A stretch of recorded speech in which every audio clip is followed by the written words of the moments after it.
Amazing. Hello, hello, and welcome to Regenera Rising, our global confluence for creators of regenerative futures. The future is always first an idea, and this is our second annual celebration of the Regenaissance, this global movement bringing together revolutionary creators, systems thinkers, and organizations to imagine, collaborate, and co-create a world that works for all. We are in Regenera, our floating city designed to be the home and heart of the Regenaissance, a cultural and social movement that seeks to comprehensively transform the way in which we think and live in society, redefining our relationship with each other and the planet. And it appeared again in 2022 to show it's what was possible within this decade. And today we're speaking to you from 2030, Re-enchantment and the Circularity. And I'm here with my friend, Lucian. Lucian, how are you doing? Roxy, Regenera is risen. Congratulations, it happened. I'm doing so good. I just, what a golden decade. We got there in the end. We made it. We made it. Keeping that vision of that circularity, we're living it. Do you feel re-enchanted? I've been re-enchanted by this just amazing rapture for the 100%. When we really began to realize that we really are on this one spaceship Earth, we did it, and we came together as a one human family and one Gaian family. And we're all now Gaians. We've gone beyond our nation states as our identity. We've gone beyond Americans and Brits and Chinese and French, etc. And now we recognize first and foremost we're citizens of Gaia, along with the trees and the bees and the birds and the whales and the dolphins, and yeah, exactly. And those dinosaurs behind you, the past, the present, and the future. And yeah, what a ride it's been. What a ride it's been. What are some of your favorite moments that you remember now that we're standing here in 2030 that helped us to really ground this movement? What I love to summarize my three favorites. I call it the planetary hatch trick. The three things that I think were really changed the game. And the first one was, of course, the game. Bucky coined the term, the New World Game, and we all started to realize the power of games to transform, the power of games to expand our imagination and to bring our visions into reality. And it was when we started to realize that we could game our way into a planetary civilization in harmony with all life, we realized that everything could become fun and playful in its transformation. We realized that really every aspect of our system is a design opportunity to design for timeless beauty and truth and for it to be regenerative from the very get-go. So that I think was a major part of the game. If you have any thoughts on the game, we've been playing the up game now for the last 10 years, and it's one of many games that has been activating communities to reimagine every aspect of themselves and include everybody in the stakeholders on the journey and doing it. That was my first and favorite. The second is, of course, we're using language now for this broadcast, but the second was of course Gaian, the new language that we now communicate with. We don't just speak Gaian, we use every sense of our being concurrently. So it was I remember back in the day where we had to wait in turn to talk, and to communicate. It was one at a time. Whereas now I can feel through my Amore skin that I'm wearing, that we wear our love. I can feel what you're feeling as I'm using my words. So too with anybody else that is given permission to share my feelings and to connect in Gaian language. And the beautiful thing about Gaian language is it was the first time that we recognized a language could be polychronic. Not just bound to the present moment in time, but we could actually communicate with the future and the past. and that we weren't so bound by time, we weren't locked in this box of time. It was when we discovered our sovereignty over time that changed our relationship to language. I remember when I was young, my dad wrote this beautiful letter where he said, language is the unwitting culprit. That what he was getting at was, for words to be intelligible, they need to separate us from the nature and the outside world. And it was through Gaian that we really remembered that we are nature and we are one. And now that this was, one of the best ways we were able to take that civilization handbrake turn and create this planetary civilization. Because if you look at history, language was always the peak of the expression of culture. And Gaian is that, it's Gaian language is it's the great expression of the regen era. And so that was super exciting. And then just the final piece of the hat trick, the final goal, we cannot forget the never-ending party. We recognize that celebration is the highest vibration, and when we recognize that we can actually celebrate ahead of time that which we're going to do, to onboard everybody into the play and into the games in transformation of every aspect of our world. And it was through that never-ending party that we were able to declare our sovereignty over time and recognize that we're not necessarily bound by this time moment. We're in a human body having a time-bound experience, but we're so much more than that. And that changed everything. When we all recognized that, we became a different, almost a different species on this planet. We were far more connected. We're far more aware. We ultimately went from me to we, and from the kind of cult of the individual to the collective quest. And it's been, what a wild ride. We certainly left our damage on this planet, but we are turning that around, and we're putting all of our brightest minds, because now we hold each other accountable to our fullest potential. Everybody is enchanted in what it is to be human and have this human experience, which is amazing, on this incredible paradise we call Gaia. So it's been wild, and it's been an honor, frankly, to be a soul incarnated in this decade. And what a gift it is to also have been a part of this regenaissance. I mean, this new language, like the creative translation that became possible because of this mythos, the new narratives for cultural change, all of the creators and artists. I mean, I know some people just got here, but in the hexagon of Regenera, Jenny Gutstein was just here, and we were just playing her climate action game show that was helping people to connect to climate solutions while having a good ass time. That was amazing. I mean, it is really just like, how do we connect new language, omnidirectional consideration, amplifying culture? I mean, these were the stories we maybe thought weren't possible until we decided that they were, and that we were going to commit to being in that potential celebration while moving through the stages to get there.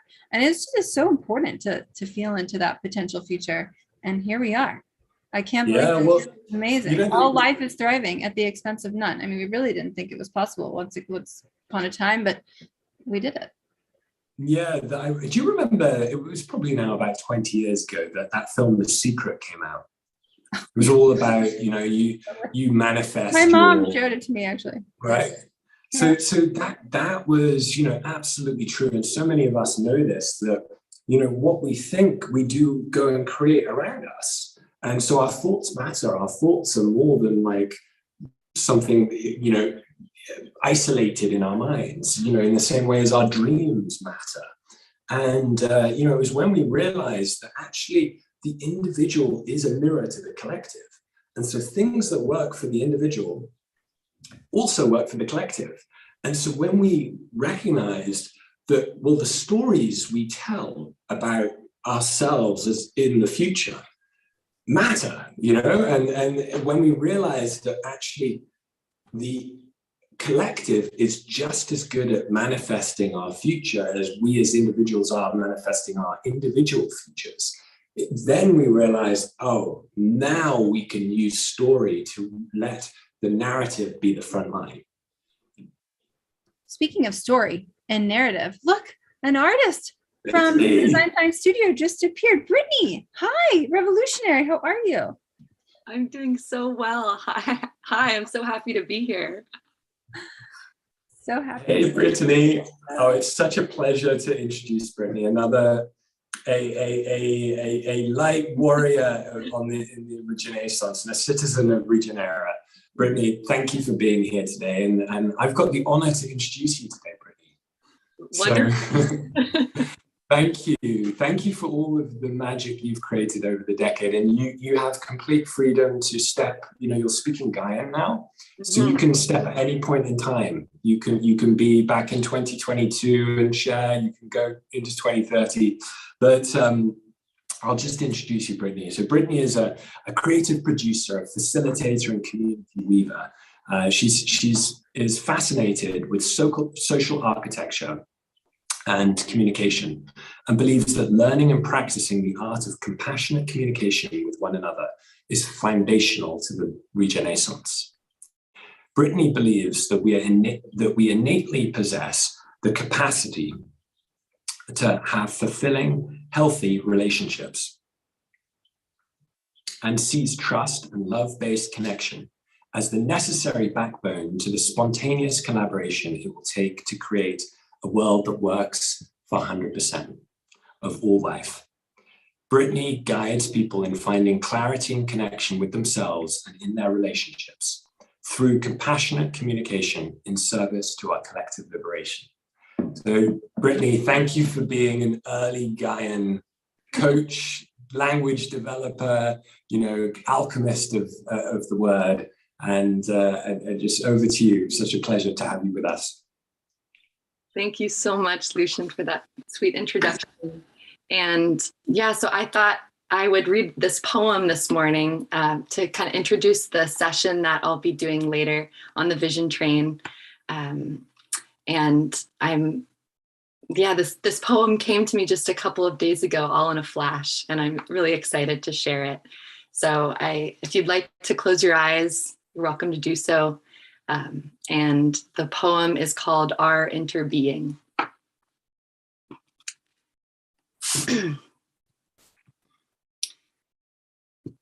You may think you are separate from me, but my friend, do you see? The truth of our collective reality is one of non-duality, that the very energy that flows through you flows through me too. The same energy that inspires a flower to bloom, that coaxes the butterfly out of its cocoon. It is life, my friends, happening now in every single one of our body's more than 37 trillion cells, keeping our hearts beating, pumping blood through our veins. It truly is a miracle, the energy that sustains. Everything is essentially the same. Yes, in many ways, we human beings are all different, but in just as many, we're the same. We are living in an optical delusion of separateness, in which we call each other by our different names, as if our names could encapsulate all of what and who we are. We may think we are the stories we tell about ourselves, yet we are so much more. We exist across limitless realms. Who am I? Who are you? Who are we? It seems to be that we are life unfolding, spontaneous, vivid, ever-changing, infinite expression. Drink it up, take it in. This is a message of reconnection. Can you see it now, all in its perfection? We're all playing music in an orchestra, each of us a one-of-a-kind instrument. We can play jazz, reggae, classical, you name it. But finding harmony with all the rest is the assignment. How do we do this? We open our hearts and lean into gentleness. We learn to listen more than we speak, soften into all that is, while knowing we each play a role that is entirely unique.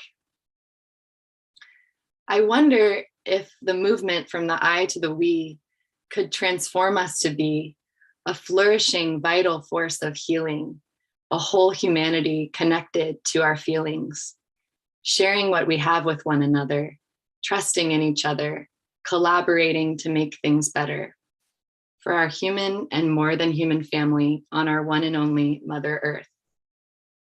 Our lives becoming creative expressions of our devotion. We give thanks for all of the emotion that we get to feel, the joy as well as the sorrow. And from this place together, we imagine a brighter tomorrow. Discovering ourselves as we are, the jewel in the lotus revealing, we are not so far from the overflowing compassion at the core of our being. We each contain the whole universe. We are interdependently woven and weaving a world of belonging. Oh my goodness. My goodness. Brittany. They say the world was sung into being. You have just shared with us the most beautiful, epic story to land us here in this place of Regenera Rising, the heart of the Regenaissance. There's been so much beautiful beaming happening this morning. Incredible. Thank you, Mark. Thank you all. Thank you. And now, to bring forth Susan. Are you here with us? She uses immersive technology to build aspirational futures that reflect her own wonder and awe for the miracle of life, at the same time revealing the ugly truths that endanger our very existence. Using her mastery of experience design, she crafts interactions molded to motivate action and engender empathy. She believes in the virtue of the human spirit and that life is infinitely self-affirming. And I'm starting to cry. Grounded in reality, her work looks honestly at the problem, provides a tangible response, and hopes to inspire collective intention to drive a positive vision for the future. Welcome, Susan, with your beaming heart. Thank you, Mark. What a lovely and heartfelt introduction. I really appreciate that. So I'm going to share my screen. I have a few different things that I would like to share with you all today. So thank you all very much for being here. It's an honor to be a part of this group. Does everyone see my screen? Yes. Okay, great. Thank you. So I am I'm working right now in augmented reality, and I'm creating a city scale augmented reality exhibit in Pershing Square Park in downtown Los Angeles. Here's a little peek at the concept art. You can see the actual like real space in the background, and then these illustrations on top of that. And that's what the augmented reality will be. Oops, there we go.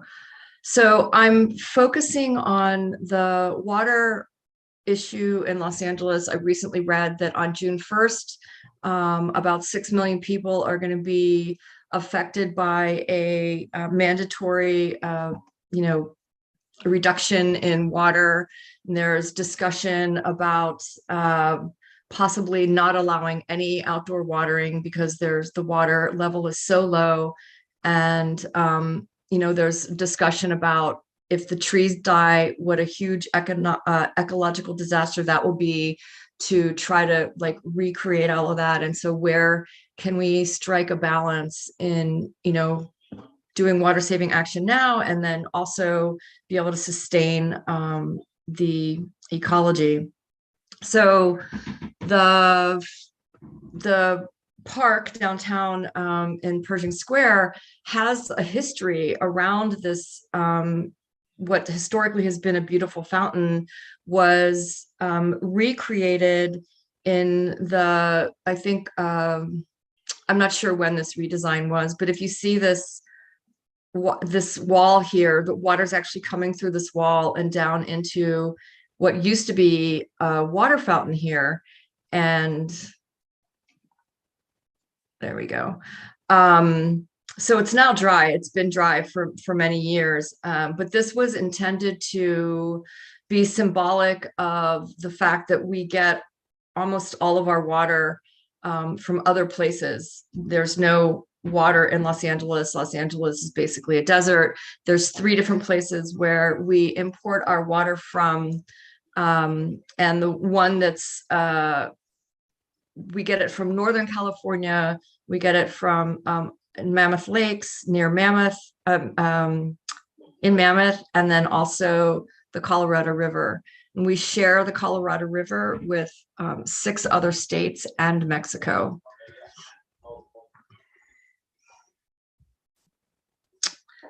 So this is, again, the concept illustration, and I'm just going to come over here to show you a video quickly, just to kind of give you an idea of the transformation. This is one area where it's intended to be inspirational about a future that we could have if we act responsibly now.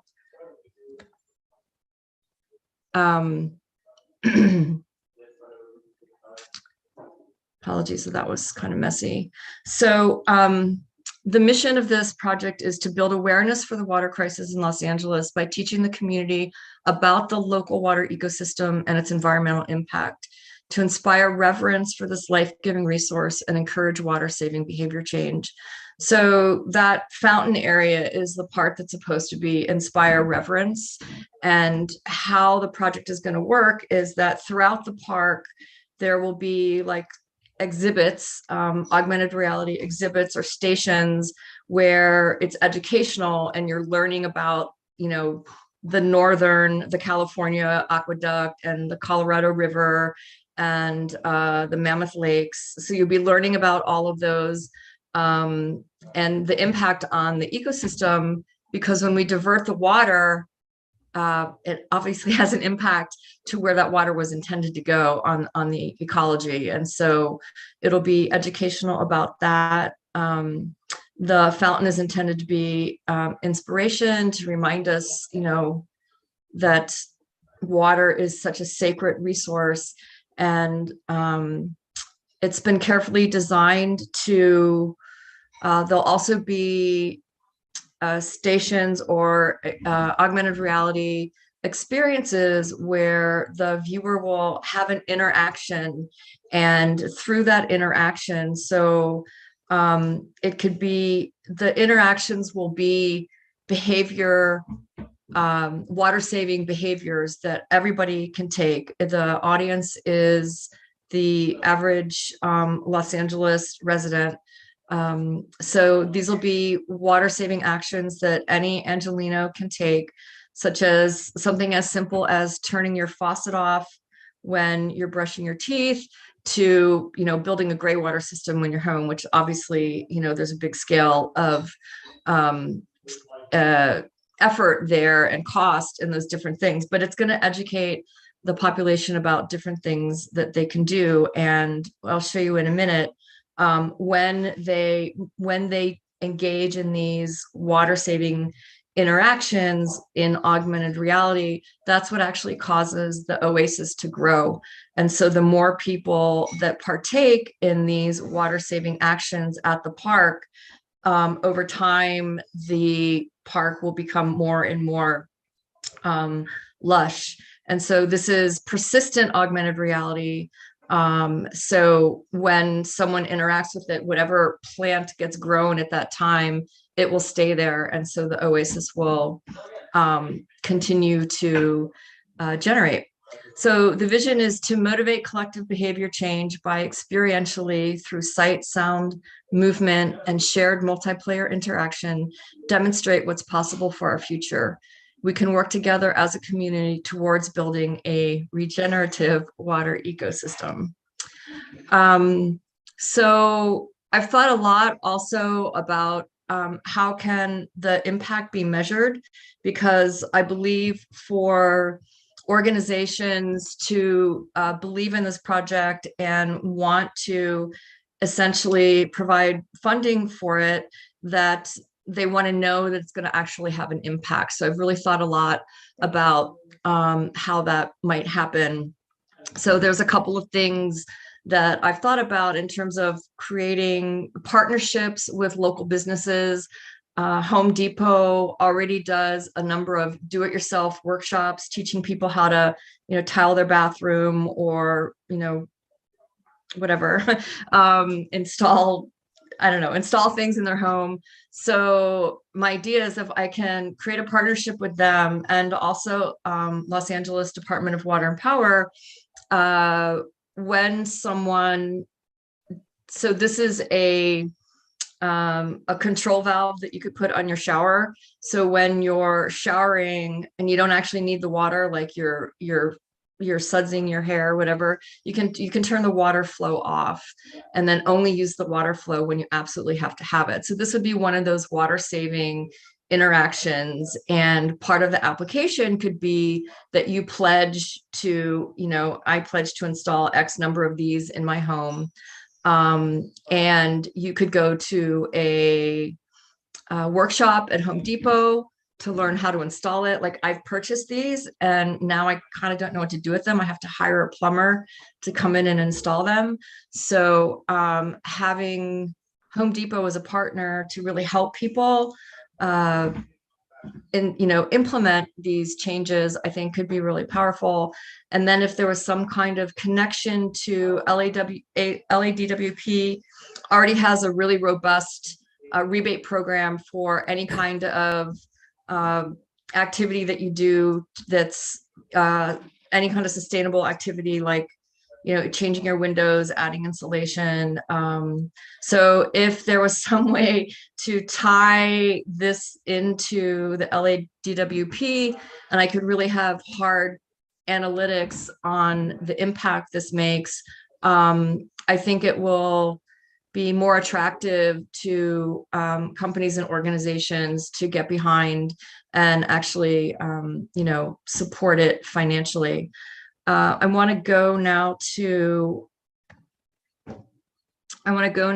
show you a little test of the water saving interaction. I'm sorry, I don't have this rendered out for you, but the idea here is this is a game development software, but I'm just gonna demo. So you're looking here. So essentially, if you're in the park, you would see this sphere. And so hopefully it would be interesting enough to attract your attention and curiosity. And then as you walk towards it, it disappears and it reveals the water saving tip. And so this would be obviously turning off leaky faucets. And when you interact with the faucet, the plants would grow in the oasis. So that's kind of the concept. And then you can see your impact directly and hopefully like make that connection in a little bit more of a visceral way than seeing a poster, like on a bus. So that's the idea, is that we have this really powerful medium of augmented reality and we can put it in the real world in context. And I think that's a really powerful medium for making an impact, making, yes, toilet flushers are a lot of water. So I believe that this kind of technology, augmented reality, virtual reality, really has a lot of power to make a significant impact in our world. And that's why I'm really passionate about it. I don't really know if I want to go into my other slides. Let me skip to here. So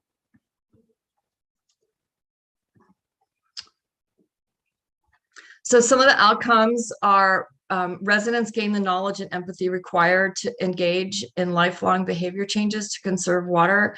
I think that people know there's a water shortage, but when our whole lives and our parents and our grandparents' whole lives have been, every time you turn the faucet, the water comes out. It's a little hard to really connect viscerally to the water shortage. And so this is an attempt to make that connection for people so that they understand it at a heart level and not just a brain level.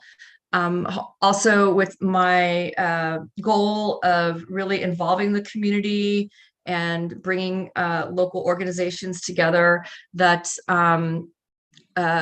so that it also raises the awareness for local businesses, residents, municipalities, schools, organizations, and to develop a greater sense of community in an effort to promote water conservation and ecological restoration.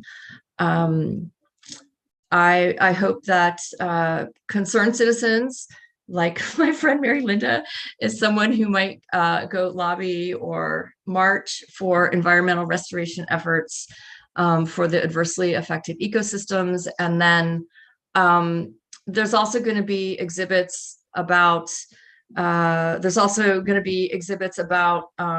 new technologies that are available and being made and actually used in other countries, but for whatever reasons, there's many reasons we're not using that. And so there's so much technological talent here in Los Angeles with the aerospace industry, with JPL, and all the tech companies that really hope to possibly inspire some of those people to use their talent to make a difference in some of these water saving technologies that do exist and could be helpful. So let me just see. I'm not sure what time I have until Roxy. You're good for another like 3-ish minutes, 3 to 4 if you want to. Okay. So okay, I'm going to wrap up really quickly. Call for action.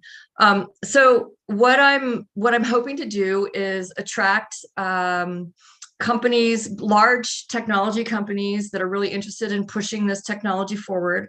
I'm hoping to interest them because I'm doing some things that on a scale that a lot hasn't been done at this scale. And so I'm going to need the help of some pretty sophisticated technology companies. I have a number of technology partners. I hope to inspire local civic budgets like SoCal Edison, DWP, County of Los Angeles, City of Los Angeles, California State. I know they have budget for public awareness, for water and sustainability. And then I'm also going after grants, community arts and sustainability grants. So these are my streams of revenue. It's very important that this remain free and accessible to anyone. So I don't want to have to charge for it. I want it just to be there. That's part of the technology, is that it's always there and anyone can access it if you have a phone. But we can do ticketed special events using a headset and earphones for an even more immersive. We could lease those out and have an even more immersive experience, but it's really intended to be free and available to everyone. Here are some of my teammates. I'm looking for a rock star developer, if you know of anyone. Laura and Jens have been incredibly inspirational and helpful, as long as some other talented artists. So call for action. These are some of my partners, obviously the design studio, and these are my technical partners. So I'm really lucky to have attracted these amazing technology companies interested in supporting the project. That's how I got the proof of concept completed. So I'm looking for creative and technical collaborators. Right now there's no money, but obviously the goal is to get funding so I can pay really awesome talent to make this a reality. Like I said, we're looking for technology partners, sponsors in the way of civic budgets that are aligned with the purpose, and also just looking for affiliate supporters, like-minded environmental organizations that, just with their help can help move me forward and attract other sponsors. So, co-brand, co-promote each other's work. And so here is my contact information. The website is, it's still in progress, so there's a couple of things there. But anyway, I'm going to be working on that soon. So please, if you're interested, let me know. There's many opportunities and ways that there's many ways that you can support. So thank you very much, Design Science Studio, for all of your inspiration and support and this opportunity to present today. I really, really appreciate it. I also want to give a shout out to the AR House LA. I'm staying here this month, and it's an inspiring co-working, co-living space in beautiful Hollywood Hills, and I get to be here for 4 glorious weeks. Beautiful, Susan. That's incredible. I love these open source and innovative solutions. It's really, I feel like it's going to take LA to a totally different level and a different place. Just shifting the concrete to living systems is really needed, especially in the middle of a city that draws down so much heat. And yeah, there's so much there. So I'm really excited about seeing this in real life and thank you. Alive. And then also I just put something in the chat for you. Spherical Solutions is working on a water project down there as well. So you might want to get in touch with them. They're pretty cool innovation studio as well. Would be good potential partners for you. Okay. Okay. Beautiful. Excellent. Thank you. Thank you, Susan. Yeah, Thank you. I want to just really celebrate this project and all that you've done and how far it's come. And I want to invite everyone to also check it out in the virtual world. There's one other really exciting thing, that if you go to the presentation page for Susan, the project is actually connected to her presentation page. So if you go on Catalyst and you scroll down, you can read more about Susan, and then you can click on the project page, which will take you to the main website, her email, more details. So just want to encourage everyone to use the platform to navigate, to connect with this amazing initiative. Thank you, Susan. This project Thank you. Yeah, thank you very much. Yeah, thank you.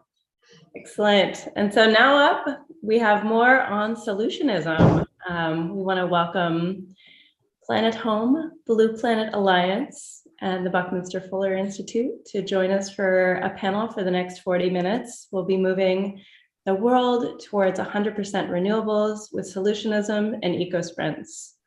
So our panelists today, which I would love to bring them up. Hey, Robert. Our panelists today will be talking about eco-sprint model and programs, scaling the Blue Planet ecosystem challenge of reaching 100% renewables by 2045. Hi, Hank. Discussing solutionism as a philosophy and letting us know more about the Planet Home search for the top 100 solutionists in the world. Hi, George. Featuring global solutionist Hank Rogers of Blue Planet Alliance, founder. Paula Rosales. Hello, Paula. She's the co-founder of Asia Discovery Adventures and Professional Kiteboarder. Very cool. George Orbelian, who is the Buckminster Fuller Institute board member and does many, many things with the oceans. You can find more on his bio. Anthony Randall, who is the CEO and co-founder of Planet Home. And we'll be kicking it off with Robert Suarez, who is the Chief Solutions Officer of Planet Home. Welcome, you guys. Thank you. Hello, everyone. Hello, fellow panelists. I'm looking forward to continuing conversations with all of you. And I'm really happy to see so many familiar faces in the Zoom meeting. Folks I haven't seen for a few years in real life or even on Zoom. So thank you all. I just, for us, we're just really doing a work in progress sharing is what I like to call that. And what we've been doing with the EcoSprint model is taking what Hank had done in Hawaii and converting the state and dedicating the state to 100% renewable energy by 2045. He'll probably get into this more, but that he's sandbagging that number. That's going to happen a lot sooner.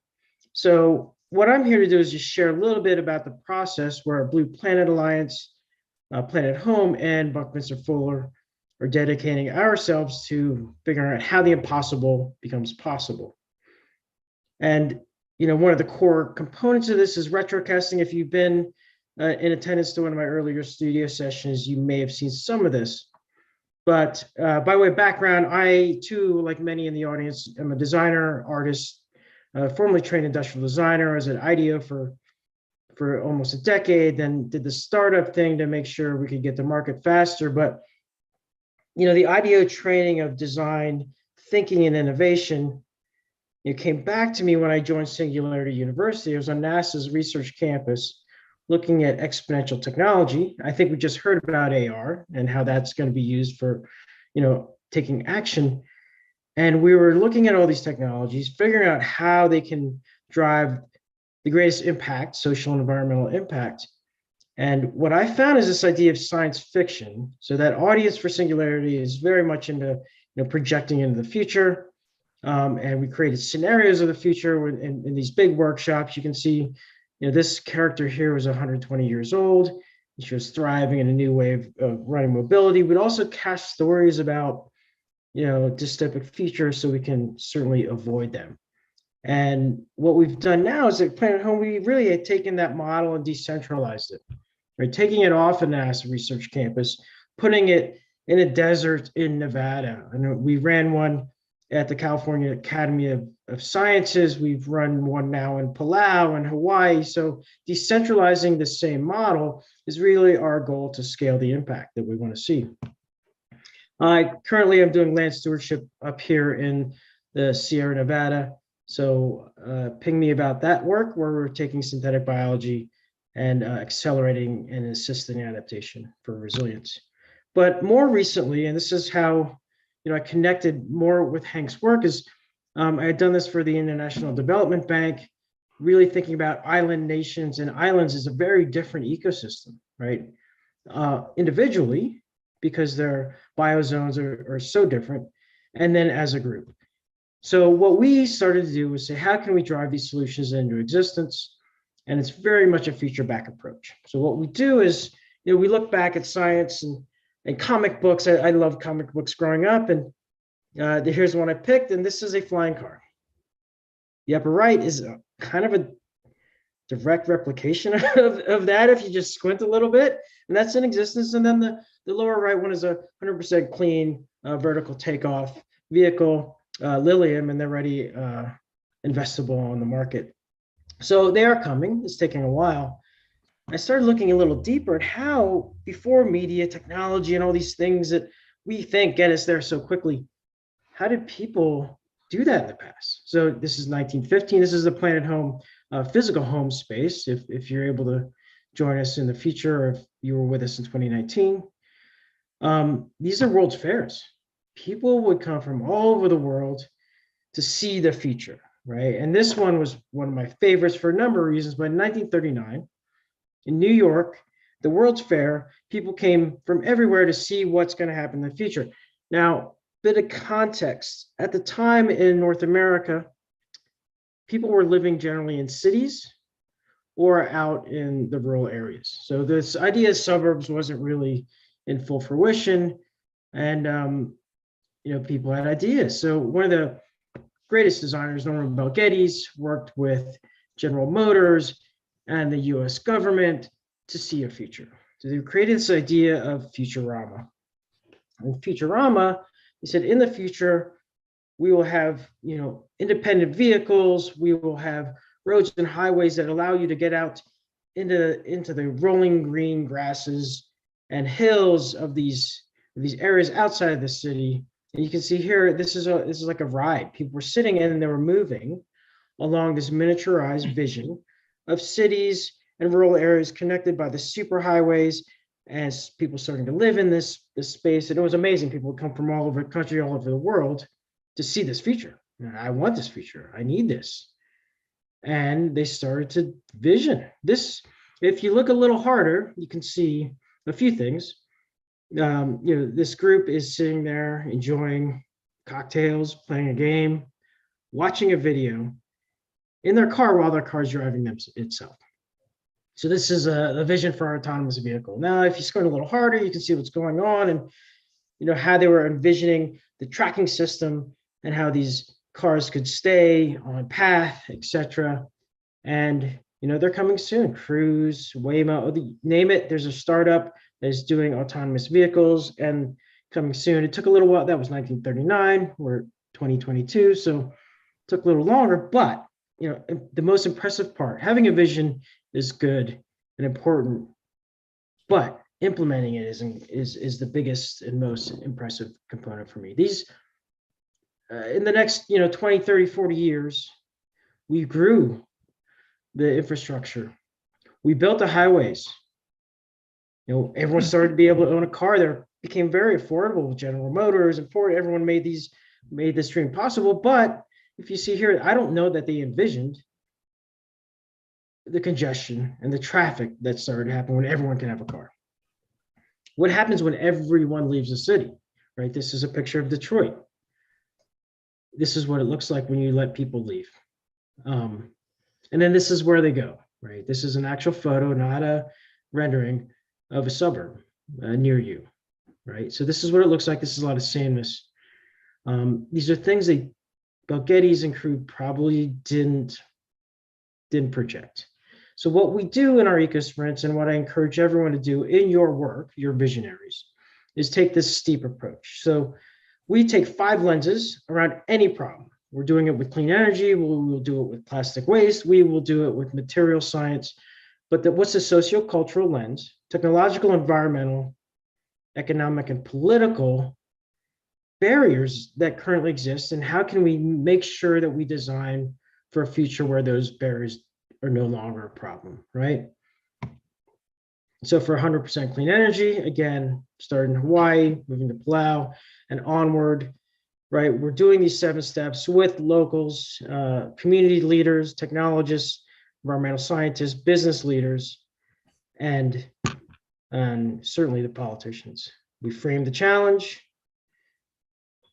We take a look at, as a team, what is your challenge area and who you're designing for? And then we have the teams go deep. What happens if we're 100%? Why aren't we at 100% clean energy right now? Well, there's barriers in place. People don't understand it. Technologically, it's really expensive to get wind turbines on the islands. Tidal power. What about the biodiversity? What happens to the local economics when this new power system comes into play, and certainly the policies that are needed in place to ensure that they stay. They jump to the future, and we had teams look into 2045 and envision a world, create the world where that 100% renewable energy is in existence.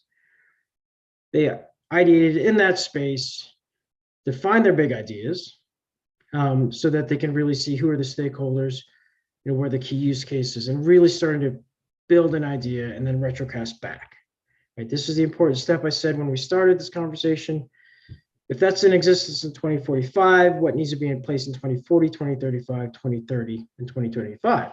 You need to educate kids now so that they can actually go build this future you want to see, right?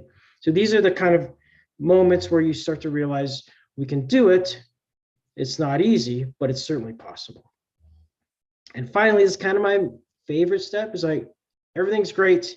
We're really tired. We're ready. It's going to end the day. But the last step is, what are the next 3 months? Because this lays out a plan for what you need to move forward. Is it funding? Is it partnerships? Is it a project manager to move this forward from 0 to 30, 30 to 60, 60 to 90? And those we just finished, less than a month ago. So those plans are in place in Palau. And I think Hank and Paula can probably speak to that. So I will stop there and let Paula take the reins. But I just wanted to share how we've taken that model from a NASA campus all the way to an island in the South Pacific. Hi, thanks, Robert. So My name is Paula Rosales. I'm from the Philippines. I'm a professional kite surfer. I think I'm just very fortunate that in the Philippines, like you can see in my background, that's my office. We have an abundance of wind energy. And my mother, her background is in corporate communications for the government bank. And my father is in real estate development. And with this education that I had as a child, and of course, my personal passion, I was able to build an eco sprint around it, which is concerned about an initiative to introduce carbon-free fund, which is using the model of Robert, which I really like, into the coastal resorts and making them switch to renewable sources of energy for guest experiences instead of using jet skis or jet propelled powered systems, to just using wind sports, wave sports, surfing, kayaking, and all this, just the fun stuff. And of course, if we can use the program, the EcoSprint program, to something fun, and of course, we can use it anywhere. But enough about that. I do want to ask Robert too, what is like meeting Robert and meeting everyone from Planet Home, Hank, George. We all met in the Planet Home event. I want to understand also, what is the Planet Home philosophy and how the solutionism came about. Interesting. Yeah, it was wonderful spending that time with you and Susie and everyone, and Stephen Kotler. Planet Home was very educational, very tough to do, but the connections made are lifelong. Well, so solutionism came up because we had struggles when Anthony was like, all right, we're starting Planet Home. We need to take, mass action, right? We need to let everyone start driving forward faster towards planetary health. And we're all in agreement. That wasn't the challenge.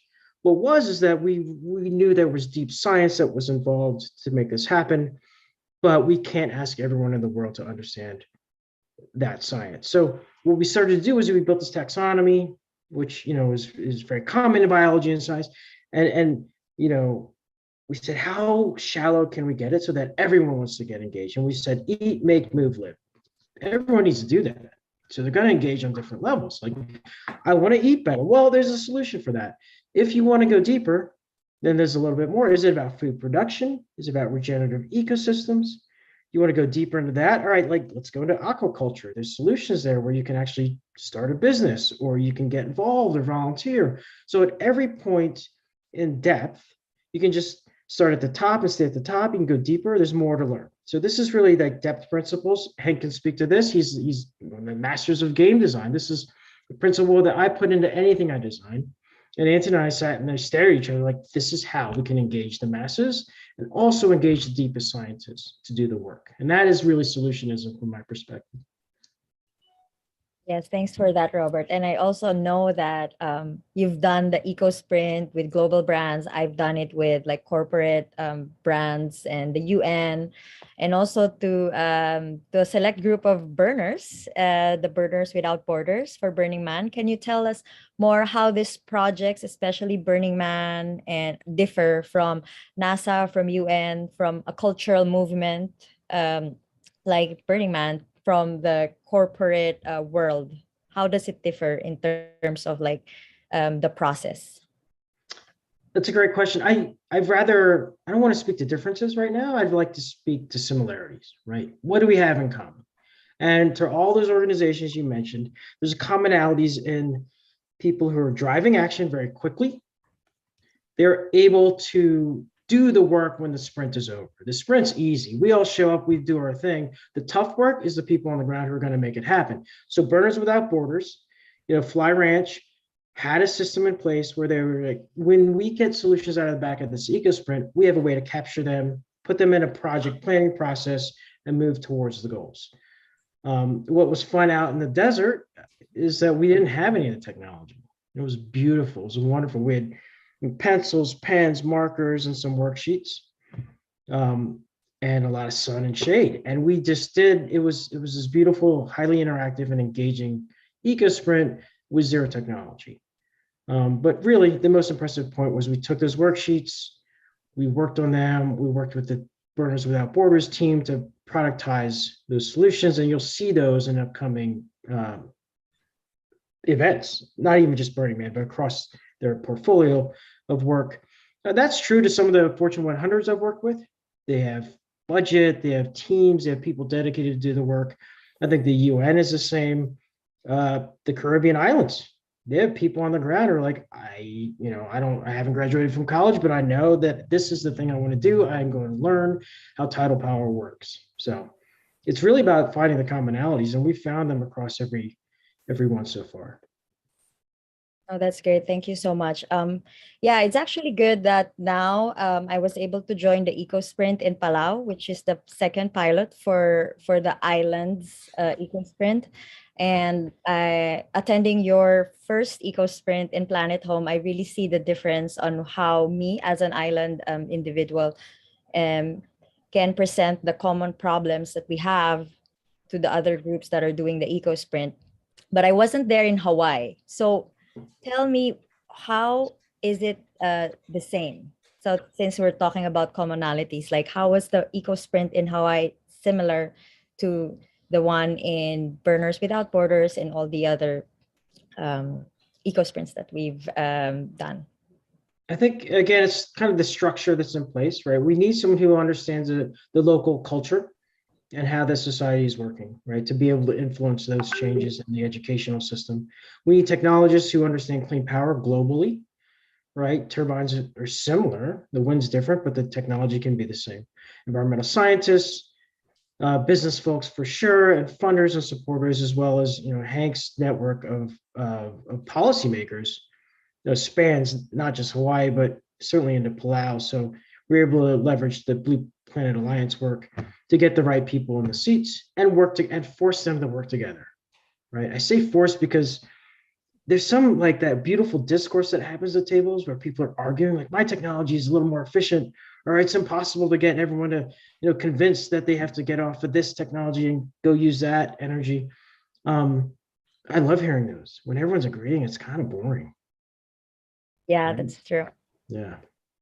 Well, thanks for that. And speaking of Hawaii, I feel very fortunate to introduce a global solutionist, visionary entrepreneur, and leading climate advocate, Hank Rogers, founder of Blue Planet Alliance, which was established to create a world in which humanity and nature live in harmony, acting as a catalyst for island nations to achieve true energy independence. This is our goal, of course, building upon monumental climate change policies and initiatives of his Hawaii-based foundation, the Blue Planet Foundation, which successfully passed the nation's first 100% renewable energy law, requiring the state of Hawaii to commit to the goal of reaching 100% clean energy by 2045. That's a very bold goal, and I'm really happy to learn more every time I meet Hank. It's nice to always speak with you, Hank. Tell us more about this mission, and I love hearing it all the time. Well, in brief, I had a life-changing experience in the form of a heart attack when I was 52. Found my missions in life. The first mission was to end the use of carbon-based fuel, and I decided to do it in Hawaii first because Hawaii is my home. I didn't have any idea how to go about it, and made all the mistakes you could possibly think of. And we spent about 7 years fighting against the utility. Finally, we got the breakthrough with the mandate. Then the utility looked at it for the first time. And more recently, we changed their business model so they make more money the quicker they switch to renewables. So they went from being our worst enemy to our best friend. And frankly speaking, now everybody in Hawaii is thinking the same way. They went from being, no, we can't, to yes, we will. And so that is the mind shift that I like to see in the rest of the world. So we are working with Planet Home to achieve that, first of all, in islands, because they're more similar to Hawaii, but eventually in countries, in the rest of the countries.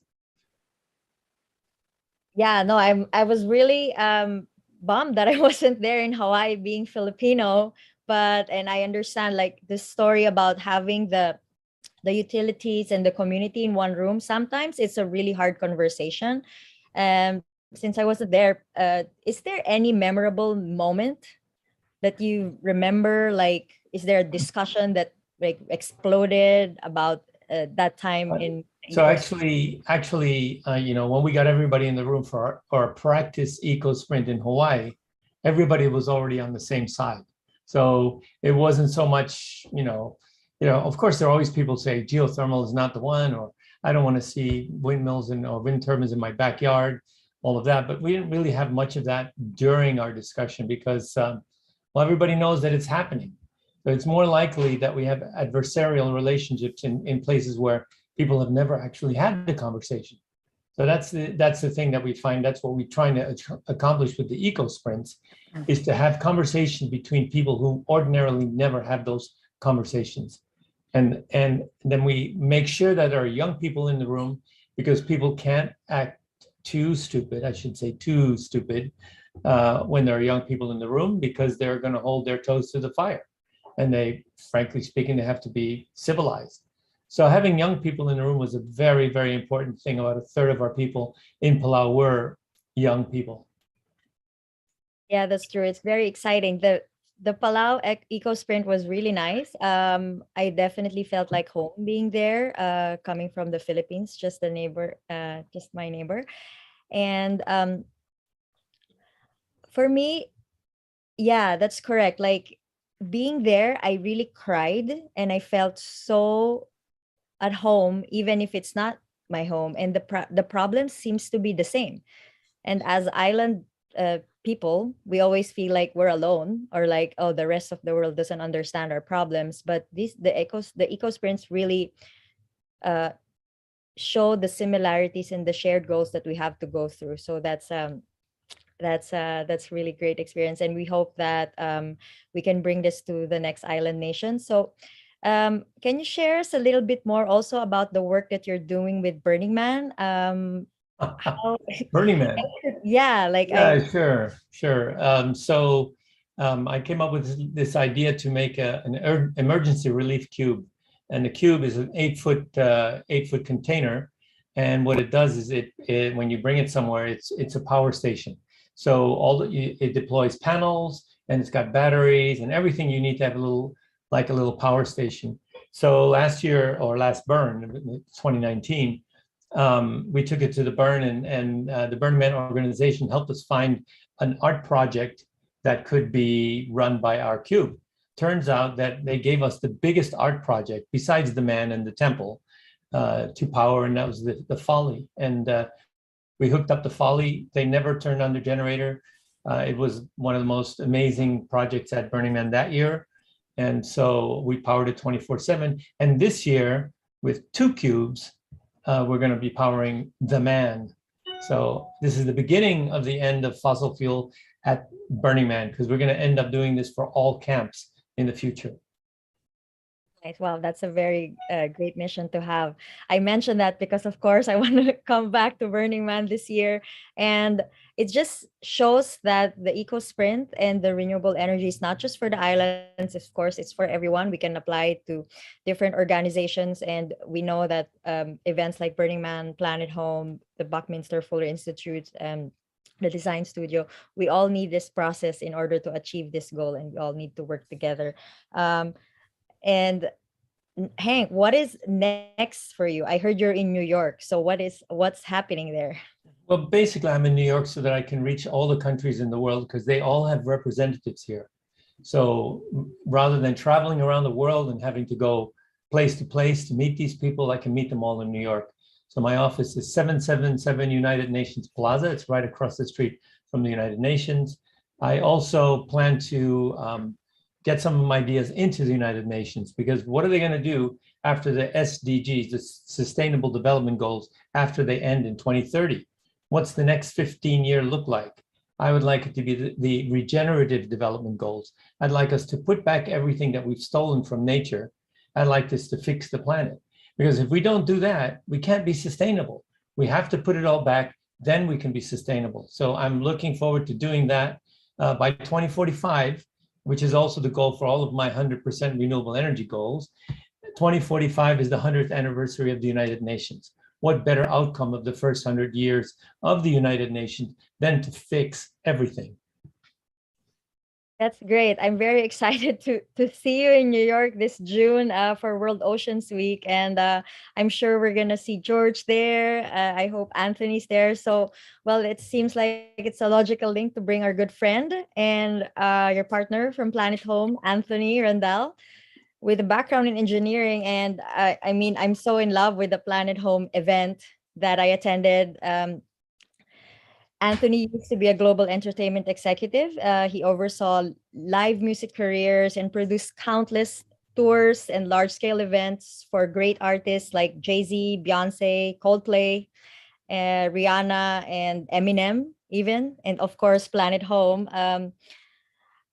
And I want to know the link. How did Anthony and Hank come together to have this program in place? This is interesting. Are you Anthony, asking me or Anthony?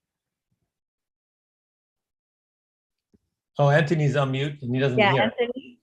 And I'm here. I just wasn't sure whether you were asking me or Hank. Well, both of you, both of my idols.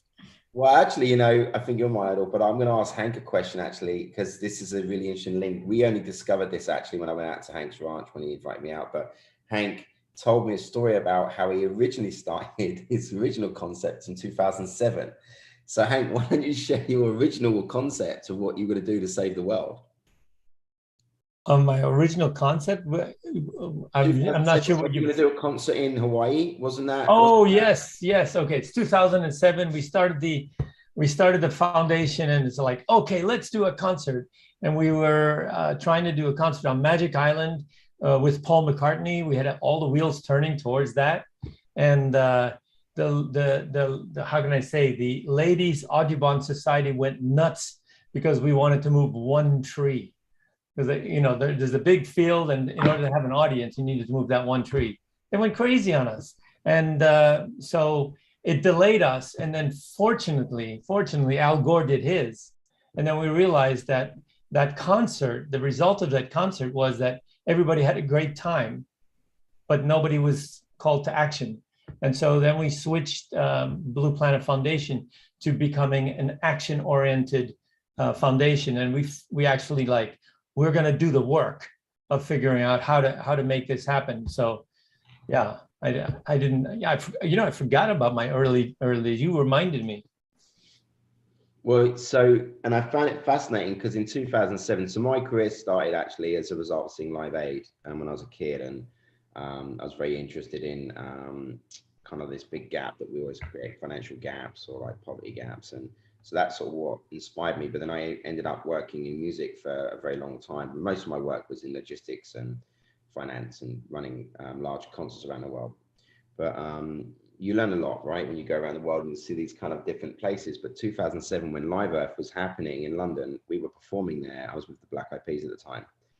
And it was actually a little bit of anticlimax because I thought they were gonna, they're gonna solve the world's biggest environmental problems. And then of course in 2008-9, Live Earth is out of business, and I was very disappointed. And so Planet Home was really a similar concept, right? I wanted to do the work. I didn't really want to go to concerts. So I ended up leaving the music business to come and run Planet Home with this idea of, could we actually find a way to apply the actions to the culture? So if we did big events, and well, whether they were what Robert was saying earlier, and Planet Home's idea really was to build a new idea, a new version of, they're using the experiential market and the culture market to apply that direct to action. So we thought of sort of breaking down the planet into these sectors and areas, so we could make it easier for the consumer to come in and discover the actions and discover the solutions.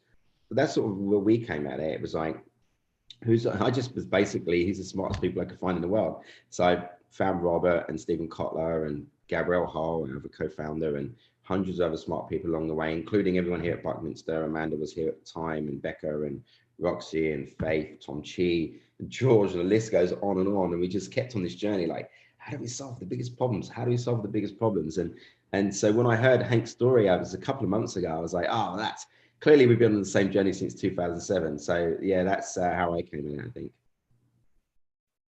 Nice. So how did the partnership on the eco sprints for the islands came together, like the Blue Planet Alliance? Like, what was the monumental event made this like, okay, Hank, we're doing this. You know, I got to tell you, the funniest thing was it actually started, Paula, actually with your friends Susie and Jeremy on Neckar. So they invited us out just before the pandemic. January, me and Gabrielle went on a business trip, and we went to London and we went to the UN to work on an AI for Good program. And then actually on that trip, we went out to Necker Island for this Oceans Summit. And I actually got to be honest, I didn't even know Hank was there until we saw a picture only 2 months ago. Right. I was looking at the picture like, oh my gosh. We were in different workshops. And so what ended up happening was me and Rob wanted to scale the workshops for years. And we've been doing lots of them with Buckminster Fuller organizations. So we've been doing them on different topics. And we ran them all through 17, 18, 19, and 20 into, you know, the big event in 2019. And so really conceptually, it was the Plough Pledge that we sort of learned about.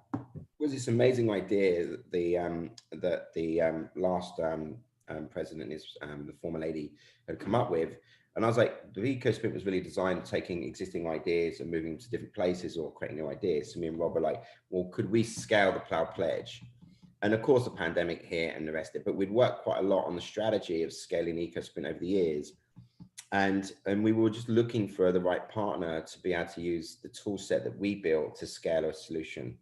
And me and Hank had become friends. I mean, I'm actually secretly he's my hero as well. I think he's one of the phenomenal humans I've ever met. And, you know, he's an amazing leader and he's an amazing visionary, but he's just a good human. And so somewhere in that 2 years, we started talking a lot. And it just seemed like a natural fit to offer up our support services to Hank's mission to see if we could help Hank with his mission of getting to 100% renewable. And it was really just a meeting of the minds, I think. I mean, Hank, it's always nice. Oh, absolutely. And, you know, of course, I fell in love with Anthony when he came to my ranch and we talked about everything. It's like, oh my gosh, this guy can actually, how can I say, scale what I'm trying to do, you know, into the big leagues. You know, I've done it in Hawaii. I have no idea how to do it in the rest of the world. I just know that we're getting started. We're going to do it. That's all I really knew when I started the foundation, is that we're going to do it. And that's all I really know now is, you know, I know that we're going to do this. And when I found Anthony, and he said, you know, we can actually take this and do that. We can scale it to be huge. And I was like, oh my gosh, this guy is my, can I say, answer to a maiden's prayer. And so he says he's going to turn me into a rock star. Well, as long as the rock is the third rock from the sun, I'm cool with it. Well, I wanted to switch, you know, obviously working for Re and Jay, who was still, and I am actually still one of my amazing leaders that I've worked with, for someone like Hank that wanted to go out and do this work. So I just feel that any service that we can be on this journey as a team, any part we can play, we'll play. And for anybody in the room who has any doubt about this, I just want to say that people ask me all the time if I have hope. And the answer is no, I don't have hope. I have determination, because we are doing this. There is no doubt in my mind that we are doing this. And we just have to get everyone else to realize that we're doing this. And that will make the job a lot easier, if not possible. I mean, a lot of people just think it can't be done. It can't be done until somebody does it. And it's, oh yeah, of course it can be done. Well, we're doing it in Hawaii and we're going to do it in the rest of the world. Well, you know what, Hank, actually, that brings up a really good point. And I'm going to say really a little nod to Mr. Kotler, actually. And I think this will set us up for the George conversation, because actually when we started this journey, anyone who doesn't know Stephen Kotler's work definitely should check it out. You know, Stephen worked on the art of impossible, right? I mean, that's his work, is how do you make the impossible possible? It's the work Stephen did, it's the work Robert did, it's the work Hank did. And I think you're 100% right, Hank. Once you believe you can do something, anything's possible. And I think that at the top of everything we do, from you know, the concept of solutionism to solutionist, was how do we find a pathway forward in the middle? So we don't want to be, you know, we didn't really want to be in the activist space, like, as much as we admire it and we love it. It's a sort of, you know, it's where I come from, right? That energy, that, like, you know, that kind of really kind of raucous energy. We wanted to find a middle pathway to say anything's possible. We can do it. We are going to do it. We're going to get there. And I think Hank got me when we were going to COP. And I didn't make it. You ended up with COVID, I think, or something happened. I can't remember now. But he said we were going to COP, and I wasn't really that excited. I don't really like going to them events. They don't really do much for me. I think there's a bunch of conversations. But I was like, he said, but we're doing this. And I was like, we are. He said, we're doing this. And I was like, oh my God, we're doing this. And we've been literally, that's why I think it was sealed actually, Hank. I think when you still went and you still made it there and you still made it happen. And I was like, this guy's not stopping. I guess I should just get on the train. That's great. No, now that you got everyone wound up, we all want to be part of this. Please tell us, where do we have to be in the next 12 months? What is the next plan? Where are we going to go? Hank, do you? Are you asking me? Yeah. So, or so Hank? you know, I'm reserving this for. Anyway, we're going to do a whole bunch of islands this year. And we're trying to figure out exactly what the mechanism is. Do we do them at the same time, or do we do them, you know, like a concert tour, one after another? But we're going to do a whole bunch of islands this year, and then we scale next year. We start going bigger and bigger and bigger until we're able to do, I don't know, 30, 40 countries a year until we're done. That's great news. And I know we're going to have another Planet Home event, which I'm very excited about. And I've met so many great people in that event. And another great person is, of course, George Obilian. I have a funny story on how I met George. So usually when I come to these events, me and Susie, it's just us that are kiters or surfers. And I feel like I have to be more corporate. But then there's this guy that came up to me in the Planet Home event because I was wearing this shirt. And he said, like, hi. I was like, I really like your shirt. And it says surf naked. So I was like, who is this guy? And then, of course, I researched about George, and I'm fascinated about Buckminster Fuller. I'm a fan of Spaceship Earth. George Obilian is an artist. He's a lifelong motorcyclist, a master swimmer, surfer, a surfboard design expert, and of course, one of the board members of the Buckminster Fuller Institute.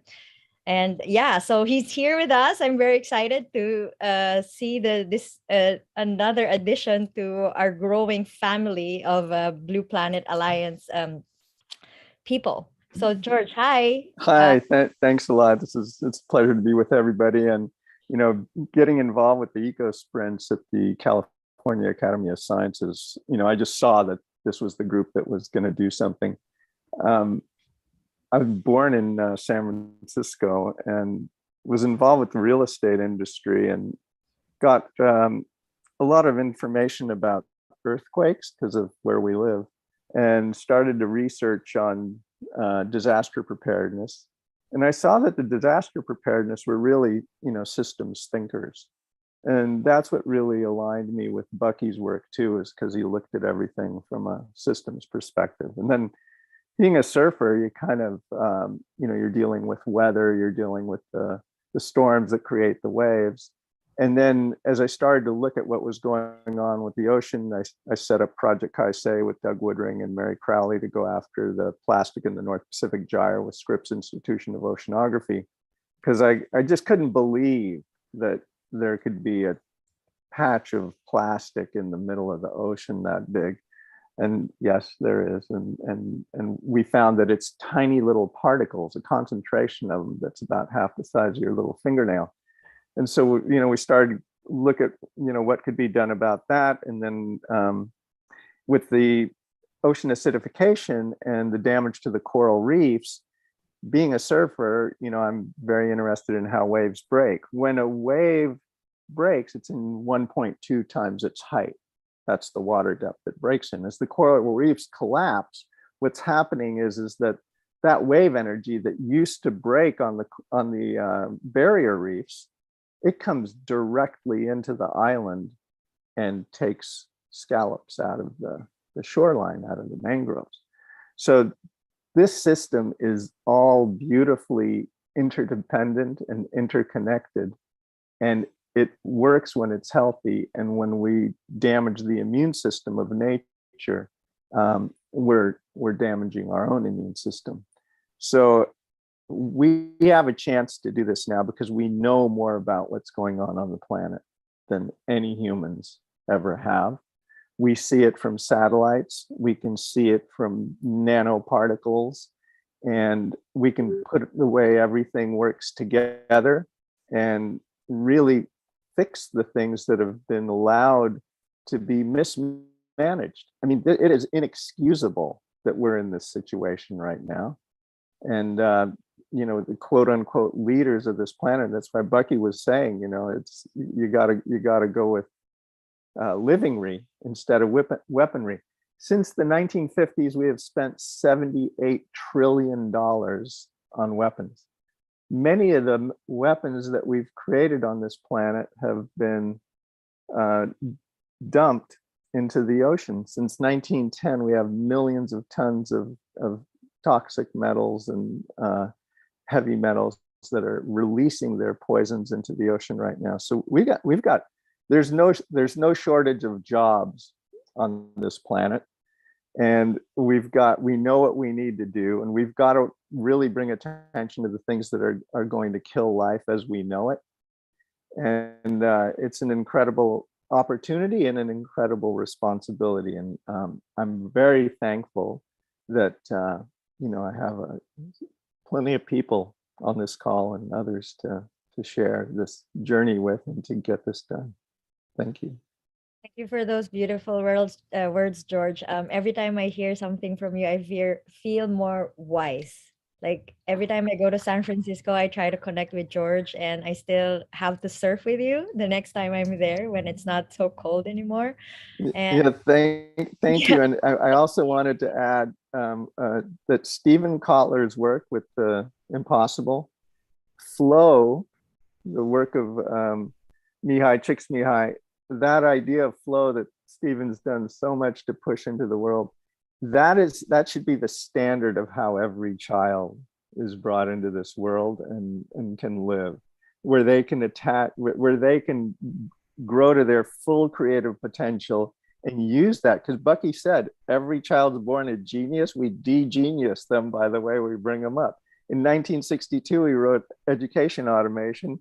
He said, we will be educated by two-way television sets. 1962, he said, technology will allow us to do more with less until we're doing everything with nothing. I mean, it's all here. The seeds have been planted and it's growing around us. And we're just here to say, hey, look, this is a big real estate project. Let's manage it better.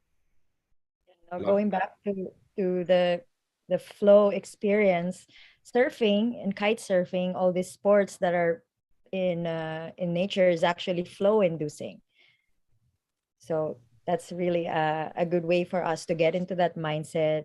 And also, you know, it helps all these organizations to come together. It's a good cultural and flow inducing way for us to open the conversations. We have to have fun.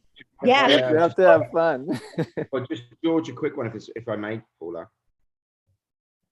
You know, so I think, George, while we're here at Buckminster, and I don't think anyone realizes this, but me, Hank, and George, right at the beginning of the pandemic, spent many, many, many hours on the phone. And it's actually the first time the three of us have spoken since the beginning of the pandemic. And we've been on a journey now since the beginning of the pandemic till today. And I didn't realize that until literally yesterday, when this was all coming together. It was like, actually, me, Hank, and George spoke day in, day out at the very beginning of the pandemic about all these ideas we had. And so the fact we're sitting here on this call today is a real honor. And I think for the Buckminster community, you know, one of my favorite communities in the world, I would just ask that, you know, for anyone that's interested in design thinking, just being designers, working on the project, working with us and Buckminster Fuller and Hank Rogers and the Planet Alliance, we're looking for lots of help at these eco sprints. We're looking for thinkers, designers, engineers from all different walks of life to work within each ecosystem. So Blue Planet Alliance is an ecosystem. Our job is to help them on their mission and their challenge. And so if anyone's interested, reach out to George and Faith and Roxy, who is, by the way, was the main producer in 2019 for the experiences, along with some other huge, amazing characters. I think Kish is here. Hey, Kish, I saw you there, and I'm sure the rest of the team is somewhere around. But yeah, reach out to the Buckminster crew. We're looking for some help. We're starting to scale up around the world. And George, thank you so much for just your wisdom over the last 3 years. You're just such an honor to be here with you. Yeah, absolutely. I want to say thank you to all of you for the work that you're doing, both on the Planet Home Eco Sprints, but also individually within the world. You are all making splashes within the world in your own work. And I feel like what an incredible panel, to bring up here. What an incredible crew of people. I'm really honored to have you guys here. Roxy and I are very grateful that you came and spoke and shared more about Planet Home and also how to tap in and how to really get connected.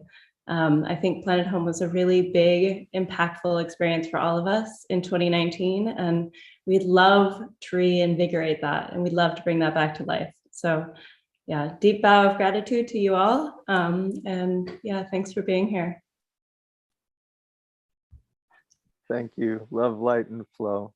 Yeah, thank you, George. George, Robert, Hank. And Aloha. Aloha. All right, beautiful. That was an incredible panel.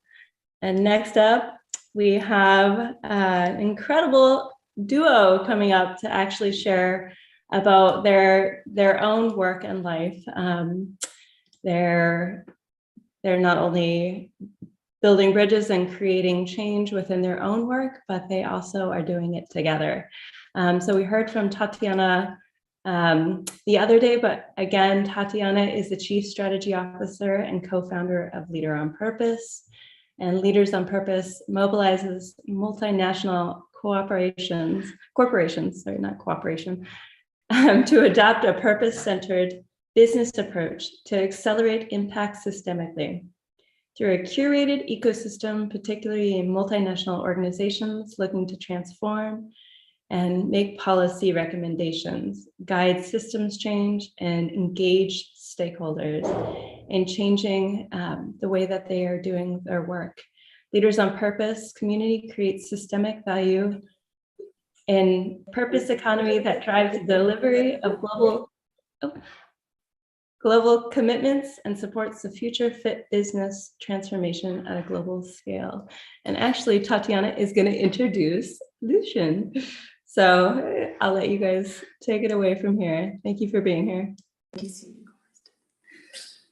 Hi there, thank you so much for this introduction and for making us part of this incredible gathering of the Regenaissance. And we're so delighted to be here. And it's my honor to introduce first my beloved from the future, Lucian Tarnowski, and what he's doing with United Planet. It's not just that we met in our purpose. We will go into this a little bit later. But it's a delight to show, what are the narratives of hope? What are the non-incremental narratives of the future that he came from the future to immerse us into through the United Planet games to bring together the people, to call in what's possible, but blowing our minds and hearts of what this can be. And so I'm incredibly honored to introduce you. Highly biased. Highly biased. Yeah, well, I think what we'll do is I'll go share for 10 minutes about United Planet, kind of the past, the present, and the future, and then what we thought we'd do as a couple on the front lines, along with all of us on the front lines of this Regenaissance. We thought we'd just share some perspectives as a relationship, as a union, and that being, if you like, a kind of seed fractal for the Regenaissance. That there's so much that can happen when you're in that beautiful, like mutual, beguiling, like supportive ecosystem of home, and we're very lucky to call the bees are our home now. Yeah. So should we start there? Absolutely, absolutely. Well, so thank you. Delighted. I'm just real hat tip to Planet Home there. Anthony, well done, and everyone on the Planet Home team, George and Hank. It was great to see Robert. Great to see that presentation. And I think when I talk about the past of United Planet, it was actually conceived at Planet Home. Like Planet Home was where the idea of like, oh, this is, I think I was with Faith, I think you were there, like there was Amanda Ravenhill was there, and we were actually, I think, even in an eco sprint when the very concept landed. And So let me start with what is United Planet today, and then I'm going to take us on a time traveling adventure specific to the Up game, Up standing for United Planet. So, so United Planet really is it's a mythical planetary civilization in harmony with all life. It's a place. It's a place where we've risen to our best self, where we've created a society that is not in competition with each other, but we've recognized that cooperation has won the day. It's a place where we goes over me, and it's a place where we create myth from. It's essentially a North Star for our collective future.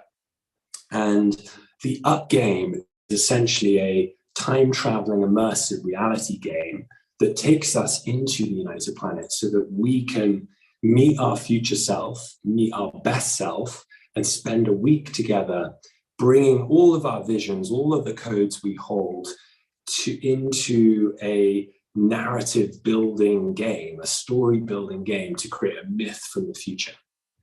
And, I think this is such important work right now because we're clearly missing a narrative that unifies us, that creates an enchantment ideology for the 100%, something that includes all of us. And when we look at the state of the world, we can see that so many people are disenfranchised by the future, and our hope in the future is really at rock bottom. It's shown that 4 out of 5 people in the world currently believe the system is broken. This is the Edelman Trust Barometer. That's not surprising, but what is really interesting is 2 out of 3 people in the world believe the future is going to be even worse than the present. Very problematic. The data shows that as well. Very problematic because without that hope, we end up manifesting those worst dystopian nightmares. So the question is, how do we flip that on its head? How do we create this protopia, this myth of the best we can be, of really recognizing that we actually do hold the solutions, and we can have childlike faith and perseverance that this is the decade of transformation. This is the design science decade. This is the golden decade. And so the Up game is really a method for us to create those narratives. And we bring athletes of systems change. We call players Gaians. We initiate individuals as Gaians, that we go beyond our national identity and recognize that we're all citizens of planet Earth. And we step into the future together. Through this ritual practice, we've created an oath that people take, which is a bit like a Hippocratic oath for time travelers. It goes like this: it's, we are a united planet. I am Gaian. On my honor, I commit to a thriving civilization in harmony with all life. And so we take that oath, and we then step into that place where our imagination, our dreams, our hopes for the future have been realized. And from that place of mind open, wide open hearts, we actually design the narratives and then reverse engineer the strategies, the methods for how we got there. And the beautiful thing is it works. It has profound effects on people. Many people that have been through it describe the games as one of the most transformative experiences of their life. And so now what I'm going to do is just jump into the origin story of how the Up game kind of came to me, because it's very much inspired by the Regen era and by Bucky's notion of the New World game. I was always fascinated by that, and back in 2019, I think it was. I was getting ready to go to Davos that year, and I heard this story of back when the space race began, when JFK gave that famous speech to Congress, where he said, by the end of the decade, we're going to put a man on the moon and bring him safely back to Earth. James Webb was running NASA at the time. And James Webb knew that it was 1962. We didn't have the technology to get to the moon.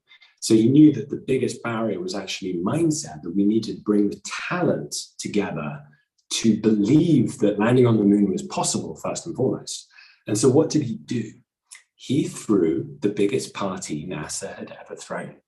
He invited the brightest minds from across America to come and celebrate landing on the moon in 1962. I heard this story and I was just like, that is genius. That is like celebrating. You can imagine that room going in and everyone's celebrating that which they're going to do and recognizing that they're being invited to bend the arc of history. And so I was like, well, you know, we've now gone from the moon shot to the Earth shot, to this planet shot, that we really need to recognize that this is the decade of action. This is the decade of delivery. This is the golden decade. And so how do we do it for now? And so at Davos back in 2019, 3 days before the event, I started sending emails out to many of the most powerful people in the world, inviting them to come to the future with us. And I was sending these messages from 2030 saying, we've achieved the global goals, the sustainable development goals. We live in a planetary civilization in harmony with all life, and you're invited to come and join us on Friday night. And we threw the closing event there, and it was an amazing success. We had people start speaking stories from what was their contribution to achieving these goals, and had all sorts of people go through that, from like the dean of Said Business School to the CTO of NASA, to Rick Doblin spoke the following year about the future of psychedelics. And what we realized is it was actually really powerful to create this role play of celebrating that which we're going to do. The scientific term behind this is called hyperstition. It's the equivalent of individuals manifesting our own future. It's what happens when a group, a collective, share a worldview, a belief about the future. They actually create the feedback loops that accelerate us towards achieving that. And so I was like, okay, there's something here. And actually, when Planet Home kicked off, we did a 2030 welcome dinner, and everybody came in character in 2030. And we did these events like all around the world, from Burning Man to Envision Festival to World Economic Forum events to like dinners. And I started to see this pattern that stepping into a place of celebration opens our minds and opens our hearts in a way that we can connect with each other, and we can really be in that place of like childlike wonder from a design perspective that allows us to show up as our best and our most creative and not have the limiting beliefs of the current system. And so we started to experiment, and it began actually when COVID began. We were taking a group to Estland. 40 people were going to Estland for this systemic change retreat. And it got cancelled because of the lockdowns. And so we brought it online and we created the first up game. And it started as this kind of like a sprint meets a spa for the soul, like a deeply connecting experience, transformative experience, where we took this group on a journey to really bring out collective intelligence and shared purpose, and start to apply our collective capacity to systemic change areas. And we started guilds and alliances, and that began this whole experimentation that's gone on for 2 years, where I really was just the kind of a driver of it, trying to figure out what is a way to create, how would Bucky reverse engineer from the future the new world game? And so I started to spend a lot of time in the future with other people in the future, listening to their visions, and started to really attune my intuition as to what do I remember from the future? Like, how can we remember and like really like that sits with me as true? And that's where the upgame methodology developed, and we launched in Ibiza. I moved from San Francisco, where I was living at Savannah House, which used to be the factory, which gives birth to many things around this community, and moved to Ibiza. and started the experimentation there. And what we ended up creating was a model around the elements.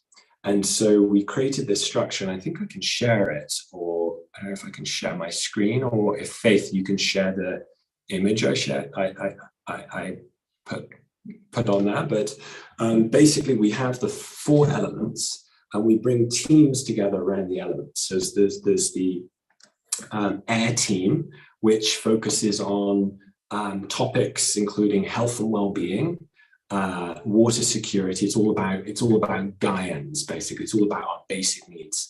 Unleashing potential, how do we reach our fullest potential, and sustainable food.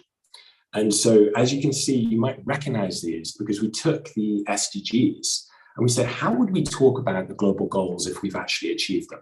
Well, we definitely wouldn't talk about zero hunger. We talk about sustainable food or regenerative food. We wouldn't talk about no poverty. We talk about community abundance. We wouldn't talk about reduced inequalities. We'd talk about thriving for all. So we took the SDGs and we created a new language around them. And we put them into this structure where we create 4 teams of 12, so 48 people per game. Games can go big, larger numbers. We're doing a game with Catapult Future Fest for 300 people. But they can also go smaller. We've done games for 12 people. But the main structure is 4 teams of 12. You have the air team, which creates essentially an immersive experience on Air Day, which is Monday in the upgame. Then we go to the water team, and that's all about community, the return to community. And that's community abundance, wealthy commons, regenerative cities, and infrastructure transformation. And that's on Tuesday. We go out on boats and we create this myth around the return to community that day. And then on Wednesdays, it's Fire Day, and the fire team steps in. And fire team is really all around cultural and societal transformation. So we focus on gender harmony, peace and justice, thriving for all, and circular economies. And you can think of, as we're going through the day, that team of 12 are basically sharing their visions, not just through spoken word, but often that, but through music, through a tale of history, through immersive experiences where we're connecting to our breaths, we're synchronizing our heartbeats, we're connecting with each other around our biggest hopes and dreams for the world. And we're coming out as family.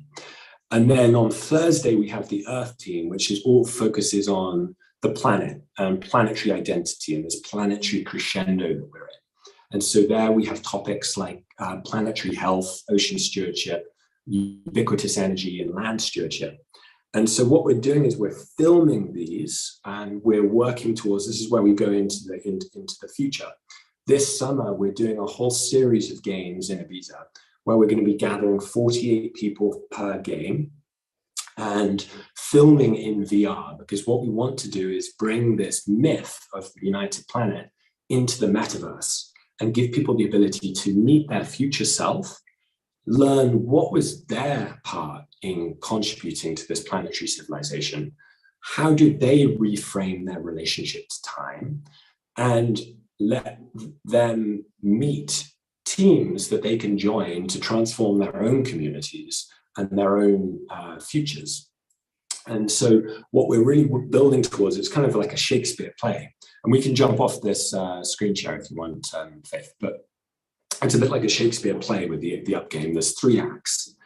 Act 1 is weave the stories, bring people together in real life to share stories about how we actually delivered on this decade, how we got the job done, not how we got a little bit done, not how we got like nearly to 1.5 but completely missed it, degrees temperature increase, but actually how we got the job done. How did we draw down carbon? How did we eradicate plastics in the oceans? How did we do these non-incremental transformations in society?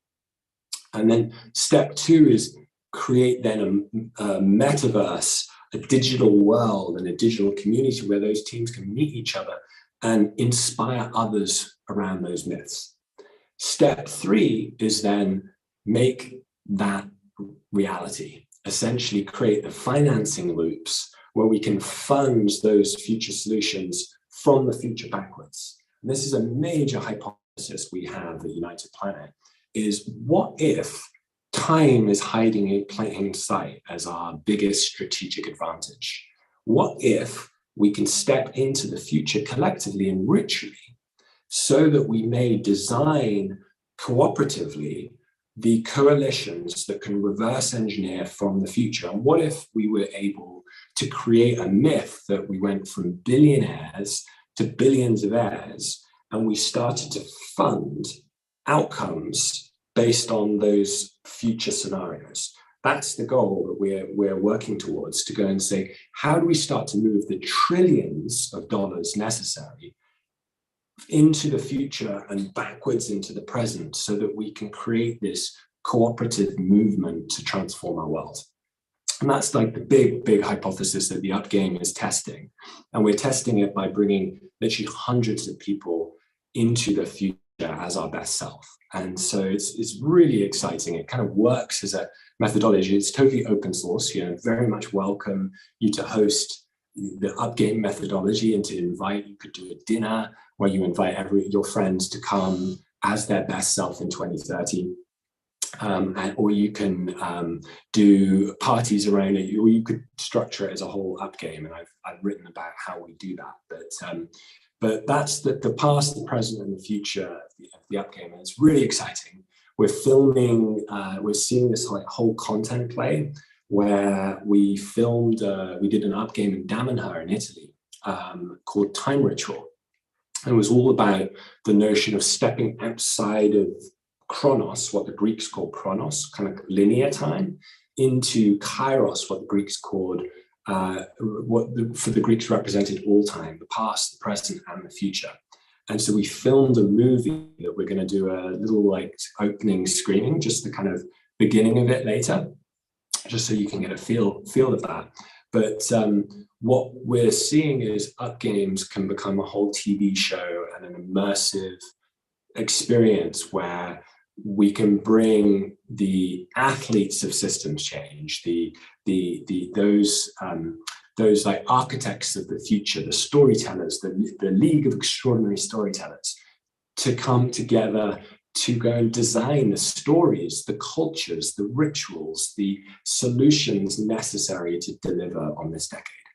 And so with that, I'm delighted to jump into a conversation with beloved on this and on leaders on purpose. But hope that made some sense. And if you might, I'll put my email in here. If you're interested in joining us for one of the gatherings in Ibiza, we'll be having 4 teams: the air team, fire team, air team, water team, fire team, earth team. And then what happens on Friday is we have Ether Day, which is, think of it as like SDG 17 Day, but it goes beyond the SDGs.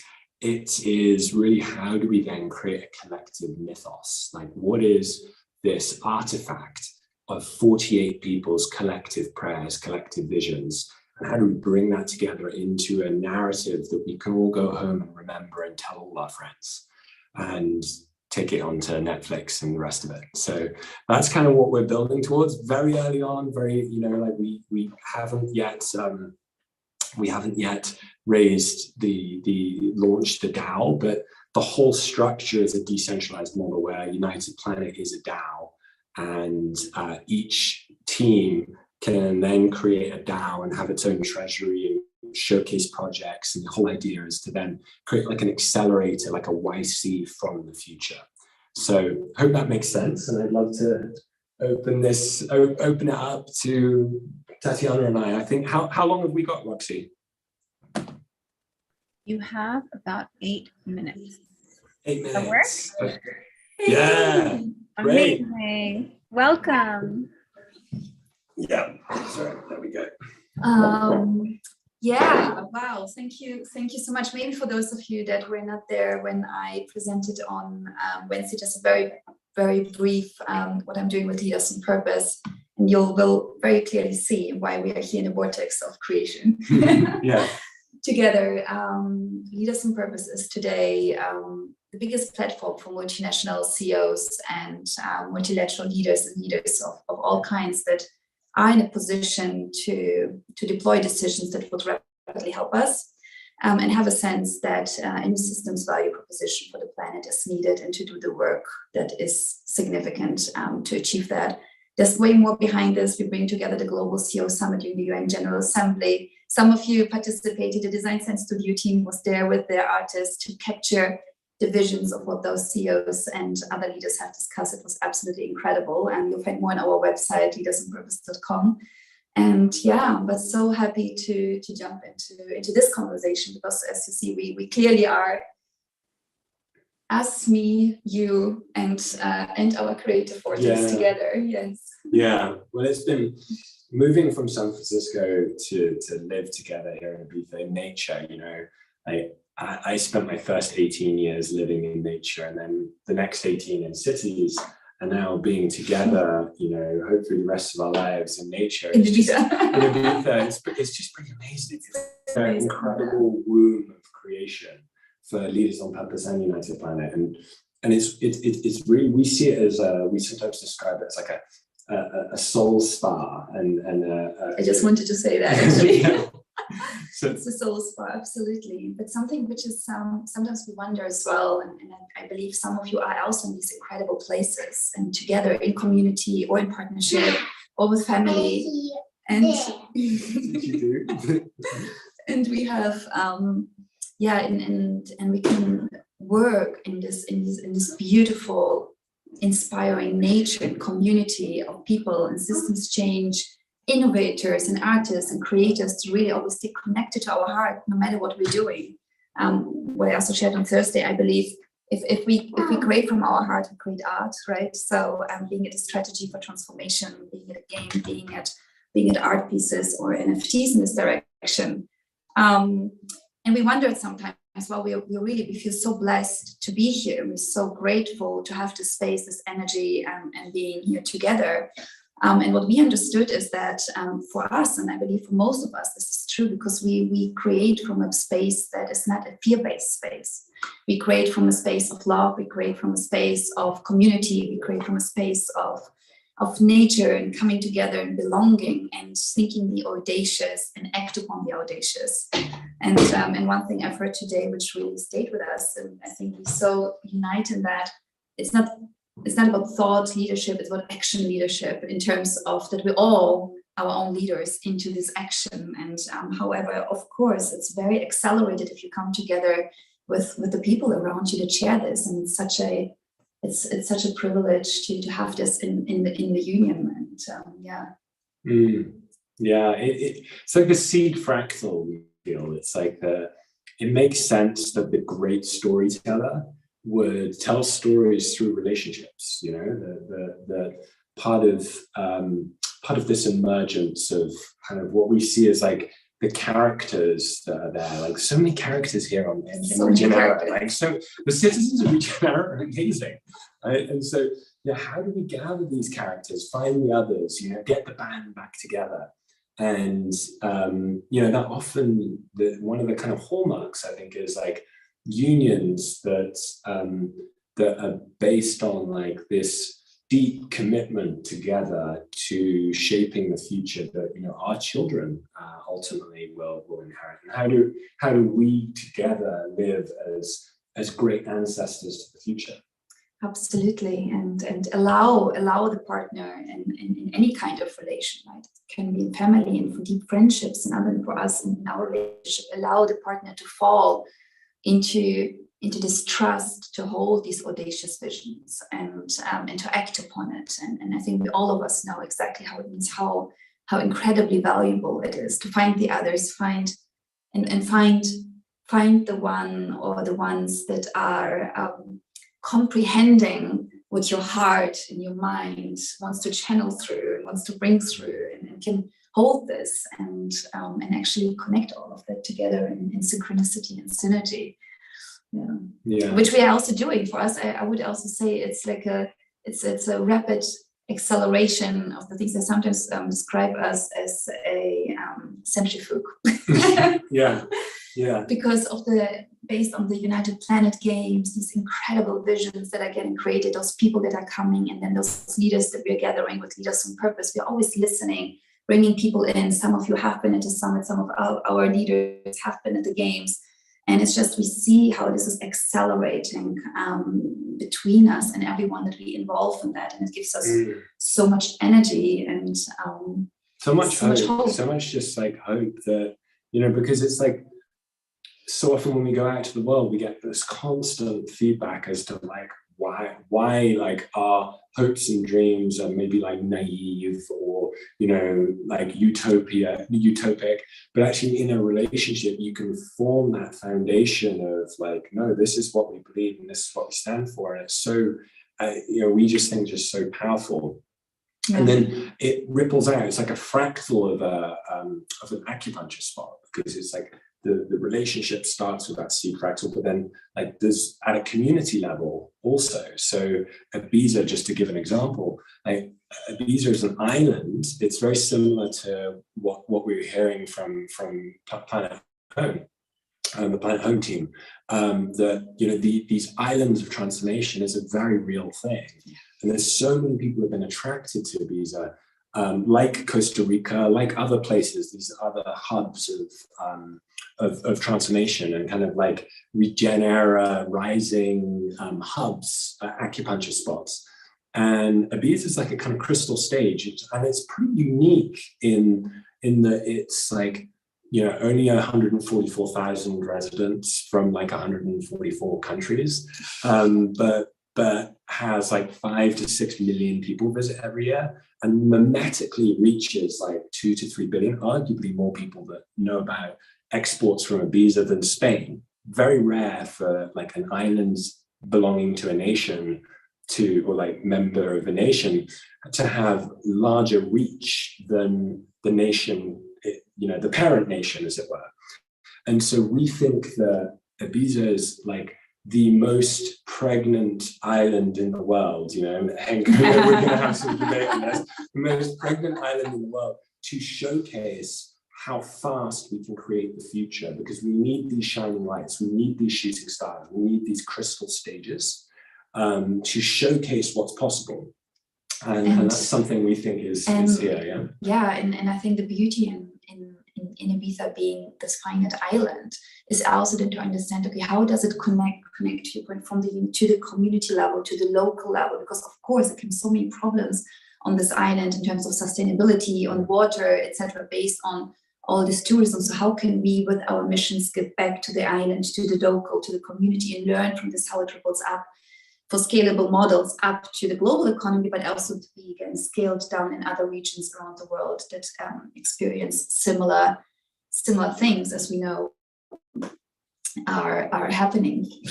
And that's our cue, Mark, for beaming. So thank you guys for having us. Thank you for listening to us and creating like just a big hat tip to everyone at the Design Science Studio. Yes. This is a mammoth task, a mammoth like creation you've done. So well done, Roxy. And Roxy, we can't wait. Nico, we can't wait to see you here in Ibiza.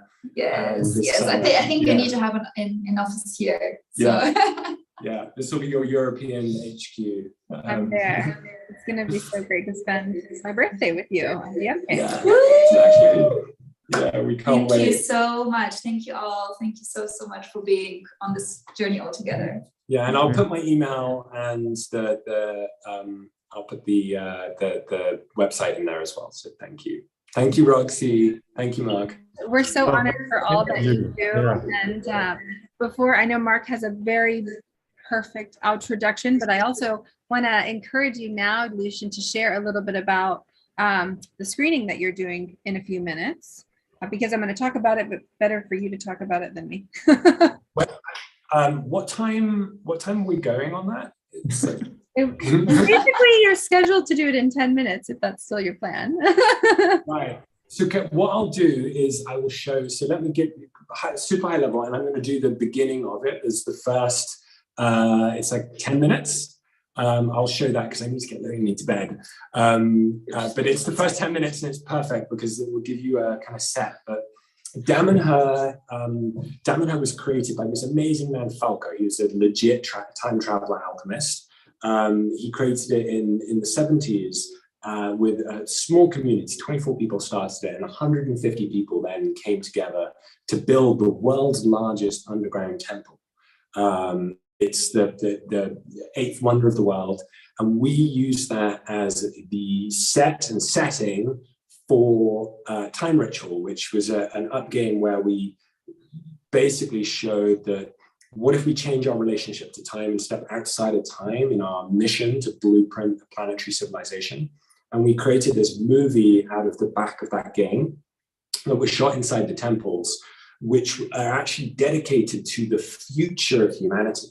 The Damanhurians believe that they are the direct descendants, the reincarnations of the Atlanteans that have come back in time to quite literally change the timeline. And so we go through this immersive movie where we have 7 chapters, an introduction to the concept of stepping outside of time. Then we go into the air chapter where we create a myth of a new planetary language called Gaian, advancing the way we communicate using senses, being polychronic, not bound by time. Then we go into the water chapter, which mythologizes the return to community. And we go into the fire chapter, which is all about the rise of the feminine and societal transformation. Then we go into the earth chapter, which is all about the planetary age, planetary identity. Then we go into the ether chapter, which is stories of the divine. How can we be inspired in this moment in time by all gods that have ever been worshipped and what we can learn from them? And then the final chapter is on time. And that basically says, well, if time is a dimension and there's other dimensions, what happens if we like change our relationship to that dimension and kind of overcome our limitations, our kind of, if you like, master-slave relationship with time? What happens when we do that? It changes everything. And so that's where the movie completes. But we'll just do the intro today, and thank you, Roxy. Wow, holy cow. You know, I'm beaming, you can see it. I'm just like, and I just want to thank you both, Lucian and Tatiana, for beaming from the heart of the Regenaissance, these mythic operating systems, our new mythos, where hope and determination illuminate the protopia we all know is possible. As you mentioned, in the 60s, Bucky instigated the World Game, which was intended to be a tool that would facilitate a comprehensive, anticipatory design science approach to learning about and presenting solutions to the problems of the world. In 1965, Bucky then put out a call for a design science decade for the next 10 years. Now, here we are in the second year of this revitalization of the design science decade. He emitted an omnidirectional beamcast years ago that has resonated with each of you, backcasting evolutionary alliance mediums, helping us see our potential as I becomes we, full of heart. Roxy, speaking of we, what's coming today that we have the joy of witnessing and participating here in the eternal now of Regenera? Thank you, Mark.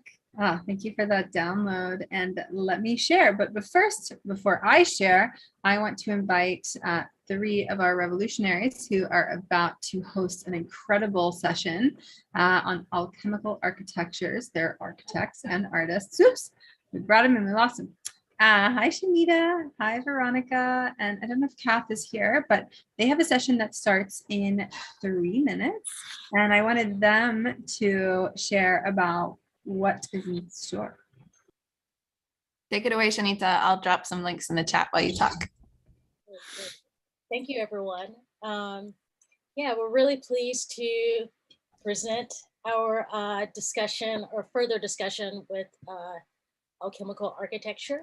And basically, we're going to just take a look at some of the issues that are happening or some of the issues that exist within architecture, from how we approach design and some of the flaws that we see with that outdated approach to the design perspective.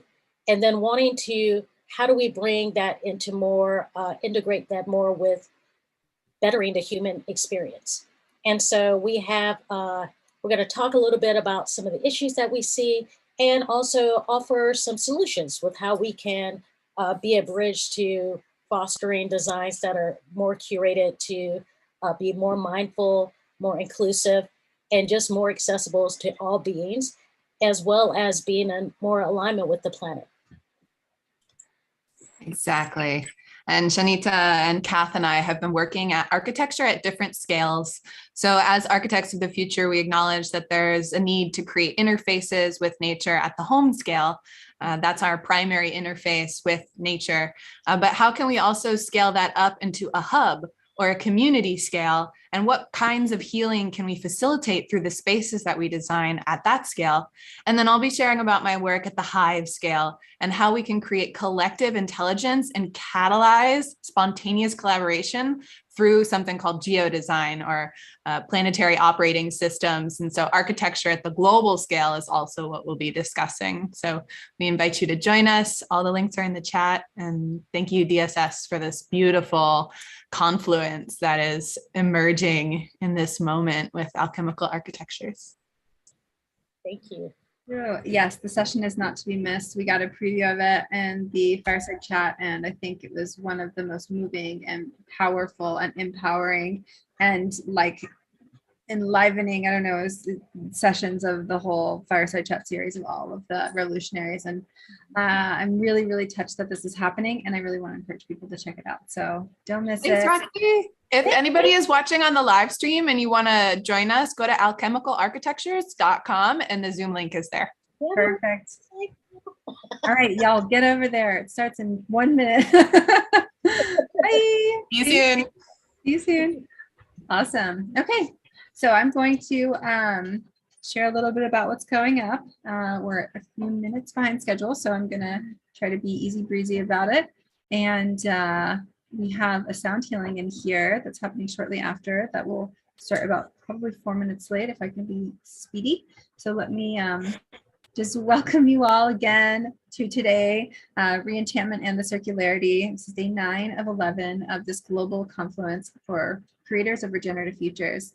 And we're so honored to be here together. I have a message from Amanda Joy Ravenhill, one of our founders and the previous executive director of the Buckminster Fuller Institute. Amanda Joy, Faith, Nicholas, and I all founded the Design Science Studio, and she wanted me to welcome you to this day. Hello, Regenera. Welcome to the day themed around re-enchantment and circularity. Re-enchantment is this idea that is coming from sociology, that there are societies that are enchanted and societies that are disenchanted. And it's a way of relating with nature and relating with, you know, the harmony and reciprocity that can exist between humans and nature. And the process that we're going through right now around the world is this re-enchantment of coming back to this, you know, harmonious relationship in which we can be apex healers and apex gardeners rather than just apex predators as human beings, that we can be this beneficial and very welcome keystone species in our ecosystem.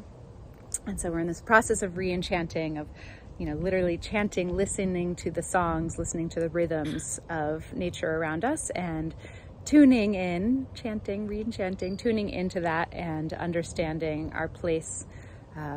It's rather than cancerous forces or negative forces as net beneficial, that each of us as humans can have this net positive relationship where we're creating more ecosystem services than consuming of ecosystem, wherewithal with around us. So that's re-enchantment. And the circularity is this idea similar to the singularity, this kind of event horizon, this moment of no return in which all materials could be circular. So they're either grown in a way that's regenerative, that's adding to soil, that's, you know, creating more ecosystem health, that's providing habitat for biodiversity, that's creating watershed retention. So these net positive materials, or they're recycled. This idea that we've kind of like hit peak mining of the materials that we need, and we can just recycle from here on out. So the circularity is this moment, maybe 2030, maybe sometime thereafter, in which we have, right relationship with the materials around us, and we're recycling and upcycling all the molecules. So enjoy today. in the theme of re-enchantment and circularity. It's great to have you all here. Amazing. Yay, Amanda. Wonderful. So as a part of today, we have a schedule. I'm going to reshare so it shows up a little larger on the screen. And but before I do that, if you are new to our event, welcome. The way that you get around is our platform, which I've just put in the chat to navigate. I'm going to play a quick video from the creator of the platform, a revolutionary in the Design Science Studio, to show you how to navigate easily so you don't miss anything you want to see. And then I'll show you a little preview of some things coming up, and then we'll have a sound healing in here. Either scroll down the page or use the purple bar at the top to jump to the section that you're looking for. Each event has different sections that are turned on and off. The Happening Now section shows everything currently going on, with a quick way to either join the session or to preview what is happening. The Check-in Map is a module for virtual conferences, which allows attendees to see where everyone is calling in from. You can click on the different cards to see people's responses and where they checked in from, or you can click on them to see their response in a pop-up window and cycle through by clicking Next. The Featured section is a way to showcase different speakers or presenters at a specific event. The Agenda shows all the different sub-events for multi-session and multi-day conferences. There are lots of other sections, such as sponsors, related events, and comments. But let's dive into the agenda. This event is the Regenerative Rising launch for the Design Science Studio. Pretty awesome. Each event has different views at the top right corner. The gallery view is best for exploration.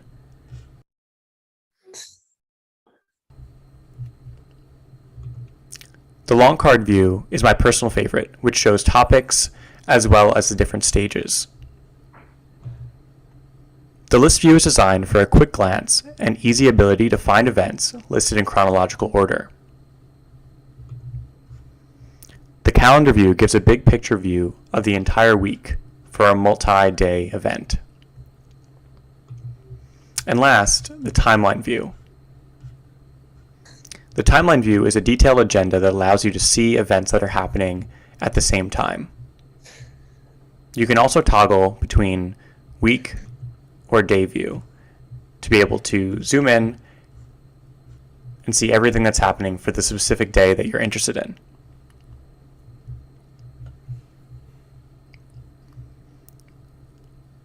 For all these views, you can change the way that the events are searched and filtered. For example, you can filter by topics. These filters will filter across all the different views.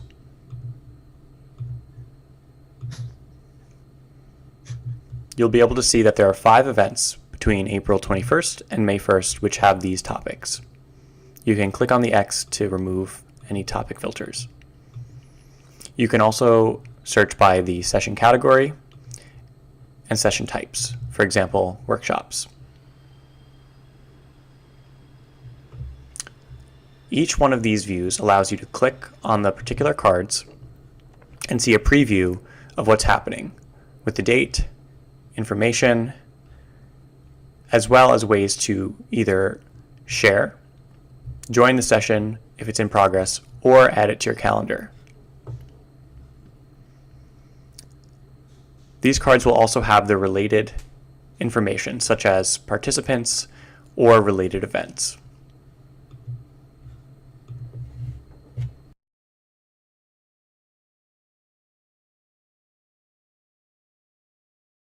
Cool. I'm very happy that we've had almost no issues with people navigating this platform. All right, so what's coming up next? Here we are. Space-time. Lots of beautiful things. We have another room called Biophilia, and that is opening now with the preview with Lucian Tarnowski. So definitely encourage you to check that out, the up game, which we just talked about. Also alchemical architecture, which we also just talked about. So in here, we will have some breath work. Lots of talking, give ourselves a little embodiment. You deserve it. There's a lot of information. I encourage you to do it. Meditate and ground in with the delightful, delightful Natalie Keegan. So after that, we will be having a beta launch of a wonderful program and platform that Basma has created. And this is going to be coming to us live from Jordan, where this is being launched. And so really excited about Basma's work. Another exciting thing is that this was originally going to be pre-recorded and now it's going to be live. So really wonderful to have this opportunity to showcase the launch of Basma's platform, which is showcasing different craftspeople who are doing really wonderful work that is all ecologically responsible and uplifting their projects and their crafts. And all of that will be hosted in their marketplace. So check that out. Then we will have a session with Liv Scott, a revolutionary of the Design Science Studio, all about the studio and the amazing incubator that we run of the 144 multidisciplinary creators. So definitely tune in for this. Really grateful that Liv wanted to host this session to share about why and what we do at the studio and why it's important. And then in biophilia, we have a session with revolutionary Alexandra Isajevic, all about Yuzazu and it's a mind-body discipline that maps our movement in space. So that is something we've been looking forward to all week. In this room, we will have a listening session with Perusia. So this is going to be an immersive sound experience. And then Bliss's very own mentor, David Stevens, is going to join us for yoga of the mind to also kind of cleanse, integrate. Really grateful that David's going to be joining us. Around the end of that in a different platform. So this is going to be actually on streamed on all of our live stream platforms. In addition, internally around and inside of Topia, where there's going to be an art tour for 2 hours, which will interact with different artists who have work in some of the 11 immersive interactive worlds that have been built within the Design Science Studio. If you're not on the tour, and you're in here, you will get to experience the needs and offers segment today. So this is a huge one. This is super important. Vincent and Shant have created a workshop to support people posting and receiving the things that they are both needing and offering as we're accelerating regenerative futures through many creative projects, initiatives, artworks, and more.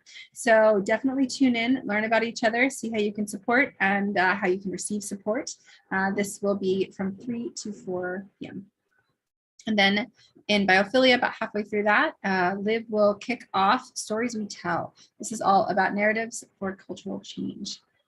This is also going to include a collaborator Liv is bringing with Abba, and that will be for about 45 minutes. Then in the main room, we'll have a quantum love letter writing workshop to cultivate a love letter to ourselves.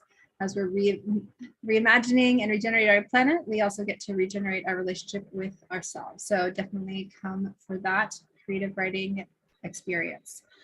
In the biophilia space, medicinal mushroom foundations will be happening with Monty Sharma. And then we kick off the Planetary Salon. And we are joined by an incredible creator, Payush Kumar, who is going to be sharing a bit about why re-enchantment is important. He does a lot of work around indigeneity, and this amazing person was brought to our community through one of our partners, U Productions, and Aliko. So thank you, Aliko, and all the community members who have joined because of Aliko. We will then tune in to a welcome for the citizens of Regenera. emergence of heart for feeling into the present for a future. This is a workshop by Liv Scott, a regenerative relating writing workshop. And then Pamela will share some shorts on I Am Mother Earth, the film project, participatory film project that she has been creating and will continue to be this transmedia project that is all about the voice of Mother Earth taking, getting the reins back. Marley Benedicto, who is actually hosting a session a little earlier, which for some reason isn't showing up, but it is a session all about trees, NFTs, and blockchain. And then there is also a musical act at the end of the day with Marley. Afterwards, we have an incredible artist, Rabab, who is a North Indian Afghan classical musician who will be sharing traditional ragas. And then after that, we will have a dance party with Ross. So that's a lot. Get buckled up. Definitely encourage you to take breaks, drink water, stretch, get outside, put your feet on the earth, and have fun. And without further ado, I'm going to welcome Natalie to the stage so that we can take a few breaths, ground into all of this beauty. She's tuning in from Europe, and we're so honored and grateful that we were able to make a time work to weave in your offering. And also thank you to Jeet, who helped facilitate supporting getting Natalie here with all of us today, because it is really just such a gift to bring all of your expertise and your long time passion for inner and outer nature that helps to support planetary and human health. So this experience will open up ideas around ways to serve and your interconnected health and the path of regenerative rising in our bodies. So thank you, Natalie. You still have about 23 minutes, so please, the stage is yours, and we're so grateful to have you here. Great, thank you, Roxy. And yeah, it's just been a big wealth of information coming in over the last few hours. And yeah, so it's an opportunity now to integrate some of that amazing information we've been given. So I'd like to ask you, if at all possible, if you could put your videos on so we can get a sense of each other here. So we can connect as a community. I know it's not possible for everybody, but if you can turn your video on, we're going to have our eyes closed through the meditation, but it's just a nice way to, yeah, just really recognize that we're a community together.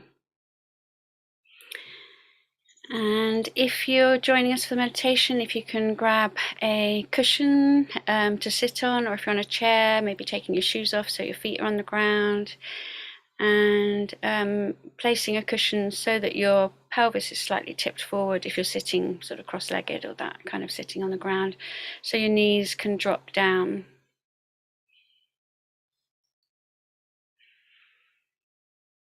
And yeah, my idea to offer you today is to really sense and inquire that exploration of inner and outer nature, and really sensing that there is no separation, which, you know, a lot of people have been talking about here, but to really embody that and really feel that, and allowing our visions and our imaginal to come into form from that embodied, centered place where we can really feel our response to the animate sense of nature.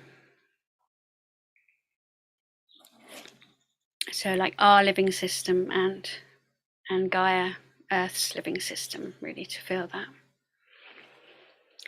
Great, it's lovely to see a few faces popping up now, so we can feel connected to each other as well. So yeah, if you're comfortable, make sure you're warm, make sure you've got that position so that you can have some verticality in your spine, but without bringing any tension there.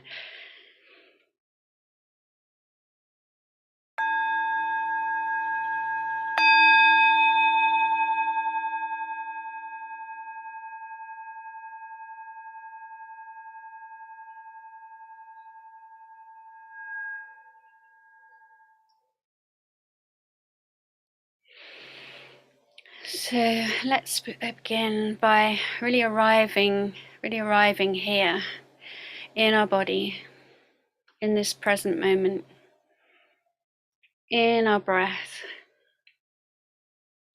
And take a moment to really let the body's wisdom, its intelligence, to just show us how it wants to breathe right now.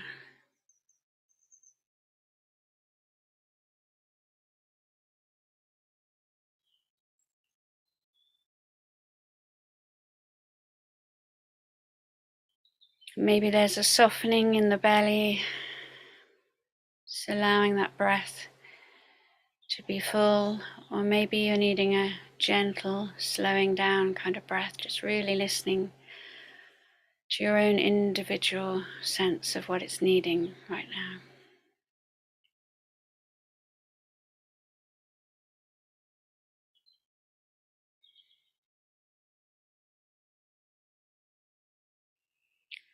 And then taking a moment to feel the ground beneath you, feel the landscape of where you are. We're quite a global community here, so just taking a moment to feel the ground connect with your roots from the base of your spine, feeling your sit bones on the land where you are, even if you're 3 floors up, just getting a sense of the landscape that you perhaps know quite well, or the area, the community that's around you.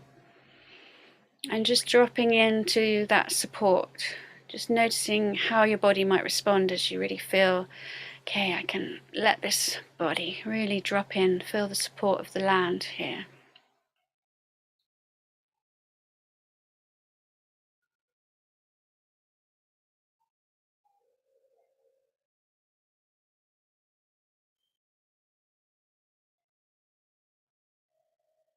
And from that ground, just take a moment to come into the spine. The spine is an incredible part of our connection between the earth and the space, the vast, vast space above and around us. But it's also our core blueprint of health that has been with us since we were little cells dividing. That midline came into being.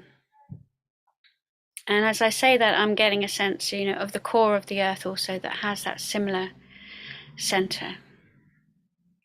And there are so many mirroring reflections, the branches of the trees, the branches of our veins and our nervous system, the pathways of the rivers, the circles of a tree when it's cut, those circles of history, the circles of our thumbprint that shows our individuation, the mycelial network and the fascia that is our interconnectedness inside our body.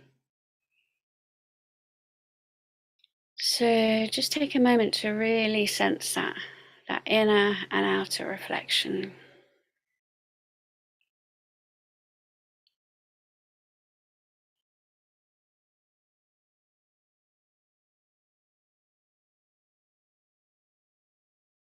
As you start to center in that midline.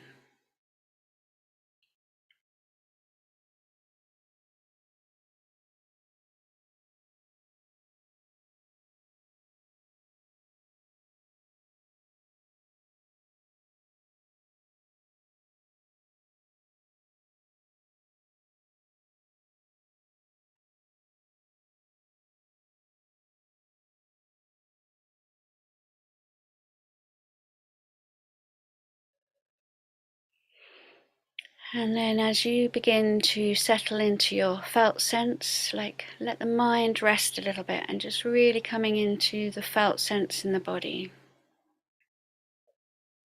And just find somewhere in your body right now that feels really comfortable, that has an okayness to it, maybe even loveliness to it.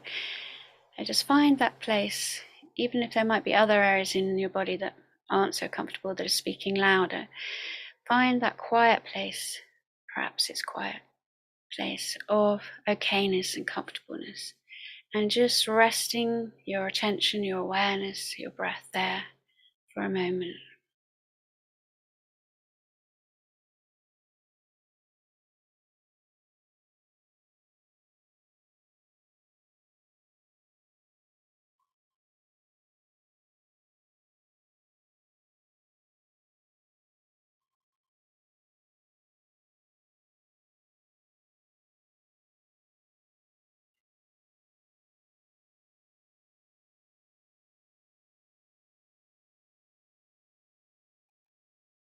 And noticing how your body responds, opening up that relational field to the whole body. How does the whole body respond as you feel into that place of comfort there?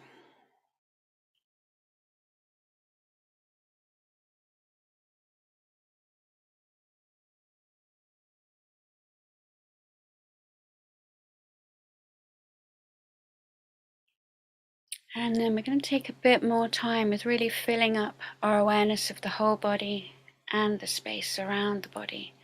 So just beginning by sensing your body as fluid, as much of our body is water, as much of our earth is water. Take a moment to feel that fluidity in the body, letting your breath move through that fluidity. Noticing where it wants to move to different areas of the body, filling up that whole space in its movement and expansion.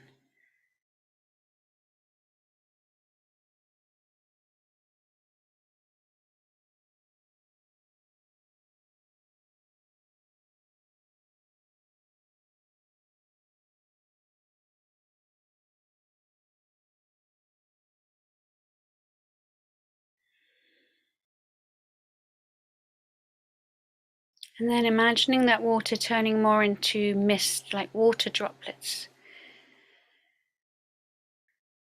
Also feeling that space, feeling the breath rippling through it.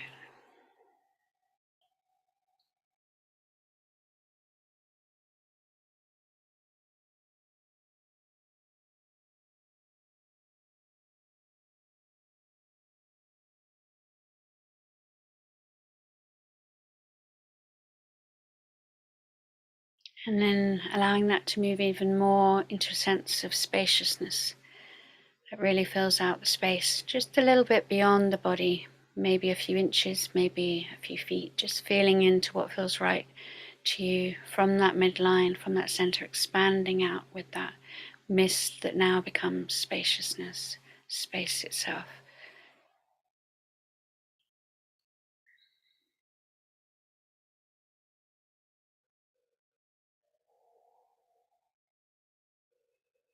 And within that spaciousness, still sensing your heart connection, that metta, that unconditional love that is beating within that spaciousness, that pulse, pulsing into the wider sense of the self that is also connecting to this community also being the earth, the animate earth, and all the beings upon it.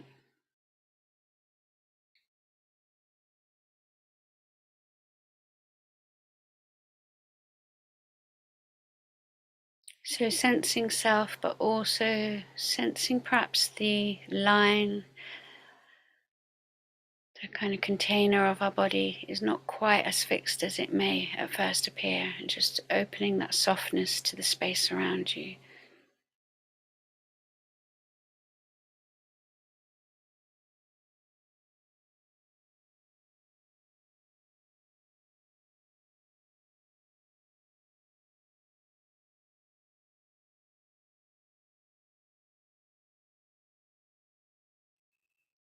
And as we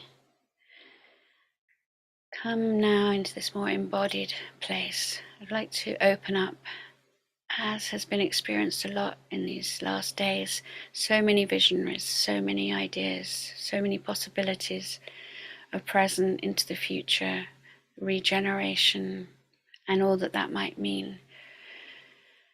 The action of regeneration, revival, renewal, the creation, the rebirth. And we're just going to drop in that question as we open up to the possibility of the imaginal, of image, of imagination, to come from this embodied place, just opening up that possibility now, that each one of us as seeds in that vision may open up to what we see right now.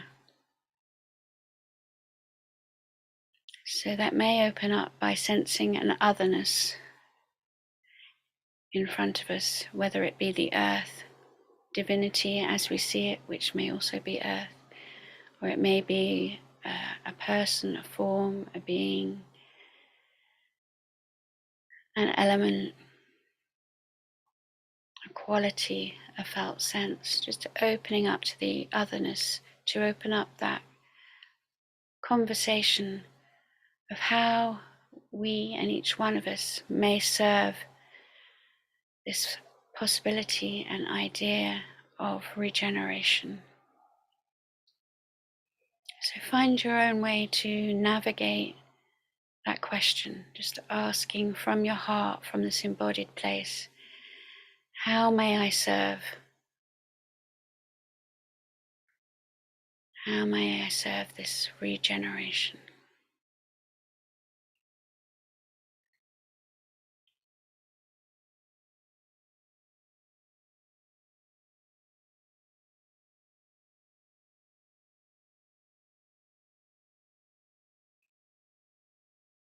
And allow this to begin to open, perhaps in front of you, perhaps from within, behind, around.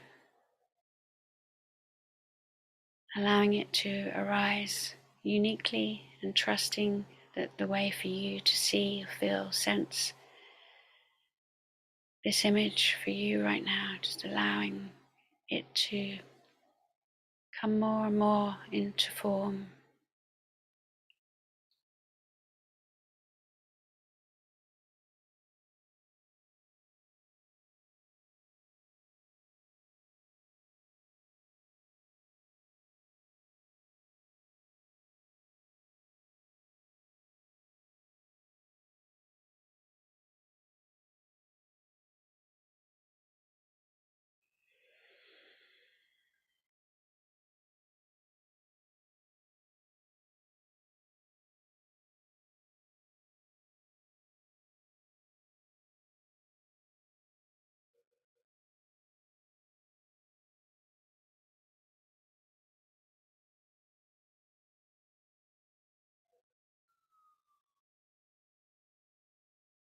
And if your mind begins to wander, or you're questioning what you're seeing, or just bring it back to the breath, to the self, looking out, opening the question, how may I serve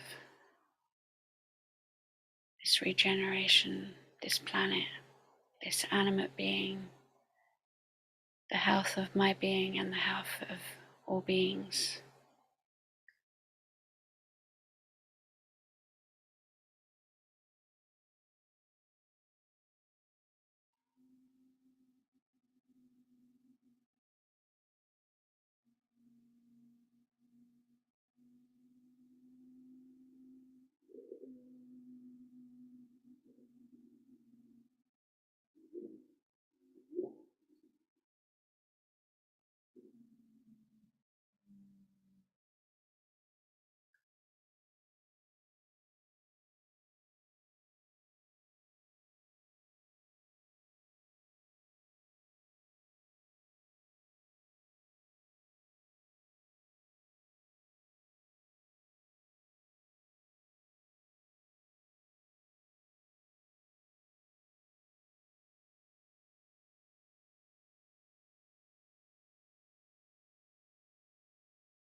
May your awareness guide that image and opening again. Is there anything else there that I'm not seeing right now? Just opening up that inquiry, that vision a little more, seeing what else can be sensed here.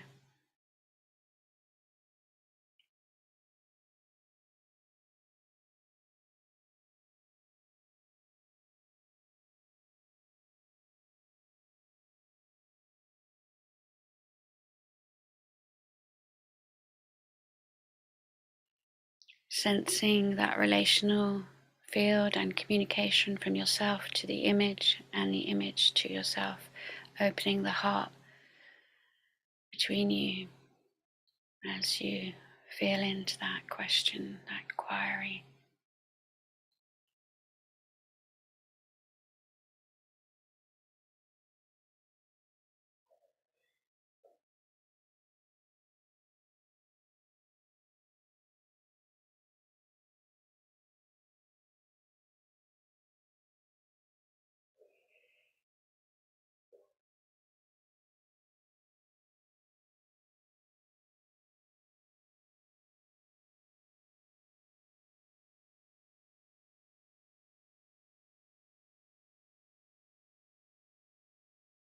And when you feel ready, just taking a moment to integrate what you may have felt or seen or sensed, that seed opening up, maybe something that you want to bring into action in your life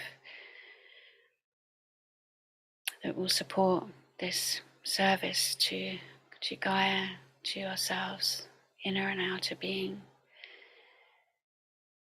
Find a way to let the image go, but to come back to self and integrate into the body, the breath, this moment, and bringing back that wisdom, their treasure, a gift, back to the heart of your being, lighting up the eros for that idea. Taking a few breaths to come back to the sense of the body, sitting here on this land, wherever you may be on this planet. And grounding that idea, embodying, integrating with your breath, with your presence.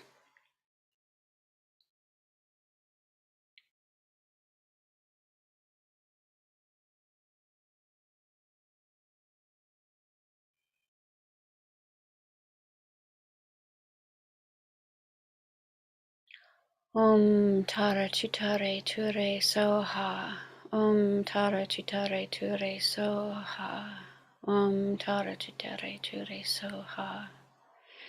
May this practice be for the good of all sentient beings.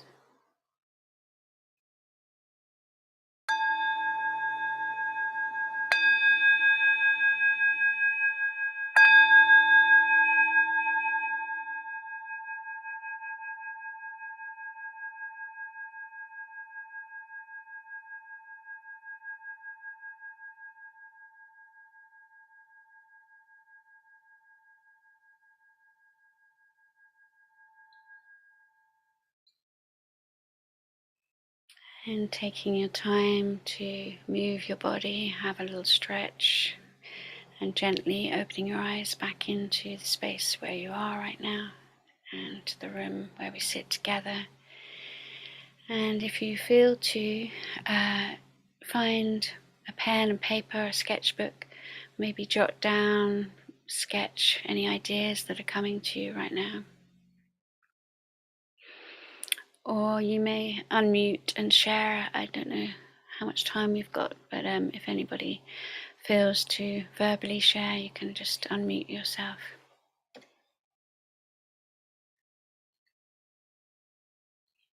AB, if you're talking to, I can't hear you, you're muted at the moment. Ah, come. Also, you can share in the chat if that feels more comfortable for you.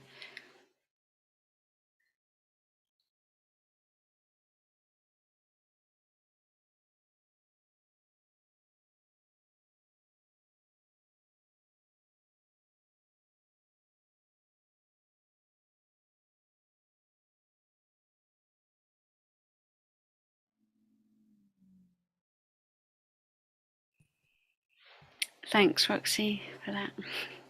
Hello. Yeah, sometimes it's important to gather back in when there's so much information to integrate. So, yeah, if anybody wants to share right now, or I think there's a tight schedule, so it might be that we have to move on. I want to share real quick. Just yeah, sure. Yeah, you know, I've been here for a little. It's different, you know. Yeah, usually she does this on the vision train. For me, what's at 1 a.m. And so just maybe like 4 people that like max. So here with all these people, there was a different intensity to it, almost like I want to say like flaming intensity. Instead of just like the grounding down, I felt like the flame back up. And yeah, that's how I describe it best, I think. Yeah, great. Yeah, I think it can be a catalyst, and a kind of, accentuates things when we come together with ideas, and all the visionaries that have been speaking today. It kind of lights the eros and the flame for making change, being the change. Yeah, I didn't quite get a vision this time, but I know where I should do something on a painting, so that was helpful. Yeah, sometimes we need to keep coming back to this question. Sometimes it's not clear straight away, and so it's something to keep dropping back in and asking that sense of the divinity within and outside, asking Gaia herself, how can I best serve you? Yeah, so just a deep thank you, Natalie. It was really nice to ground. It's really nice when there's chaos and beauty unleashed and celebration, but it's just nice to come back into your whole being and be for a little while. I really appreciated it. Thank you. Yeah, I think something about seeing the beauty within, seeing the beauty without, and it's that inspires us into action when we really go, wow, when we really see that vibrancy and beauty and creation that's happening all around us that we can sometimes lose sight of when we're too busy.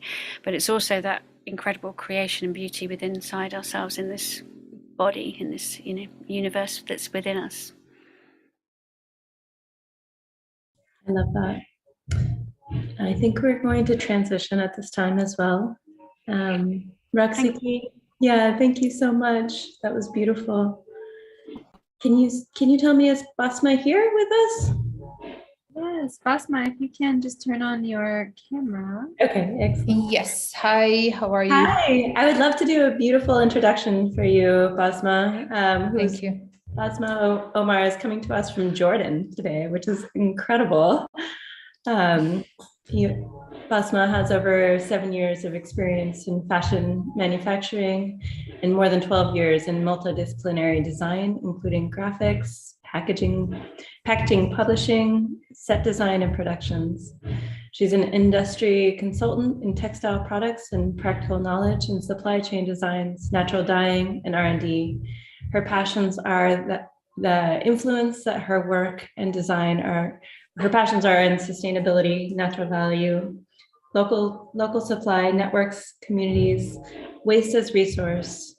And she's worked in product design and production and trained and consulted in projects with Oxfam, UNHCR, Goethe Institute, and UNESCO, as in production skills and with production skills and planning. She's a lead visionary of the Grounded Stream vision, and she conceived the idea in 2017 and made it possible for her team, and co-founded in 2022 an MVP being in time for Regenerative Rising celebrations. We want to welcome you. That's a lot there. Thank you. Thank you. Can you tell us what time it is in Jordan right now? I feel like it must be pretty late. It's 11:13 minutes right now, PM. Okay. So yeah, it's all right, not that late.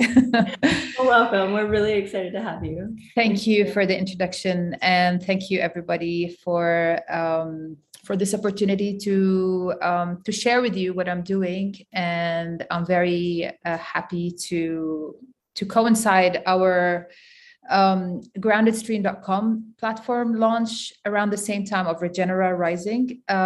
Today was supposed to be a pre-recorded experience to show you the actual going live of our platform, but as always, some delays have happened and we're not live yet. We're going live in the first week of May, and I'm hoping to create a special event for that, perhaps maybe on Topia, and share it with the DSS community. That would be amazing. So today I will share with you my process and Grounded Stream, what it is, and how we got here. So I will share my screen. Here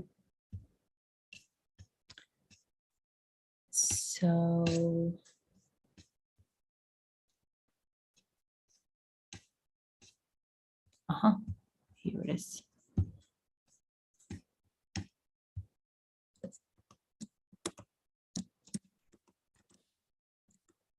Okay. So groundedstream.com is launching in the first week of May. It is the MVP, meaning the minimum viable product of a platform that I've been thinking about and building since 2017. And the reason why I started this platform was because of my background in consultancy and training with communities in Jordan around production and skills of creating products and selling them, especially with communities, rural communities around Jordan. My experience was all so my main story, what got me here was mainly the biggest project I was part of was in the refugee camp of Zatari in Jordan. This project was the highest point of the career I was at, that I as a consultant at that year.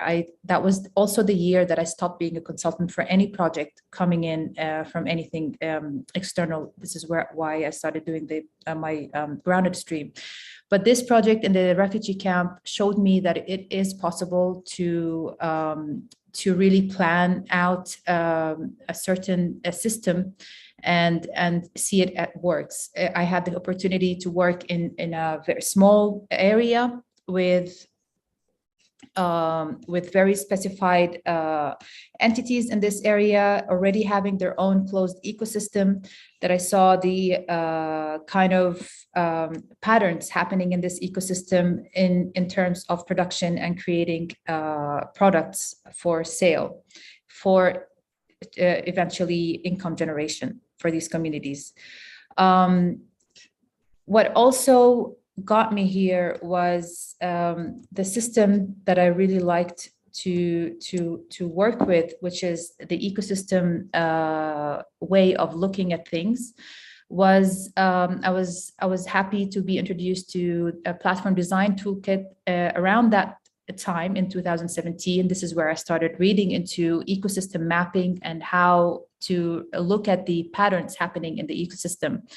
And in Jordan is relatively a young country. What is happening now here, it's slowly being developed by a lot of help externally and internally pushing as well.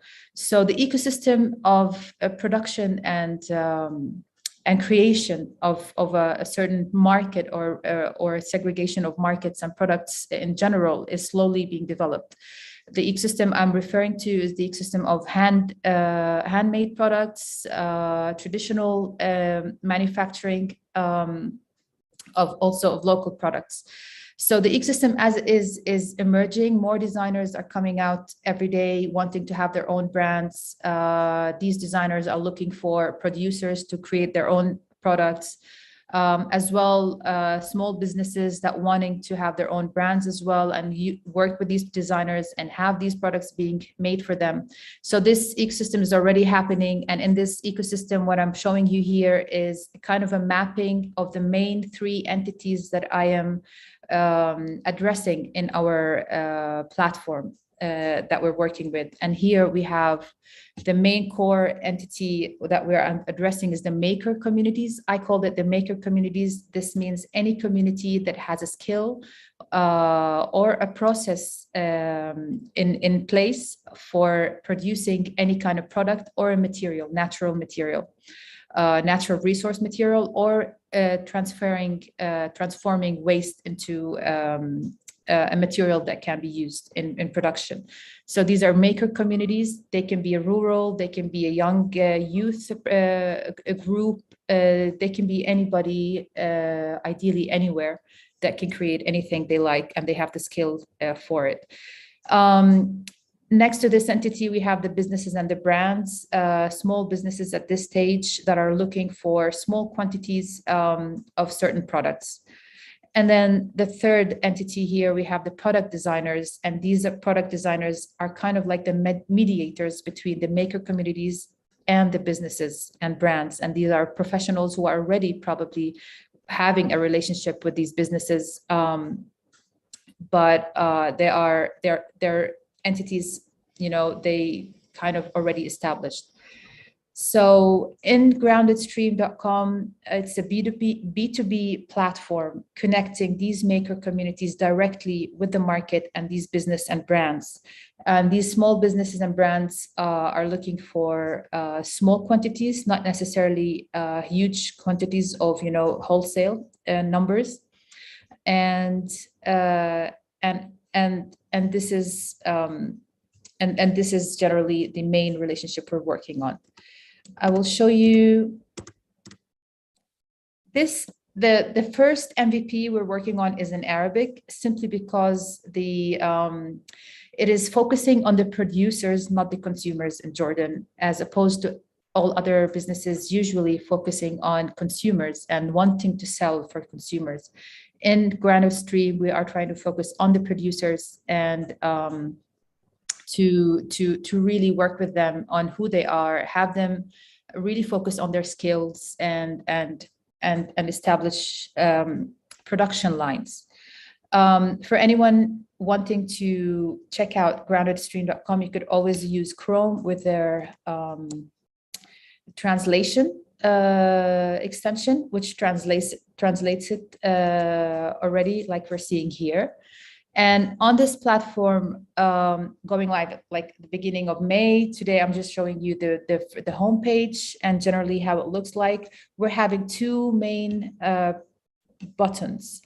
And these two main offerings are the productive societies. This is an Arabic translation, so they are the maker communities, مجتمعات منتجة in Arabic. So it's productive communities and then catalogs. Productive maker communities, we have, this is a profile page that shows the local communities that have been working and getting trainings for the past, almost 20 years in Jordan, to have their own profile page, their own platform where they can show who they are, what they've been up to. This is, for example, Ghor Safi in the Jordan Valley. They have, indigo, harvest for the past 5 years. They're re-enlivening an old tradition in natural dyeing. You can see here achievements. You can see their certificates that they've been working on. They can see their own stories. They're also able to share their own posts. Like here, they're having their own market. So this on this turn just gives a social aspect for the website to really show, to give the communities a sense of accomplishment as they are using this platform, and then gives also the ecosystem a way to look at who they are and what they are and what they've been doing. They're not just any community with no name. In this aspect, I'm putting these communities, making communities, higher on the value chain. They are being more visible because usually designers in general, they come to these communities, they work with them, they use their skill, and then they pay them sometimes not as much as they are selling their products, or they pay them maybe not as so generally they are not very visible to this. So designers would just use these communities and then go and do their own work. And these communities who are actually doing the work are not being seen. So this is something I'm working on to show with this worldly map system, showing, exploring the value chain. Worldly map is one of the tools I've also been introduced to through the platform design toolkit community, and it has been very helpful to also see how we can really move around with the entities inside this value chain. Unfortunately, I didn't have the time here to upload our own value chain mapping, but I will share it at some point with the community in DSS. On the other side, we just have catalogs. and this is where all the actual selling happens. And then here you could see the catalogs. In these catalogs, I put all the products inside catalogs, like as in collections. So for the buyer to go in, and then they can look at eco fashion made in Jordan, and they could look at different different textiles being sold. And in this way, we are just presenting the local product in a also a bit more fun way for local designers and brands and businesses, the buyers, to choose from.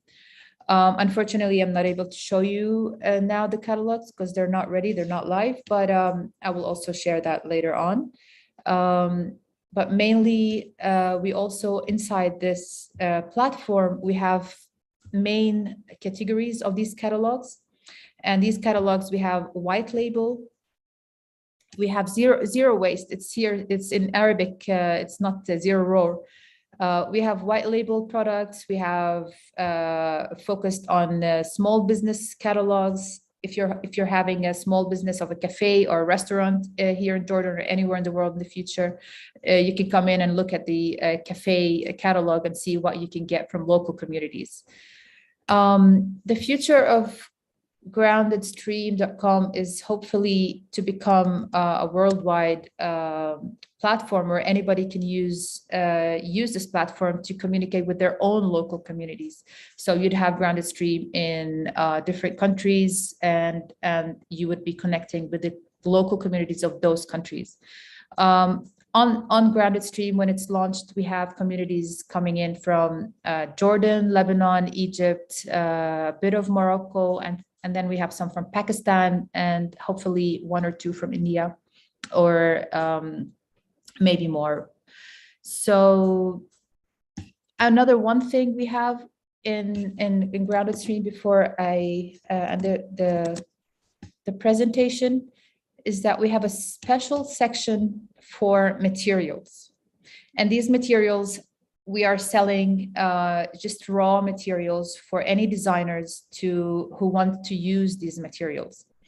So you can buy, for instance, locally we have shredded cotton from textile waste. We have we also have from the local communities, like paper mache by the kilo, made by order.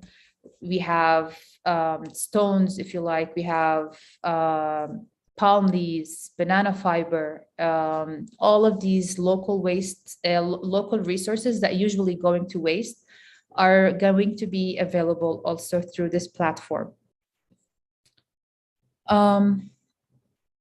So this is it. Our vision is that local production methods for traditional, of course, this is a translation. It's been written in Arabic, so it's probably not the best English, but generally local production methods for traditional or non-traditional crafts and industries and agriculture production through technology is possible and is a direct source of the economy and local economic security for all craftsmen, manufacturers, designers, and producers in the world within a circular and zero waste environmental framework. So we are hoping that within the next 2-3 years, we go into a circular economy, connecting different entities within the ecosystem that makes it possible for anybody who has any kind of a resource to go on this platform and make themselves available and known for the platform. At the MVP today, at the MVP, we're testing out the very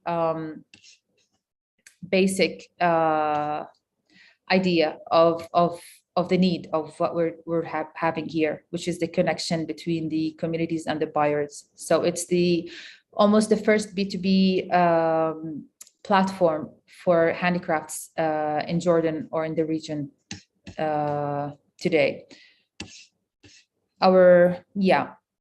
So I'd love to hear if anybody has any questions. Hello?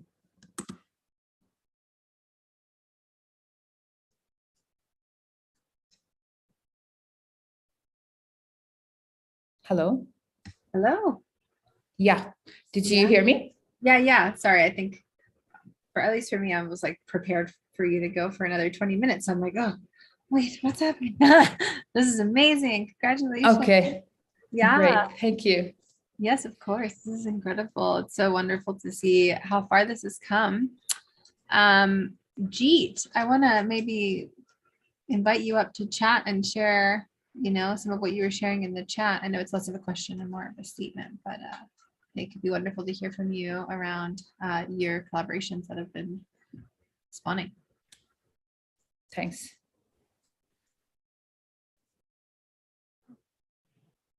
Hi, Basma. Hi, Jeet.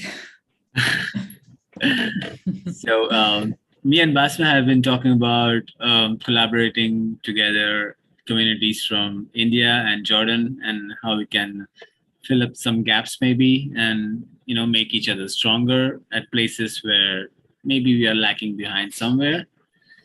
So yeah, the last conversation we had was about a wool-based conversation where we were speaking about how we can connect the communities here in the Himalayas who have an abundance of wool and, especially a certain kind of products that they make, which are like shawls, and they have like an abundance of that particular product. And if we could kind of upcycle it, make different products of them, like, wearable art or something like that, using different techniques and getting even more designers from all around the world, starting with India and Jordan, people who are interested into creating upcycled products or, in this particular concept. And yeah, I'm just so excited to see this work, Basma. It's really coming true. Thank you. It's coming together. I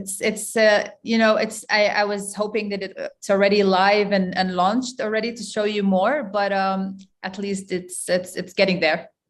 Yes, I'm sure it will soon.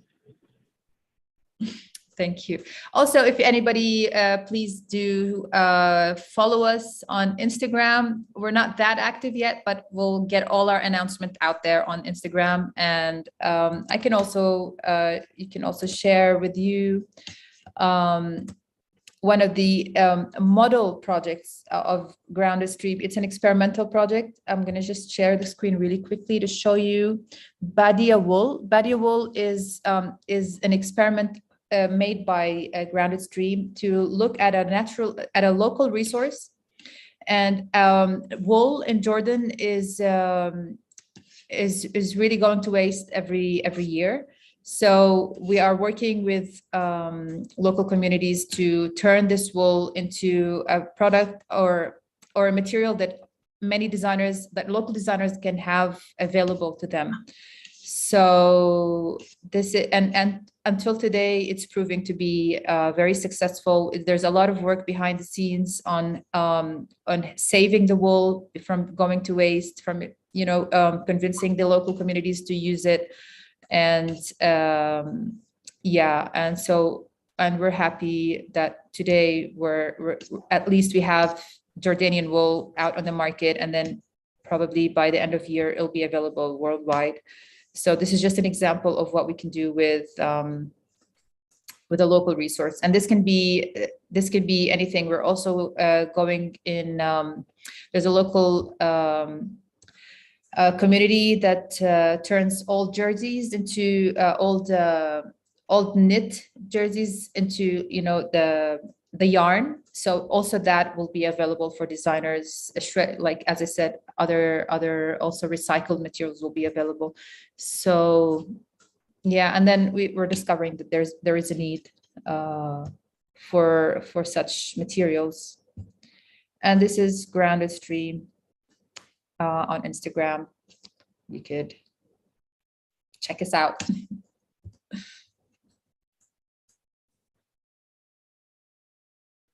Wonderful, Basma. This is so cool, the way that it is, you're taking, and helping to make sure that there isn't waste created from such resource, and empowering these small businesses. And it's also very beautiful. Like, I really love your design aesthetic, and just it feels really warm and inviting for people to be able to engage with the marketplace. And there's someone has a question actually.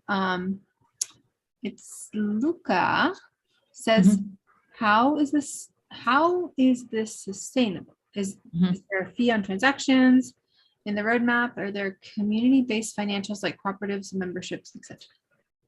Yeah, for now, we're just having a small transaction fee on every transaction that happens on the platform, but we are looking into a membership fee for businesses. One of our main goals is to create long-term relationships between certain local communities with certain local businesses. For instance, a cafe that needs, certain recycled trays or anything like on a monthly basis, then we could have this kind of a membership basis between the business and the community. And then we just, also it's a transaction fee or a membership fee. So this is also in, one of the things we're testing out with the MVP to see where is the main source of income for our sustainability. I just thinking about how today's theme was the circularity, and yes, serendipity. The serendipity. Yeah, it is. Oh my gosh, that's so cool. Yeah, well, you're embodying it. This is what the future needs, and it's happening now. So, yeah. What are some things that have surprised you so far in working on this project? Like, how do you remember near the beginning of the cohort, we were talking a lot about becoming, like becoming the regenaissance. Like, what has changed in your becoming as a designer and an artist, kind of working on this initiative? To really trust the flow and how the process really, because the process has its own time. We cannot really push things. We cannot pressure anything to happen. We just need to understand why it's happening. Everything takes its time. And this has also been a big lesson for me, because I talk about the process all the time. My main mission in life is like process optimization for, production in general. So it's like, for me personally, it's like process optimization for my own process, not just as a consultant for everybody else. So now I'm trusting more of the process and letting it be, and taking it its time, and then at the same time not giving up on it. It's the most important thing is to never give up on a certain vision, especially if you believe in it really a lot. I feel that deeply with the Design Science Studio. Yeah, and I'm very happy with the Design Science Studio. It really gave me a bit of a flow into my world. Got me a little bit of more the creative outlet, communication and exchanging with other artists and people, other visionaries, has really helped me really connect again with my core, especially in Jordan, because sometimes it's hard to find people who are like, have the like-minded frame of thinking. So the DSS was there for me. So I'm very happy to be part of it and having this opportunity today to show what I've been working on. Amazing. Yay. So, yeah, thank you. It's been amazing to have you. And now we're in it for the decade. And I hope that more of your collaborators, friends, innovators that you respect and love from Jordan can be woven in. And I think that's one of the things we all feel the most here. It's like that sense of kind of belonging and camaraderie. It helps keep us motivated and connected. Yeah. Well, thanks. Well, hopefully also like other maker communities, as I call them, around anywhere with the DSS, any group that already is creating any kind of a product or have a production of some sort and want to connect with this MVP as well, please just reach out and let's test this strategy together and see how it works. I love that. That's a wonderful invitation. I think I hope that everyone takes up on that, and we should see how we can integrate this into some of the fabric of what's possible for people in the studio. You know, there's so many, like we're using Catalyst right now, right? We're using Trove because one of the revolutionaries created it, and the same is true for Grounded Stream. Like, how do we weave this in now as an opportunity for people to be able to plug in. Great.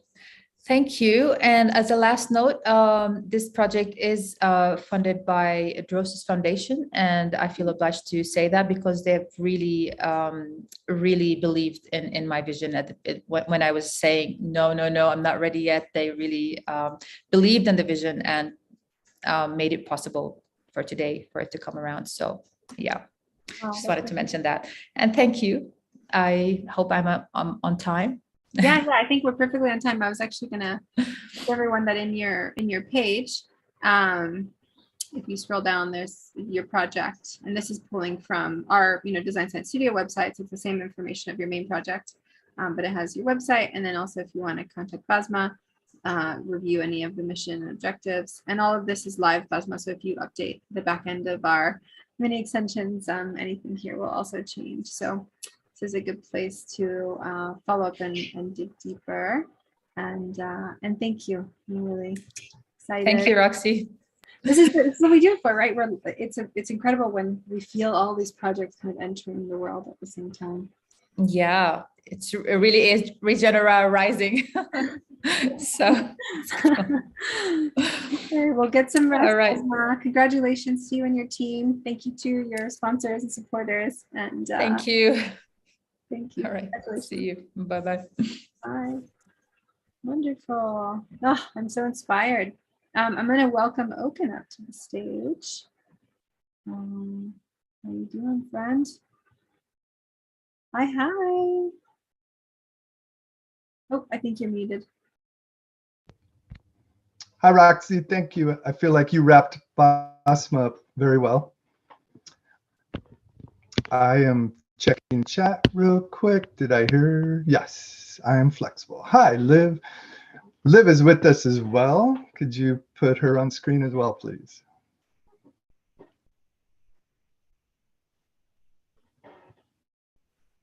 They, them are joining. Hi, Liv. Hey there, Liv. Just a real quick intro.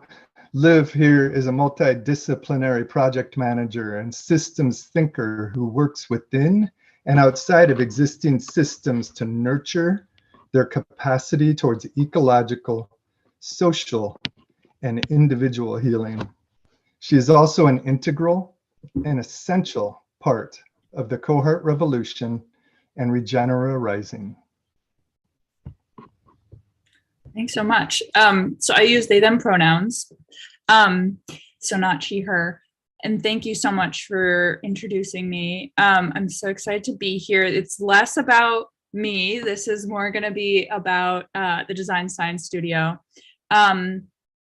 So first of all, like show of hands of who is not in the Design Science Studio, who's in the house right now. So I kind of get a sense of audience. Beautiful. All righty. Fabulous. Welcome to Regenera. So a little bit about, I'm going to zoom way out because I'm a big systems thinker type, and then I'll like zoom in.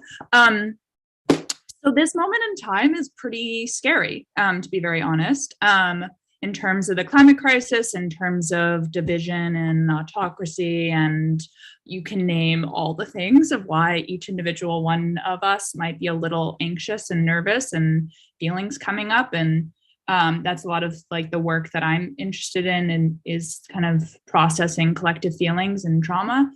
And my background is in biology, so I studied ecology in undergraduate, and I always felt like the black sheep. I always felt like I wasn't really a biologist, and I was kind of just following this breadcrumb trail, and so of trying to figure out how to be of service in this world.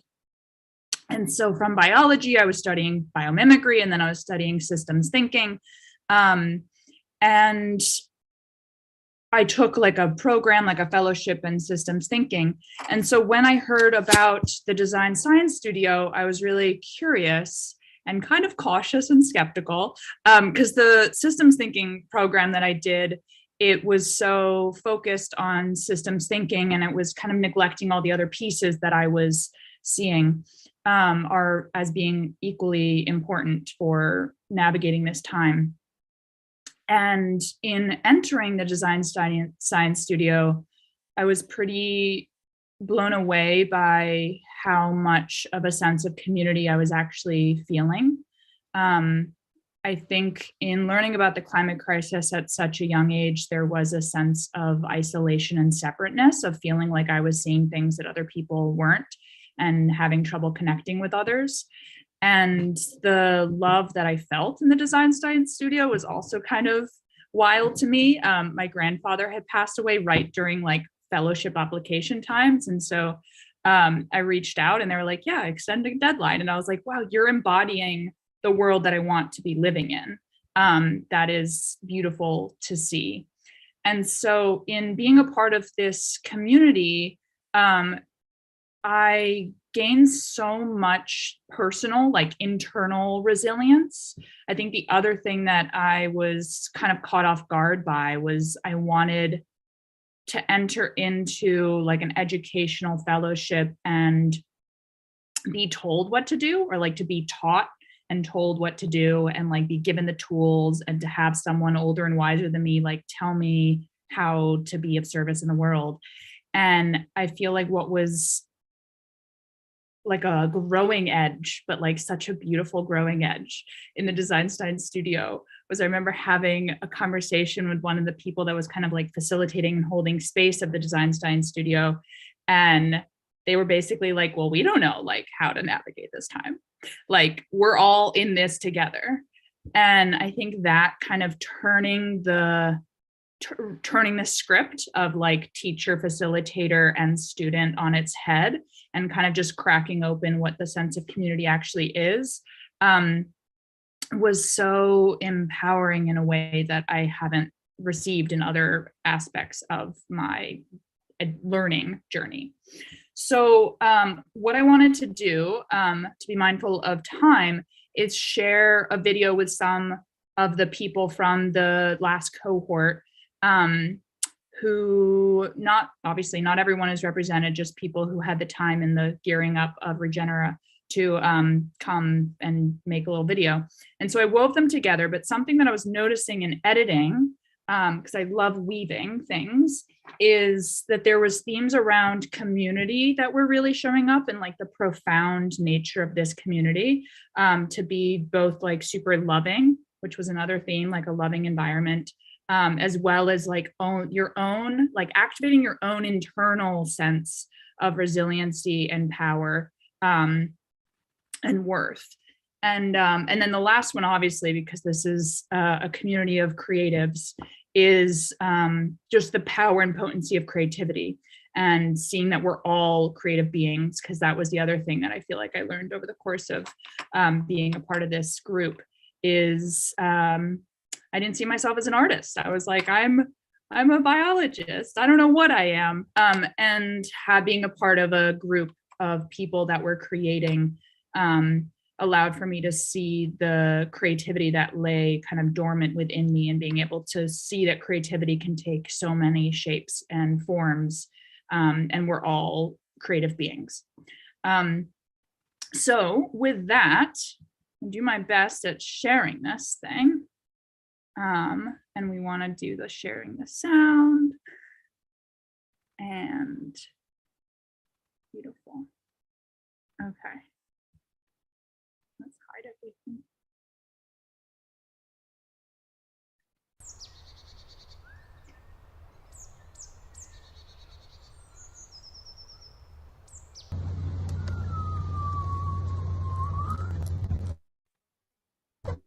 Hello, and I am part of Design Science Studio. What an honor it is to say that. I joined because I I had the fire inside me that I needed to integrate all these stories and all the experiences that I've been having in my 35 years. This cohort came in at a really important time in my personal journey. The pause of 2020 and 21 gave me screaming clear messages. I always go search for someone to learn from and the wisdom outside myself, and this time something was telling me, come on, you've got everything you've got inside, and there is something missing, and the artistic side of you is asking you, please, to use it. One, the way to help us forward is through art and culture. When unity is singing through the memes and themes of our songs, stories, and movies, governments and corporations will follow. So whenever I found out that Design Science Studio was bringing together like-minded people from all around the world to use art as a catalyst to bring forward this Civilization 2.0, I just jumped right in. And I believe that any solution, any logical, any reasonable, any whatever problem that you may be facing right now, there is an artistic side of you, and there is a lot of creativity inside that will help. They can may guide, support, serve, and love you at best if you allow your creativity unfold naturally. We are all on planet Earth urging everyone to be creative. I remember before I applied, I was curious what this journey held for me. And just like tea, it holds so much wisdom in those loose leaves, and you see it and it's dry and it just has a story to tell. And once you start to infuse and bring in that warm water that warms you up from the inside out, and then you get to blossom and bloom and express yourself. And the second thing I got last year was creativity and community. Don't try this home alone. It's very easy to become an isolated genius. And an isolated genius without any friends or allies and mutual vision and hope can get like a pretty sad place to be. This group, with the artistry, the elegance, and the grace of authenticity, everybody is just themselves. One thing I love, or maybe even what I love most about the Design Science Studio, is that I can be who I am. I can be authentically myself, and I can be around people that are really unconditionally loving. This year, the second year, blooming is Beaming Regen Era. And I'm here to encourage the voices of this era and loving every moment of it. So Design Science Studio to me is so much more than just a program. It was that moment that gave me life, that gave me water, that gave me my essence to grow, to be nourished, to take what I already had inside of me and to share it and prototype it, to talk about it, to flip it on its head, to look at it from different angles and then play with it with other people and share and resonate and grow. It's helped me remember to integrate, collaborate, cooperate, and co-create with other people, even strangers, scary, and also talk in public. So this is a really beautiful community. Before the Design Science Studio, I had a small group of friends and I traveled a lot, and I felt inspired and excited about our future as a civilization. After or since being part of the DSS for 2 years, it's just really magnified for me. I believe now that it's integrating all that so far I've been learning and sharing with others, and now I need to trust myself first that what I'm sharing with the world, any project, any idea, any suggestion, it has a value, and that value is worth it. And Design Science Studio reminded me of that, how we're all so valuable and so worthy together, apart. But when we come together, we heighten and enlighten and light each other up. Through these courses, I met beautiful people, musicians, and other kind of art. I didn't know what art meant before I joined this course. And I don't think I would have connected those dots or feel the same inspiration and passion to bring this forward if I hadn't have been in the Design Science Studio. Our way forward is absolutely holding hands and releasing our creativity. Isn't it Jung that said that creativity is repressed, there's disease? So we are all creatives on this planet. I'm a different person today because I'm part of a community that is supportive. I love everyone that passes through here. I love the enthusiasm, I love the heart, and I love the genius, of course. There aren't always that many people we can share when you're an outlier and cresting the wave to see what's ahead. And thank you to all the Imagineers, the regenerative workers, the developers, the artists, the listeners. And the innovation and the minds, but the soul of the Design Science Studio is where it's at. Creating this vast and beautiful network. So Design Science Studio, thank you. And I'm just so proud and grateful to be part of such a creative collective. This group and community has been life-changing for me. It's a family. It's the new beginning to this community that I get to continue to live on with. DSS, man, there's great people from all over the world. It's a beautiful thing. Check it out. And I'm super grateful to be part of collectively building and revealing the Regenaissance. So thank you so much for this life-changing opportunity and for these past 7 months of like pure bliss, education, and inspiration. I am thriving. We are thriving. We are here now working on exactly what we're supposed to be working on, and we have found our group. We have found our voice, and now share it. So I'm super grateful, and go Design Science.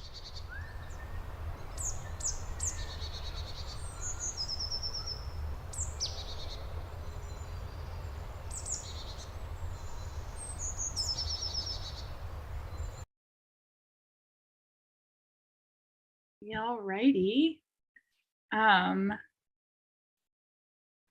Yeah, so it was really beautiful to weave those people's stories together. Because I think a lot of the things that I was initially going to talk to everyone about in this session, people said so eloquently. And yeah, that it made me feel again like less alone in my experience. And it was just so lovely to yeah, be a part of this cohort. And as you could see, a lot of people shared kind of similar feelings.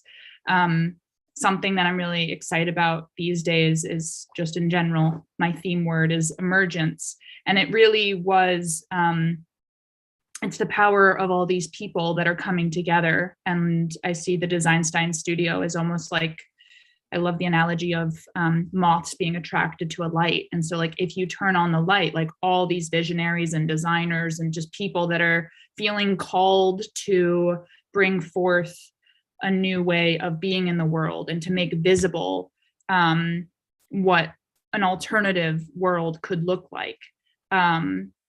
And I feel like we are so stuck in like capitalistic systems or systems that don't allow us to be in that type of community. And so just the spaciousness of this community to really champion our innate being, like our innate call towards creating a world for all life. And so it truly is a container that attracts these wonderful beings to it. And the magic that happens within that container is the beauty of the Design Science Studio. So hopefully that video kind of spoke more eloquently than me. And I don't know who I'm turning the mic over to, but I would love to also open up space for questions if we have time. There's a ton of people that are in cohorts with me here. So if anyone who's not in a cohort or is interested in supporting the Design Science Studio, have any questions, now would be a lovely time to ask them, because you're in some beautiful hands. Thank you, Liv. I'm sure there's a sense of depth that we're all feeling through the work you've woven in the videos and just being present with us throughout the Design Science Studio. And I'm wondering to open your invitation. Is there anybody that would like to share what's coming to mind? I know that for me, this weaving it's so heartfelt, first of all. And the fact that, you know, and I remember you and I had a conversation going into this, like, I don't know what I'm going to do. I'm not sure how to, you know, what my thing should be. And I relayed to you that I arrived the same way 2 years ago. And I think what comes naturally is when we listen deeply to each other and we sense what might be missing. And I know that's how the beaming came about. And it was just that space for us to share in a very heartfelt way. And it's just radiates, right? It just radiates through us. And then somebody like yourself comes along and says, I know what's missing. I'm going to weave it together. I'm going to call out and see what comes back to me, what resonates. And then I get to thread the needle. And out comes this beautiful video. So thank you again for what you've created for us. This artifact that will live on through the Design Science decade will be the memento of this time and this opportunity to share our hearts. Beautiful. Thank you.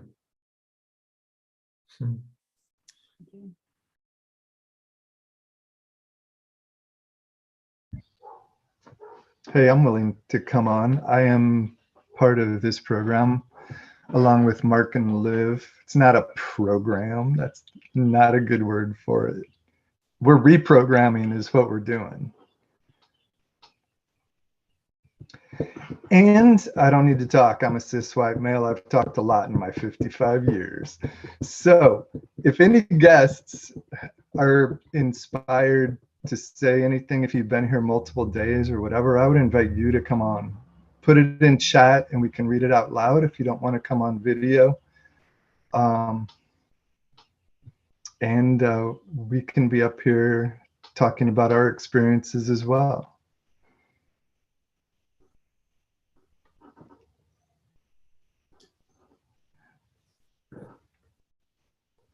Liv, you know, I'm also curious when you do something like this and what comes back at you. Like, what are you feeling right now, this very moment? What's radiating from your heart? What are you beaming? That's a good question. We also have someone, okay, so I'll answer and then I'll ask the person who has their hands raised. I think what I am realizing, even though I constantly say I'm not a filmmaker, I think what I really love about editing, especially editing nonfiction, just people talking, is spotlighting the patterns and then doing service to the patterns that are being highlighted.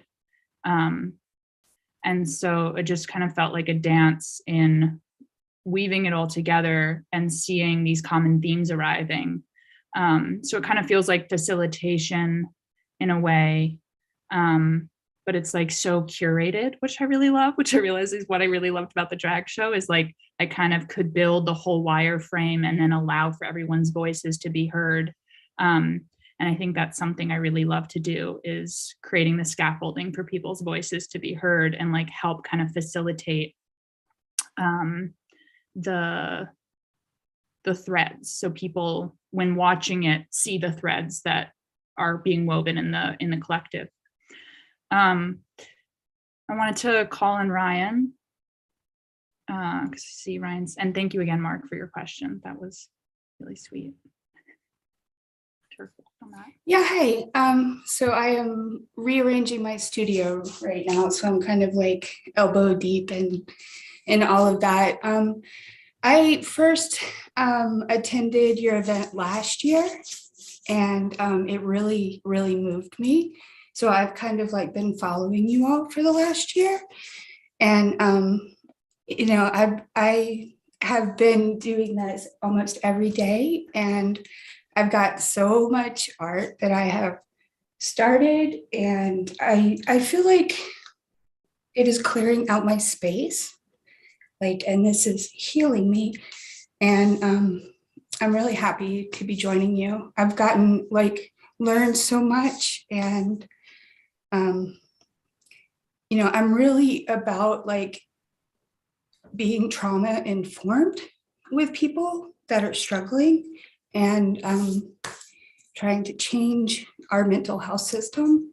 And I'm in Massachusetts, in a little town in north central Massachusetts. And I'm a single mom of a 15-year-old daughter, and I work in the mental health system. And I was on leave last year when I first joined your event, because there was a situation at work that was just so traumatic that I really had to just step away. And so I joined your event, and it gave me the ability to process what I was going through so I could go back to work. And so I joined you all for like 2 weeks, and it healed me. So I just wanted to share that. I've been on, and you know, I haven't really turned on my video, and yeah, thank you. Thank you. Thanks for sharing. Ryan, join for more than 2 weeks next time, and bring your 15-year-old once in a while. Sure. Yeah, you never know where you're going to end up. Malkin was in the Beaming last year, and now he's part of the Design Science Studio. And this is an open invitation. We have 8 more years to make it through this essence of what our hearts are really desiring. And we need everybody to show up and participate. So thank you for sharing your heart so deeply, Ryan. Thank you for providing this space.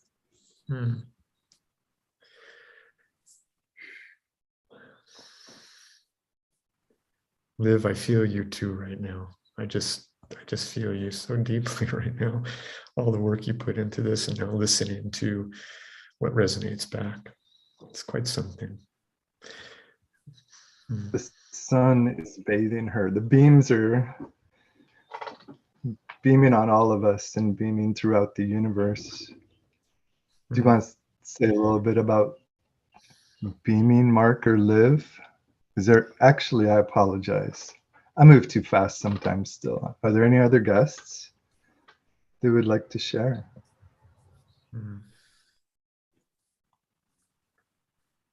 I just want to, I was trying not to say anything because this is so sweet to witness, but I just want to acknowledge you, Ryan, and what you shared. Thank you so much.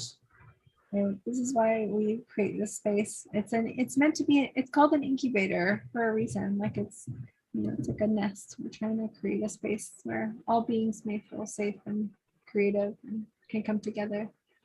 So yeah, it definitely feels that way. And I think in my life, it has radiated out.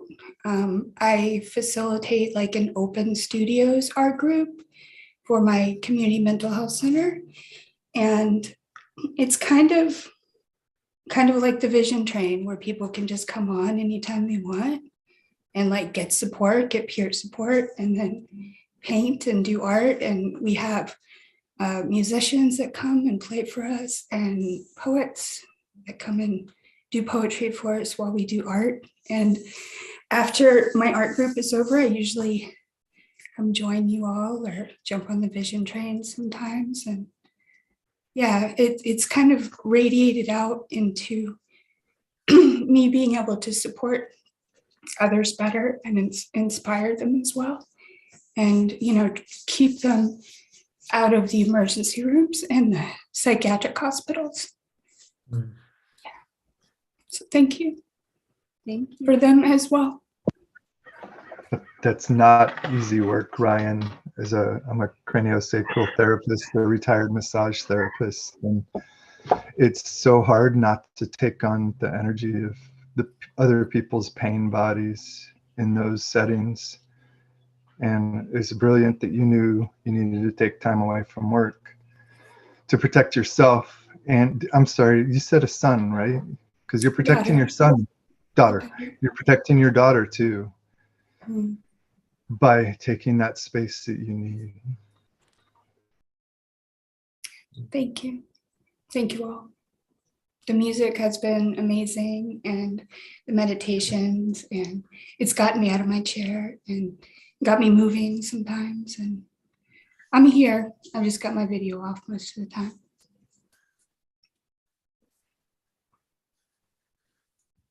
Well, we feel you deeply, whether you're on screen or not.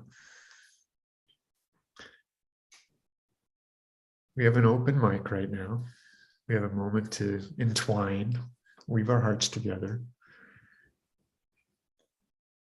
We brought Luca up, who was sharing in the chat. Luca, do you want to share anything?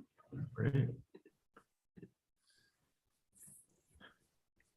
No, not really, because I've been really hit and struck and moved by the video. So I mean, that's why I was just asking if that short documentary is accessible anywhere, because I'd like to rewatch it. Also, I'm not English native, so probably I'd better rewatch it and release it, maybe slowing it down because I didn't capture everything, but it's very, very, very inspiring. And I don't know what are your sources, but I found a lot of baits on ecosystemic thinking there and relational healing. I don't know, I mean, if these are the exact terms, so sorry again for my not being English native, but very, very interesting. And I get in touch with Nora Bateson and the World Data Lab Institute, and I tested and witnessed how powerful could be just to have a very few relational moments together, feeling other human beings trying, I mean, to just being there. So without giving advices, without trying to conquer or colonize you with their opinions, just being there. And it's very, very useful, especially in these times. But I don't think that these times are making things different. Maybe they just brought us into a more higher awareness or self-awareness of what we really need. And this is for me the most intimate definition of regeneration. But again, I mean, this is my personal opinion, so it was what it was. Thanks for this. Liv, do you want to share where we might be able to see the video for that link? Yeah, sorry. Go, please go. Go ahead. Yeah, I was just messaging with Roxy. I just exported it off of my computer. So it's currently living on my external hard drive, and that's the only place where it's living. But it's definitely going to be shared with the Designstein studio, and I'm sure they're going to put it on somewhere that it will be publicly accessible. So Luke, I'd recommend, Roxy, how should I direct? Checking the website? I don't know. Yeah. So once it's up, we can put it up on the DSS YouTube, and then there you go. We need to create a content library link from the website. That's a lot of things that have been recorded. That's part of why we're fundraising now, so that. Hey, Liv, could you Also, read Moni's? Yeah, it's up. It'll be up on YouTube. I can't find it. Yeah, Oh, I swear I'm here. I was asking Liv to read. Somebody chatted. Somebody put something in the chat. I was going to invite Liv to read it. Yeah, I just wanted to say that we are live streaming this. So the video, you can rewatch it immediately, not immediately because we want you to stay here. But when you're done hanging out with us, you can find that video on YouTube with the whole program of the day until we have a moment to spin the video. That's fabulous. And So then there's like auto subtitles too. I was like, oh, I'll like try to subtitle it, but that might be a little bit too much to be embarking upon. So Moni in the chat says, yeah, thanks Luca for joining us also. And thanks for sharing what you're thinking about and working through. Moni said that their video audio, that DSS has allowed me to find purpose for my poetry and life, just the vision of a regenerated future for our younger generations, my grandkids included. Fill my heart, and it fills my heart with real hope. Moni, she brings so much poetry. Moni, if you want to send me a WhatsApp video, I can try, or anyone else in the Design Science Studio, if you want to be woven into that video, you can send me like a short 1-minute video and I will try to weave it in before sending it to the Design Science Studio team. You know, if I could just reflect on something that Luca brought up that made me think about a question somebody asked me. They said, Mark, is the beaming only during a specific time? Is that notion just very limited? I said, well, no, think about light. There's always ambient light somewhere, right? And yet when we come together and we focus, then it becomes like a laser. It becomes really directed. And that's what happens here in the Design Science Studio. We are speaking through each other. And it's just magical. Liv, thank you again. Is there any closing words you'd like to part with as we move to our next guest? No, just if you're interested in the Design Science Studio, you would be in a very large community, and we would love to bring you into the fold. Thank you. Thank you. Welcome, Caro. Hi. How are you? I'm doing good. I went swimming. Oh, good for you. Yeah, it was clear and beautiful. I was looking for a turtle because I know that there is a turtle living around that area. I didn't find the turtle this time. I saw her once, so I know she's there, but she decided not to show up. It's pretty amazing here in Cabo because the ocean is not polluted and the air is very clean. And this is the reason I decided to move here. I think this is the least polluted place I have been in the world. I don't know if that's actually true, but I think it's pretty good. And it makes sense because this place was only, people started coming here in the 70s. So there hasn't been that many humans destroying the land. That's why.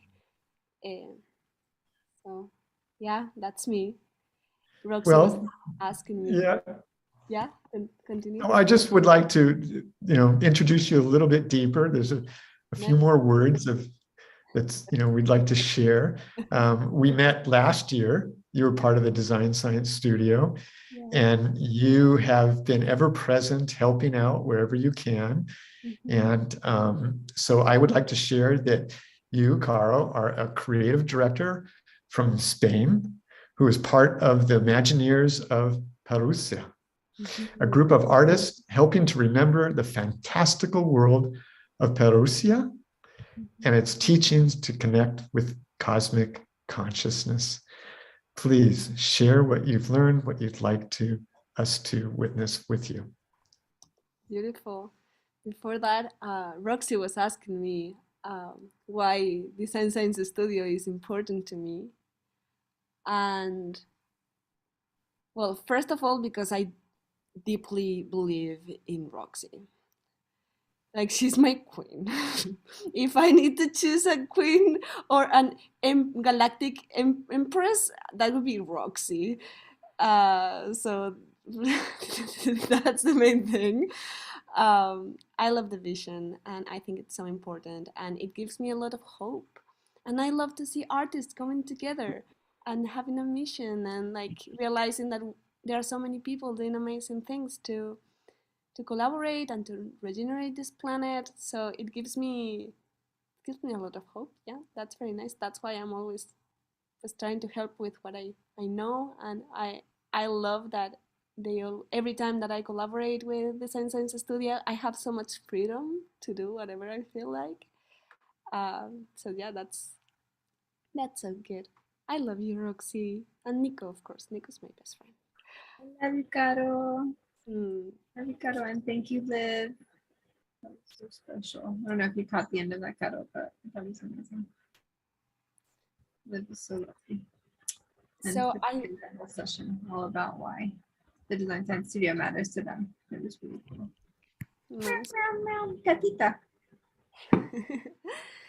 So I think after this last 15 minutes that we just had, this session comes perfectly because I would like to invite you to do a meditation with me. And I'm gonna share my screen. That's gonna make things easier. Give me a second. Nice. This is an interactive presentation, so if you want to use your phones to scan the code that you are going to see, you can then follow me, because I will also love to gather some of your feedback then. So a ver, let me see. So I think if you scan this code, I'm gonna do it with you too. And you can join me because I will ask you things, and so you can answer and we can know how are you guys feeling and how are you guys doing. So yeah, I just, well, no, didn't see because my, well, I just scan it with my phone and Just present, Caro, so we can see it bigger. Oh, sí, claro. Sorry. Nice. Yeah. So if you come here with me, I will be, because it's important for me to get a little bit of understanding of how are you feeling, and this is a very nice way to do it. So nice. You are arriving. Nice. Today I want to take you to Parousia, which is a limbo between space and time. Can you scan the code? That we discovered some time ago. I'm gonna also send the link in chat. Maybe that makes everything easier. High slides. High slides. It's a very interesting thing. 1 second.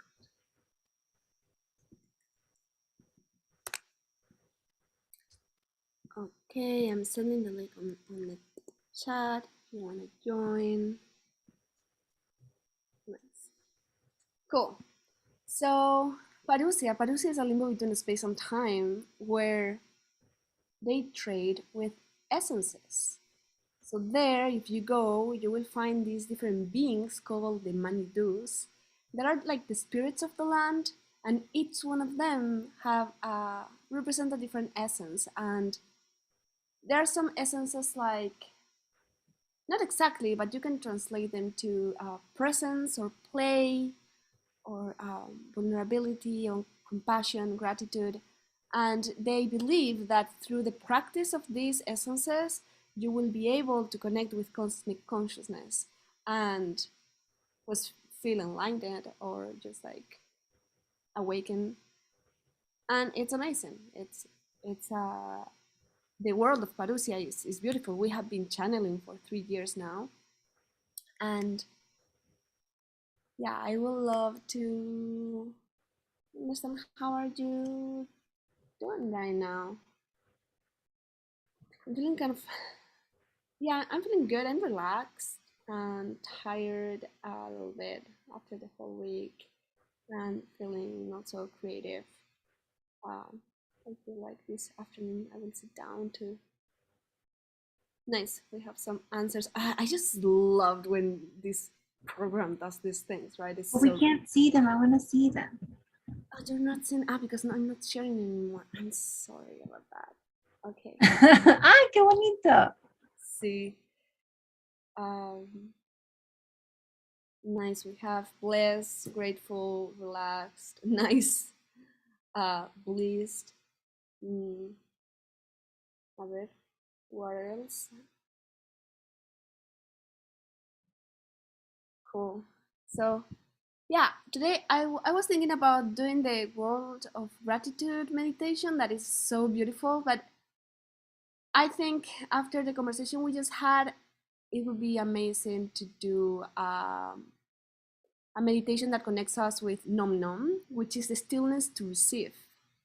So I'm gonna stop sharing my camera, but I'm gonna share my audio, and I invite you to chill for 6 minutes. Just like stop multitasking and just allow yourself to be with you and inhabit your body and just sit in a comfortable position and close your eyes. And yeah, this is only 6 minutes for you. So take a deep breath and let's start.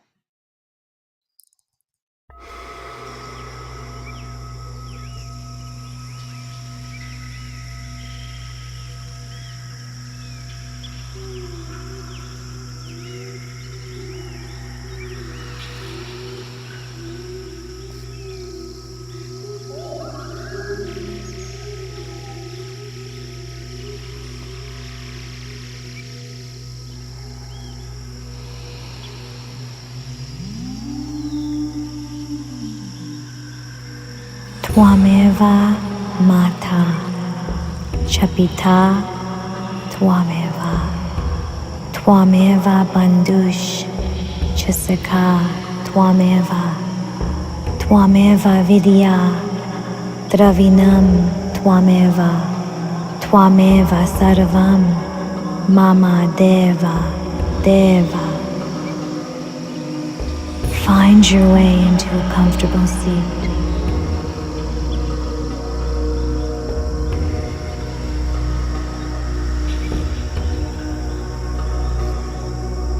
Place your feet on the ground beneath you.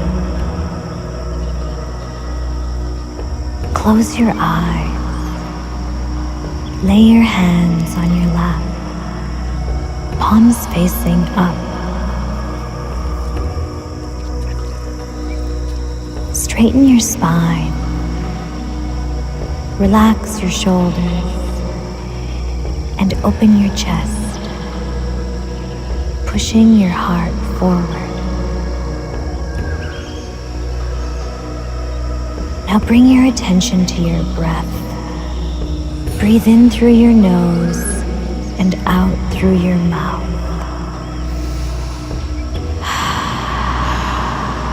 In and out.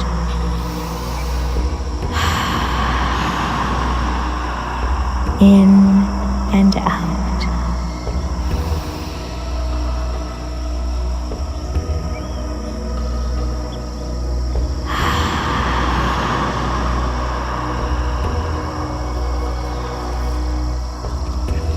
Notice the subtle sensations on your body. Bring your attention to the air entering your nose. With each inhale, keep breathing while gradually slowing and deepening your breath, and eventually finding yourself in harmony with your own breath. Tune into its rhythm and flow, and allow yourself to get very curious about every facet of your breath, from the physical experience to the energetic and the multidimensional space that your breath opens you to. Through your awareness of your breath, you are here, you are there, you are everywhere, you are everywhere, you are everywhere. Through your awareness of your breath, you are connected to the cosmic consciousness of the stars and planets in the universe.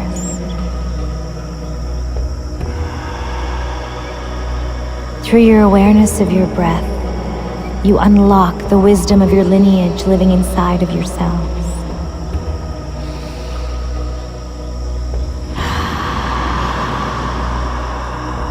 Keep breathing deeper.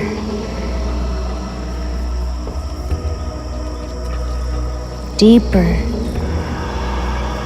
Increase the pace. And breathe deeper. As you breathe, inhale the feeling of deep connection to all that there is. Breathe in.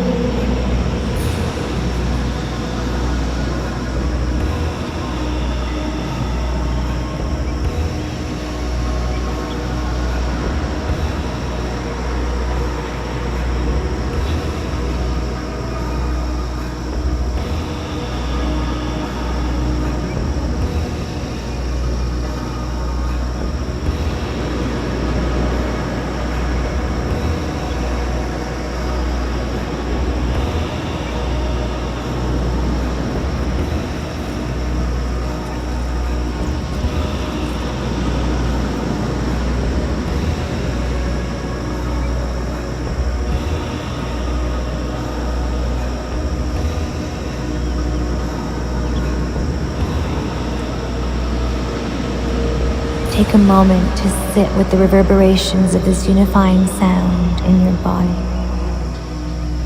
And give yourself permission to stay with this feeling of aliveness and with this gift of presence.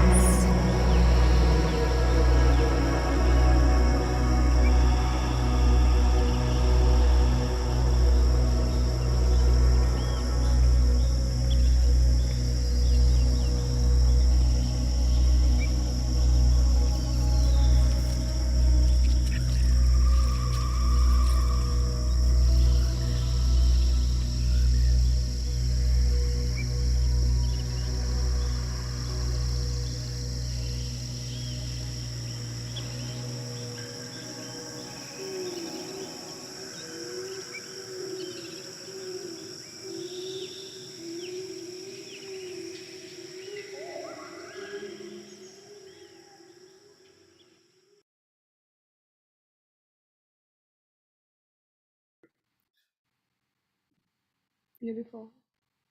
Thank you. That was pretty nice.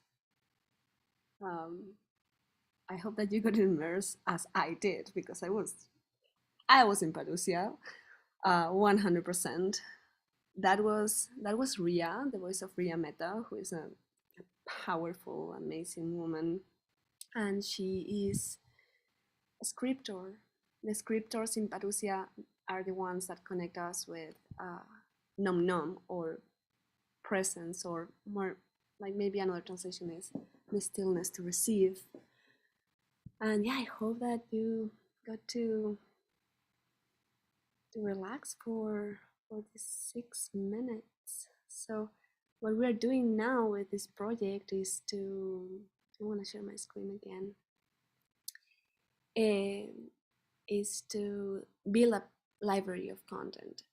And yeah, I would love to know how are you doing now. You can also like share it in chat if you want. I for sure feel present,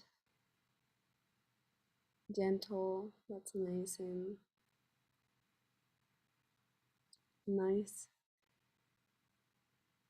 I just like well I didn't do. We have many audios that we are developing at the moment, and this is the first time that I do this one, and I really liked it. At some point, I started having this tingle in my body that was very nice. We have present. You're feeling present. You're feeling nourished, gentle, weightless. Nice. In my body. Oh, that's so good. So good to connect with that. I would love to know if you would like more of this kind of audio experiences. As I shared in the other session that I did on Monday, I have this friend that say that Parousia is like if Meow Wolf and Calm, the app for sleep stories, if they both had a baby. And it's more or less like that, because we have experienced audio journeys to connect with different emotions and states of being, but always following a narrative and always following a story. And I think that's what makes it special. I would love to know if you will pay to access a library of audio experience. Like, how much do you think this will be appropriate to cost? 12? Like, understanding that Spotify is like $9 per month, right? And Netflix is like 12. I know it depends on the country, to be honest. We decided to go with $4.77. That sounds good and accessible. And yeah, if you want to explore what we are building, for now it's free, so you can go explore. I'm gonna paste it's parousia.world, and I think you're going to like it. I'm gonna go so you can see. It's pretty beautiful, I have to say, because we have an amazing art director, and yeah, it's such a beautiful design. This is Cosmosis. We will have natural escapes, sleep stories, guided journeys, sleep sounds, ritual, movement. So yeah, if you want to explore the website and you want to try the library, that would be amazing, because we just launched it this week, and we are trying to understand if people like it. This is going to be the app, so beautiful. So this is it for me. I'm gonna paste the link in the chat. Thank you so much. Thank you so much for your attention, for doing the meditation with me. And I hope you have an amazing day. Gracias, Carolina. Ah, so nice. I feel so calm.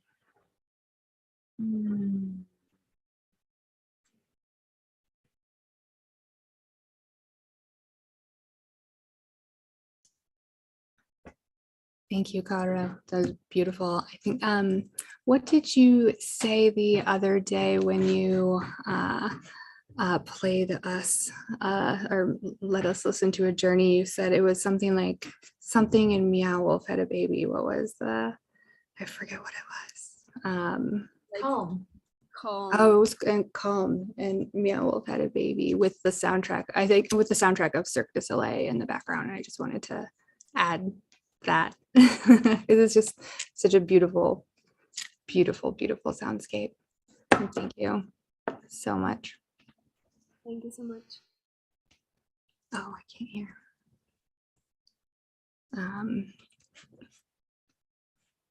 Yeah. So, sorry, I don't have audio. Is your volume up? It is up. Is it in your headphones? I hope not. We'll put the headphones on. See if that works. All right. I have no idea why I can't hear anybody. Well, my video is malfunctioning, I think. Am I live on my view? I have you. I found, apparently I needed to put my headphones on to hear you through my computer speaker.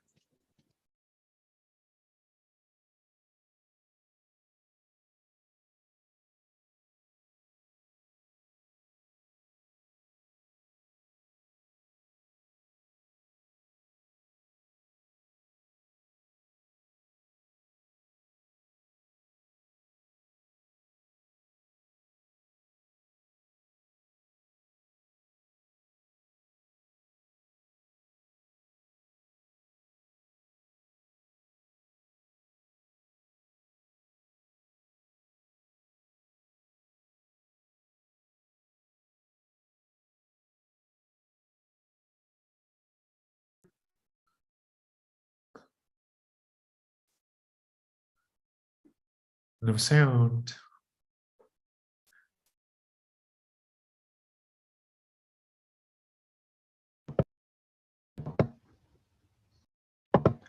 I heard a snap and then it went right away again. Weird. Can you hear me? Yes, yes, we can. Yep.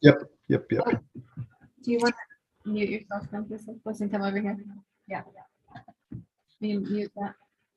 Well, you know, we just like secret, silent conversations here.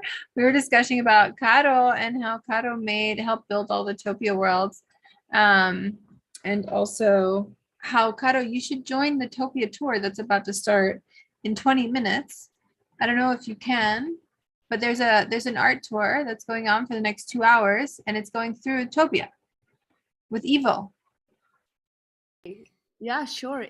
In which one of the It's world? gonna be, it's on StreamYard. So she's doing it on the StreamYard platform. Let me add you to the WhatsApp group so you can join. I'm gonna do it right now. Nice. Of course I want to join. Yeah. Who better than to join than the world builder? It's going to be one of the worlds. I'm not sure everywhere that Evo is gonna go. But we'll find out, and maybe you can guide her. Nice. Okay, perfect. Of course I can participate. Yay. Oh, thank you. I love that we got to do another listening experience. I feel like it was just for us. I was like, this is so nourishing, which is good. All these artists have been working so hard to launch and share their work. It takes a lot of courage. It's important to take care of ourselves, you know? Yeah, totally. Every time that I'm hosting a listening session is like perfect. Okay. Because afterwards I feel so much better. So yeah. And I get to choose what I want to get, you know. I have so many and I'm like, what do I need today? Okay, I need to be present. So that's the one that I'm hosting. Yeah, thank you so much. Yeah, add me to the WhatsApp group and I will join. Oh, that I'm glad that we're doing that. That's an amazing idea. Yeah, it's amazing. It's happening for 2 hours. So I'm going to add you now. And then if it doesn't start for 20 minutes and David, who is Bliss's teacher, is here, who's going to offer a special meditation in this space. So from one experience to the next, here we go. I'm going to give Bliss the hot seat because her computer is being weird.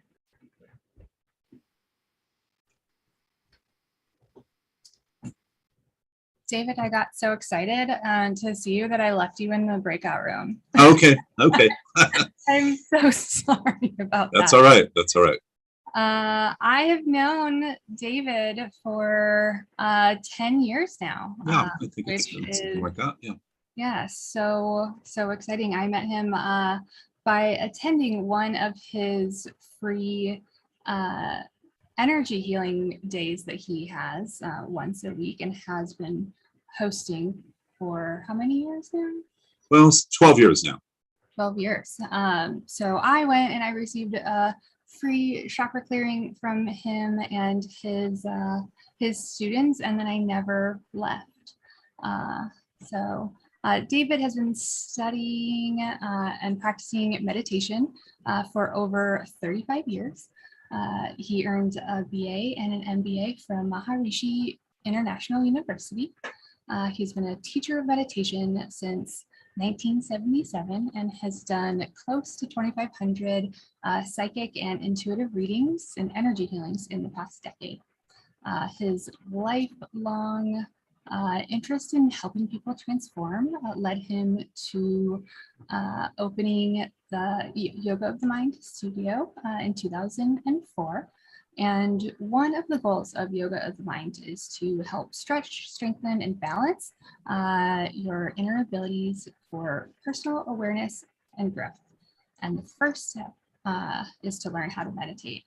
And one of the things I want to say, what I received out of Yoga of Mind is so much more than just meditation.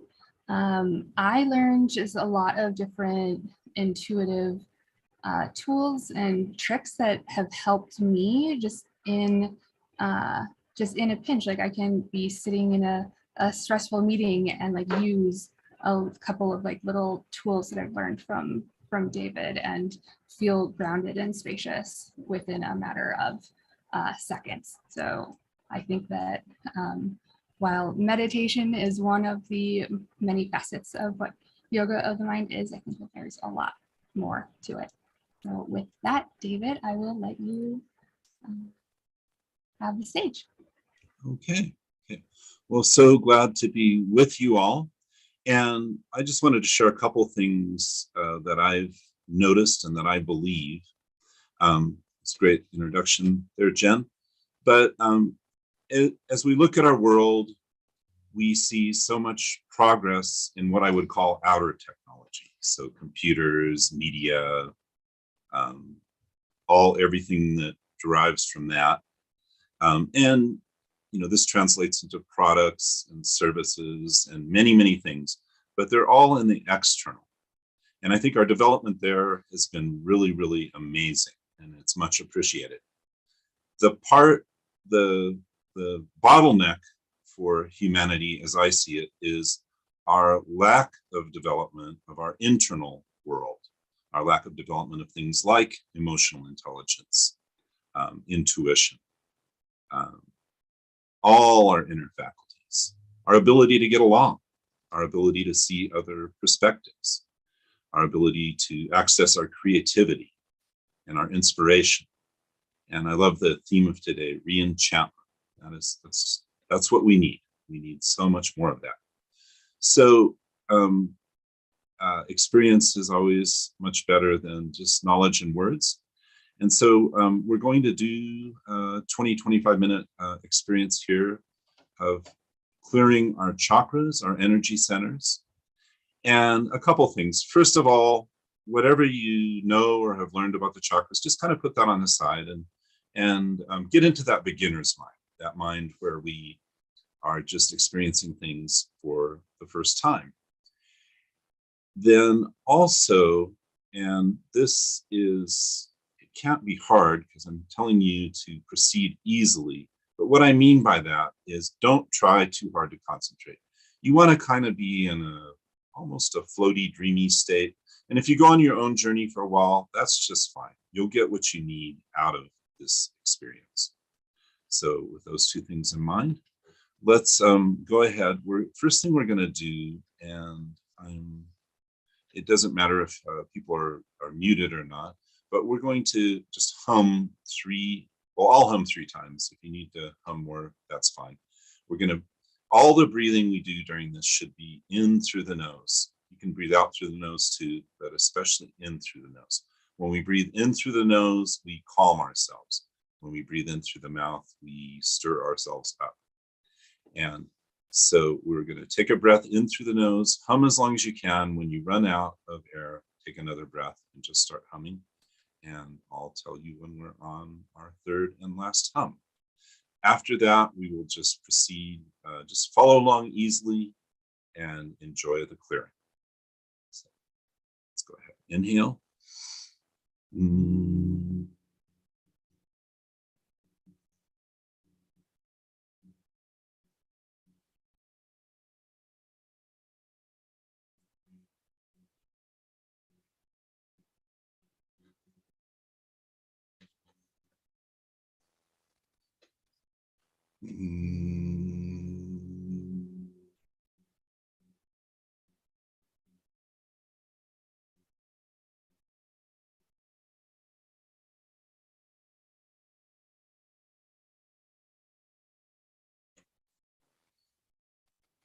Last hum.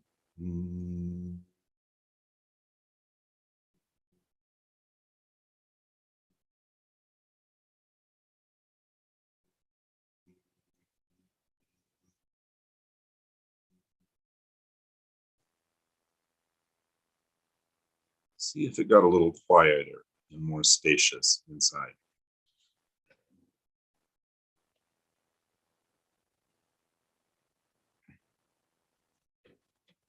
Now, let's go ahead and imagine that your heart area is a glowing golden ball of light, like a little sun, very, very bright, bigger than a softball, the whole heart chakra. And just let your attention come from wherever it is. Typically, we're in our head somewhere. Let it come down to your heart. Let the heart be the primary place you have your awareness. Very good.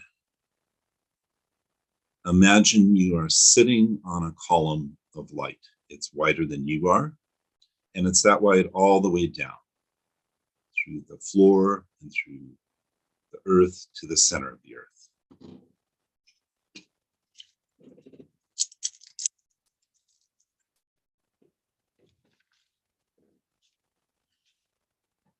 And the first chakra we will work with is the heart chakra.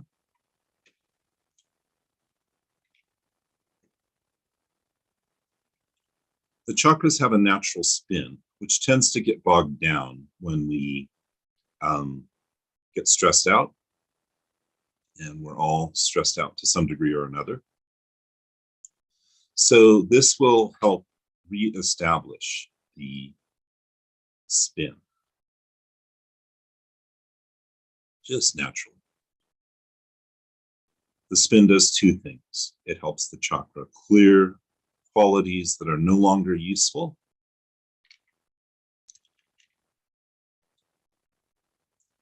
And it helps the chakra bring in qualities that are useful. So what is being cleared from the heart chakra? The primary thing is being very critical, especially very critical of yourself. All that self-judgment, all that being hard on yourself, that's leaving us.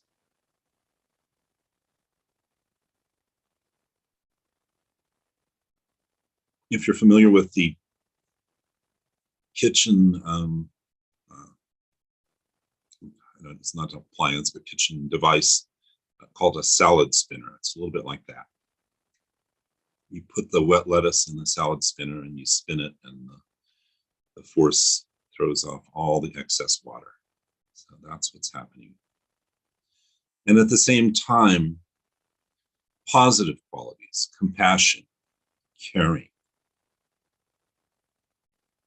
self-acceptance, and self-appreciation. Many of us are so caught up in wanting to transform ourselves, we don't acknowledge our inner brilliance.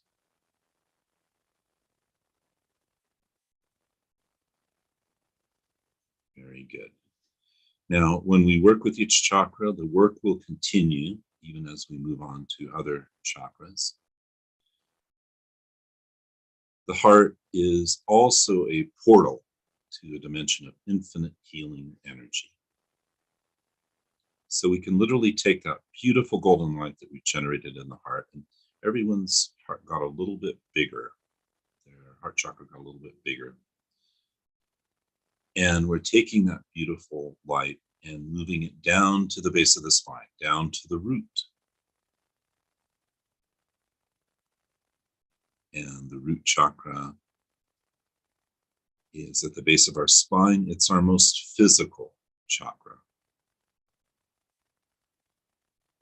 The spin is doing those same two things, clearing what is no longer useful and bringing in new, fresh downloads of inspiring, enlivening energy.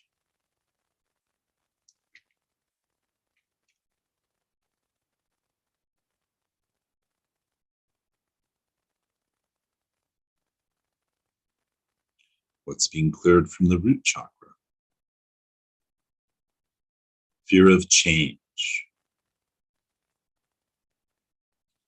Fear of those unlike ourselves.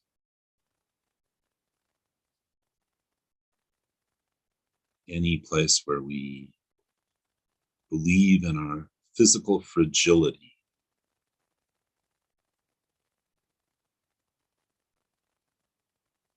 A place where we're so judgmental of our body that we're actually causing problems through that negative energy.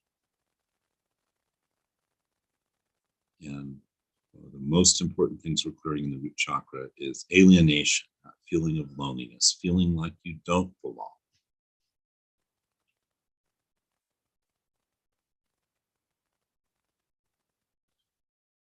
What are we bringing in with this spin? Physical vitality, just that joy of being alive.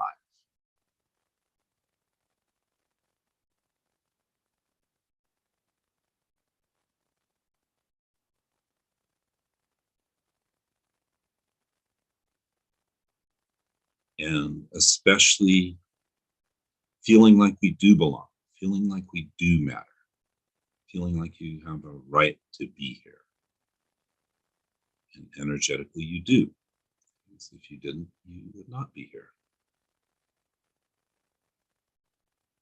A resiliency, an ability to flow with all the changes that we are experiencing. Very good. So each time we move a golden ball of energy from the heart immediately fills up with a fresh download of healing energy. So let's take a new, fresh golden ball of light, and we're moving it down to the level of the navel, the second chakra, our emotional and sexual center. What is swirling golden light doing in our second chakra? It's helping us clear shame. It's helping us clear guilt. It's helping us clear comparing ourselves and competition, especially competition in relationships. And it's doing this all through the chakras. I see the chakras as, I talk about them typically by points on the front of the body. They go all the way through us. So there's just as much chakra in the back. And be aware that the spin is especially clearing the back of the chakra. What is being brought in? Emotional flexibility and resilience, the ability to flow through all the emotions without being overly attached to any of them, nor overly averse to any of them. They're all different flavors. They're all notes in our vibrational scale. And even beginning to own our energy that we've cut ourselves off from, our shadow. The gold is in the dark.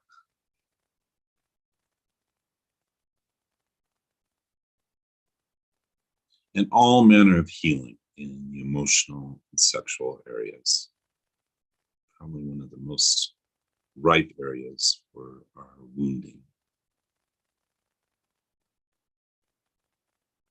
Let's take another ball of beautiful energy from the heart, and we're going to move it down just a little bit to the solar plexus, the upper abdominals. This is our power center. This is where we make things happen in the world, where we create, where we manifest. Let's clear any idea that we are powerless, any idea that we cannot create. Also, any idea that we've tried anything. No one has tried anything, everything. There's always a new approach.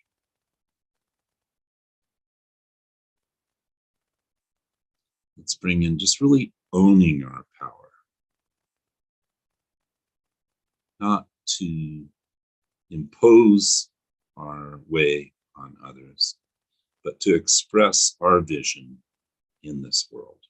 Because we are all pieces of this big puzzle. And if each of us expresses ourselves fully, actually it's more like a choir than a puzzle. It's like each member of the choir contributing their beautiful vibration fully and joyfully, creating a synergy, a community synergy that can allow for even greater communication. So the next thing we're going to do is take a beautiful glowing golden ball from the heart, and we're going to connect the 4 chakras that we've worked with so far and get them in good communication and synergy with each other. So from the heart, we're going to go to the solar plexus, and from there to the navel, from there to the root, and then we'll let the energy come back up. One more time. Heart, solar plexus, navel, root, and then slowly back up. Navel, solar plexus, heart.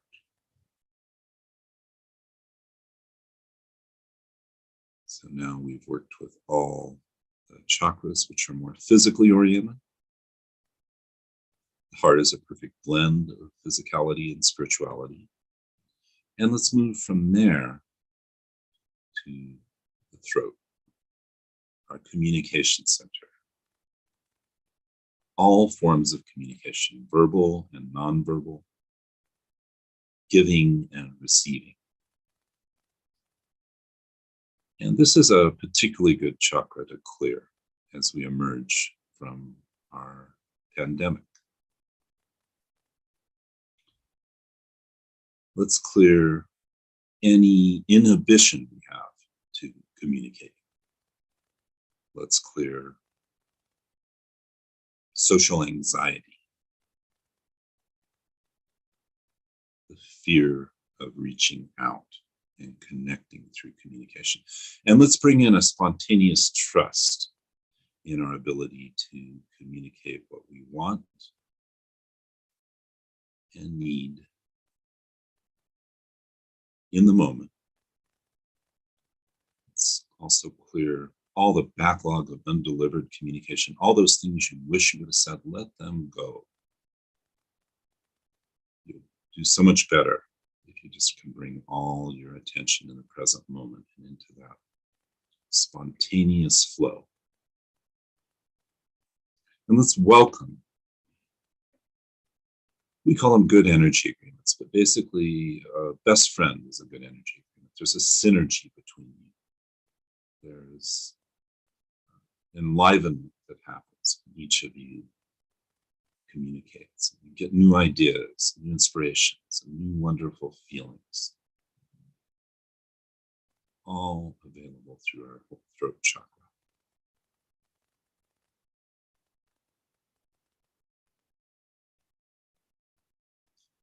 Let's take another ball of beautiful healing energy from the heart, and we're going to move it through the throat.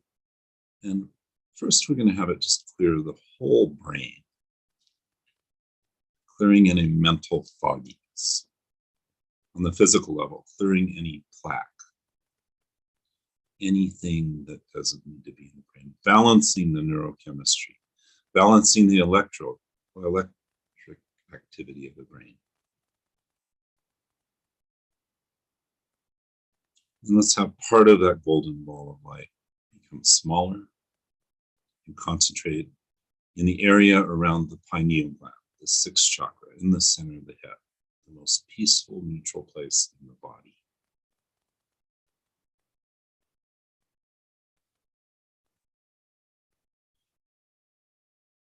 This is the easiest place to access our intuition and our creativity. And let's just clear any doubt we have, particularly in our intuition.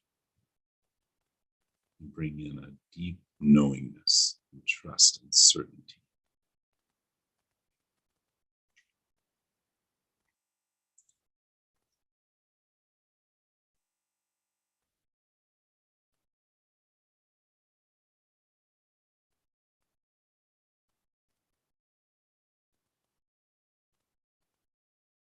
One more glowing golden ball of light from the heart, and we'll send this one through the throat, through the center of the head to the crown, the top of our head, the seventh chakra. This is where we connect to the rest of the universe. This is where we get those ahas, those spontaneous downloads of divine wisdom.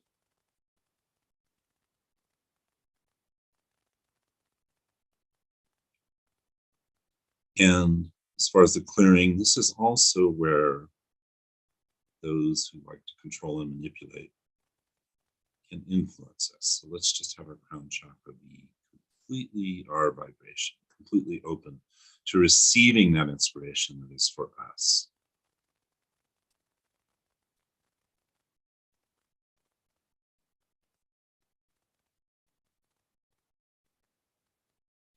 Very good. Let's take another glowing golden ball from the heart, and we will integrate all the chakras now. First, having it move up through the throat and the head to the top of the head, and then coming back down.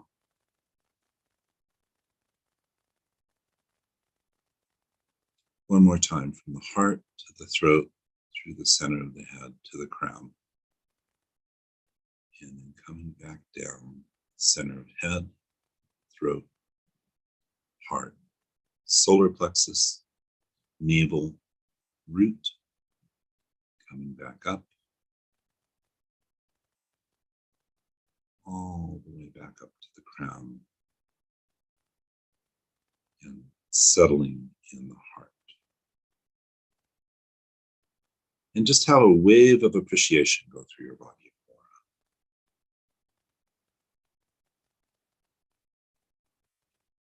How wonderful it is to have created this. If you could step outside yourself and view yourself energetically, view yourself clairvoyantly, you would see you've created a pillar of golden light. These vital, pulsing, alive chakras.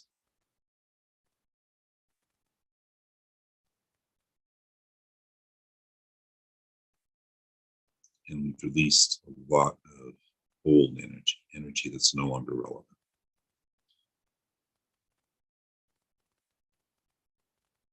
To complete, let's focus back on the heart. And the most transformative quality, if I had to pick one, would be appreciation. So let's just imagine, think of something simple you appreciate, as a sunset. Something beautiful. And imagine your appreciation has a volume, like a control knob, and you could just turn it up, have it become more intense, just through your intention. That beautiful, intense light of appreciation is circulating in the heart. Let's take a deep breath. As we exhale, let's have it go down to the hips, up to the shoulders.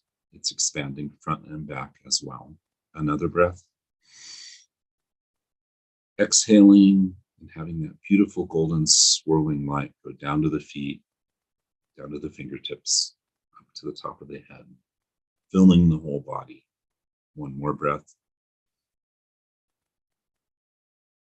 And this time, let's have this beautiful light expand outside the body, to the edge of the aura.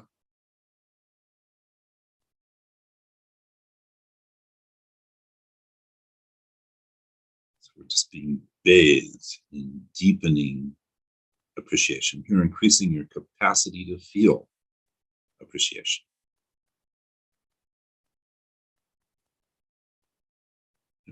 going to end the experience with one hum. And as you hum, I want you to just feel the vibrations go through your whole chakra column, your body, and your aura. Just kind of blessing that appreciation that we created. So let's go ahead. Breathe in.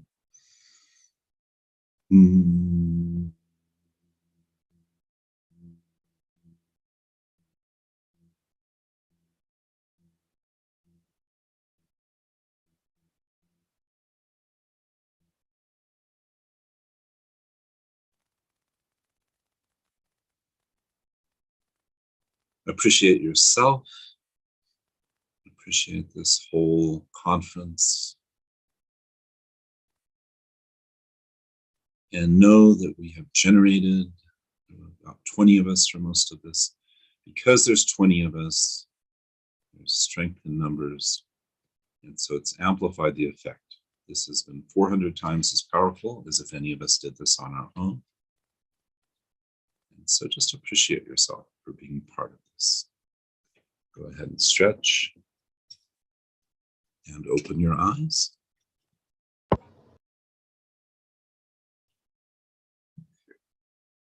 Just want to say one more thing. You can do this every week, 6 p.m. Mountain Time.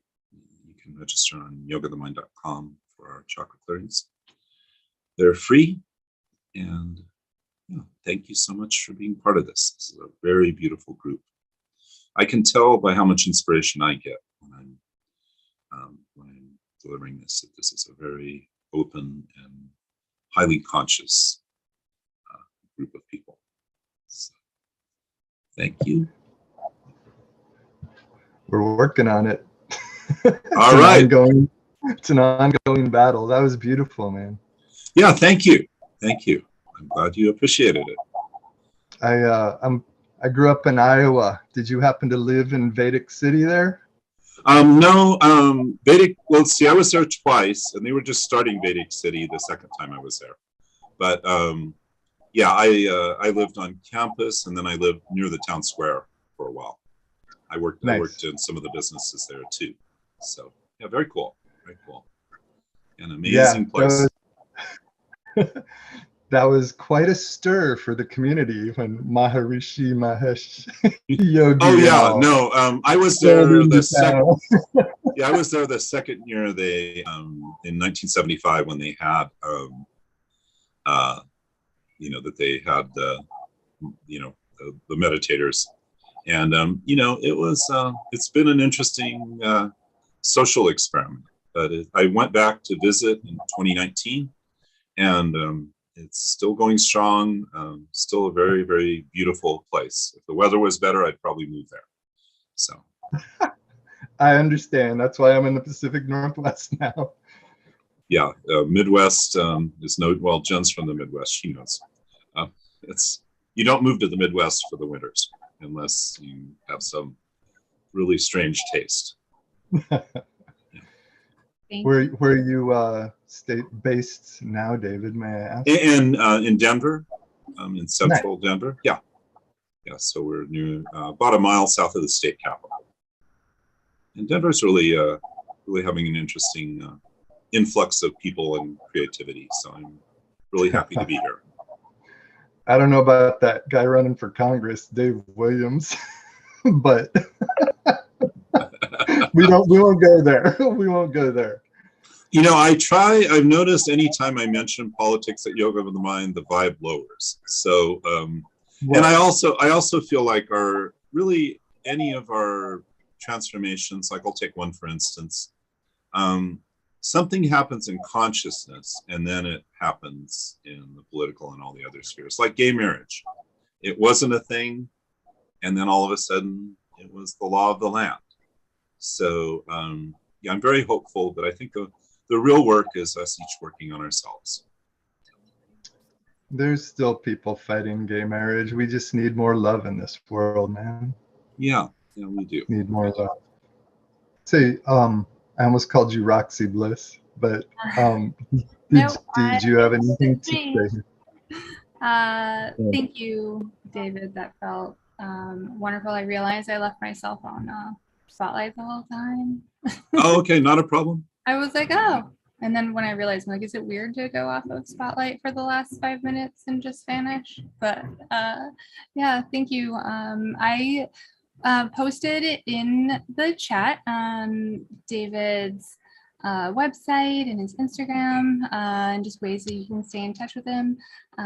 Tuesdays, the free healings are always welcome and wonderful and lovely. And yeah, thank you for grounding us all. And I think with I'm not sure how many people are on the live stream, but we've been averaging a couple hundred people.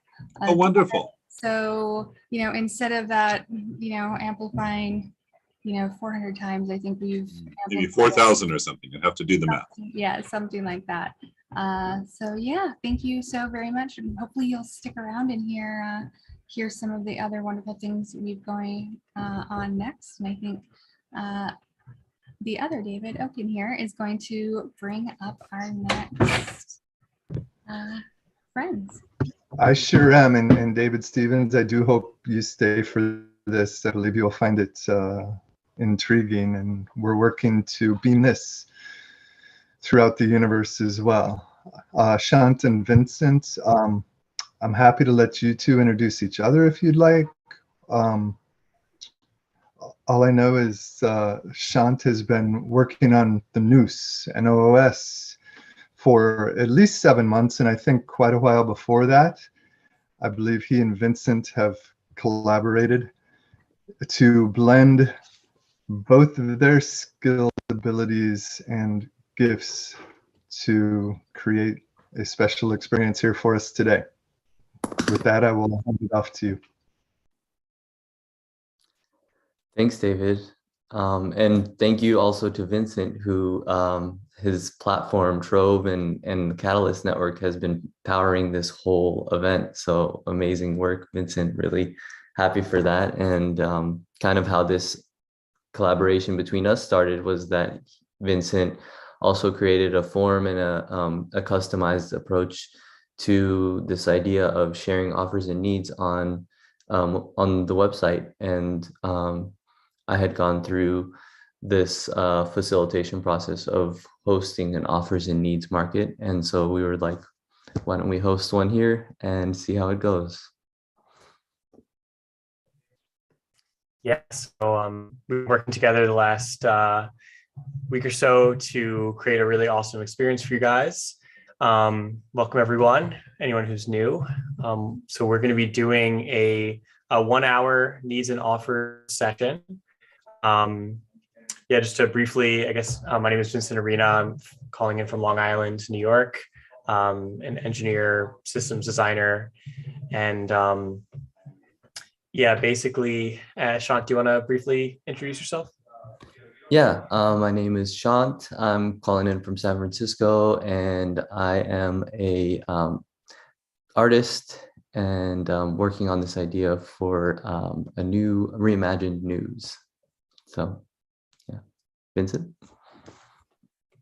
Cool. So, yeah, I guess the session before this was pretty awesome. We tuned into the end of it, I think, while Bliss was in meditation. So that's why it takes a little while to get into the room.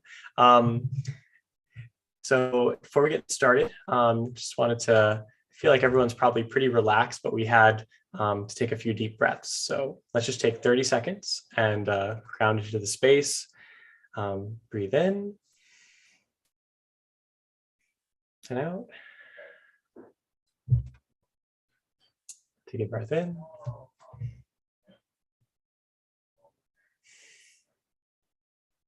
Out. One more deep breath.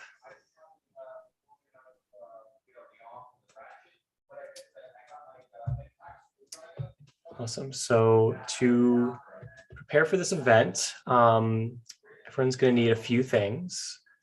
So we're going to need a pen and paper. So if you don't have a piece of pen and paper, look around the room, try to grab one. So leave about like a minute to do that. The other thing is we're going to be checking in using a Google spreadsheet, which is also what we're going to be using throughout the event to catalog the different offers and needs. So I'm going to put the link to that in the chat.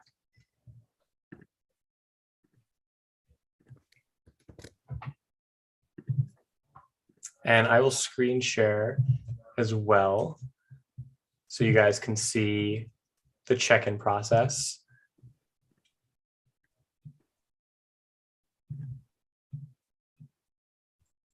So there's a sheet that should be loaded when you open it up called participant list. And Shant and I have already checked in. And so all you have to do is just put your first name and your last name, as well as your email. And if you would like to share your contact information with on the event page after this event, if you haven't already RSVP, you can put yes. If not, you can leave it blank. And this will basically allow us to link the different needs and offers so that way people know how to contact you afterwards. So we'll leave a few minutes for people to get into the sheet and just put your first and last name. If anyone has any questions, feel free to put them in the chat.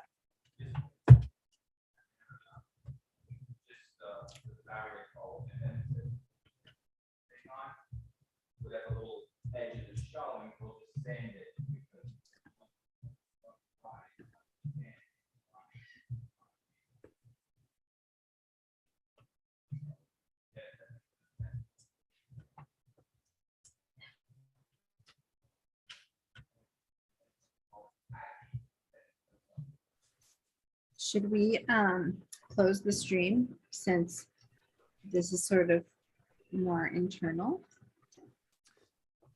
I would say, Roxy, we were considering it, yes.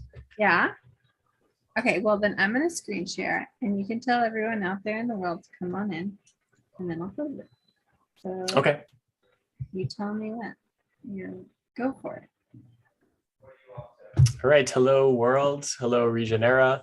We are about to dive into a needs and offers marketplace where we're going to be able to share our gifts with each other, as well as share the things that we're really looking for help with, and hopefully find some collaborations, collaborators. This is going to be a more intimate session. We're going to be going for about an hour. So if you'd like to join from the live stream, join us in Zoom. And for anyone who is going to share their offers and needs publicly, then those will also be available on the event page for the next few days throughout the rest of the event. So you will be able to see a portion of the different needs and offers after this session as well.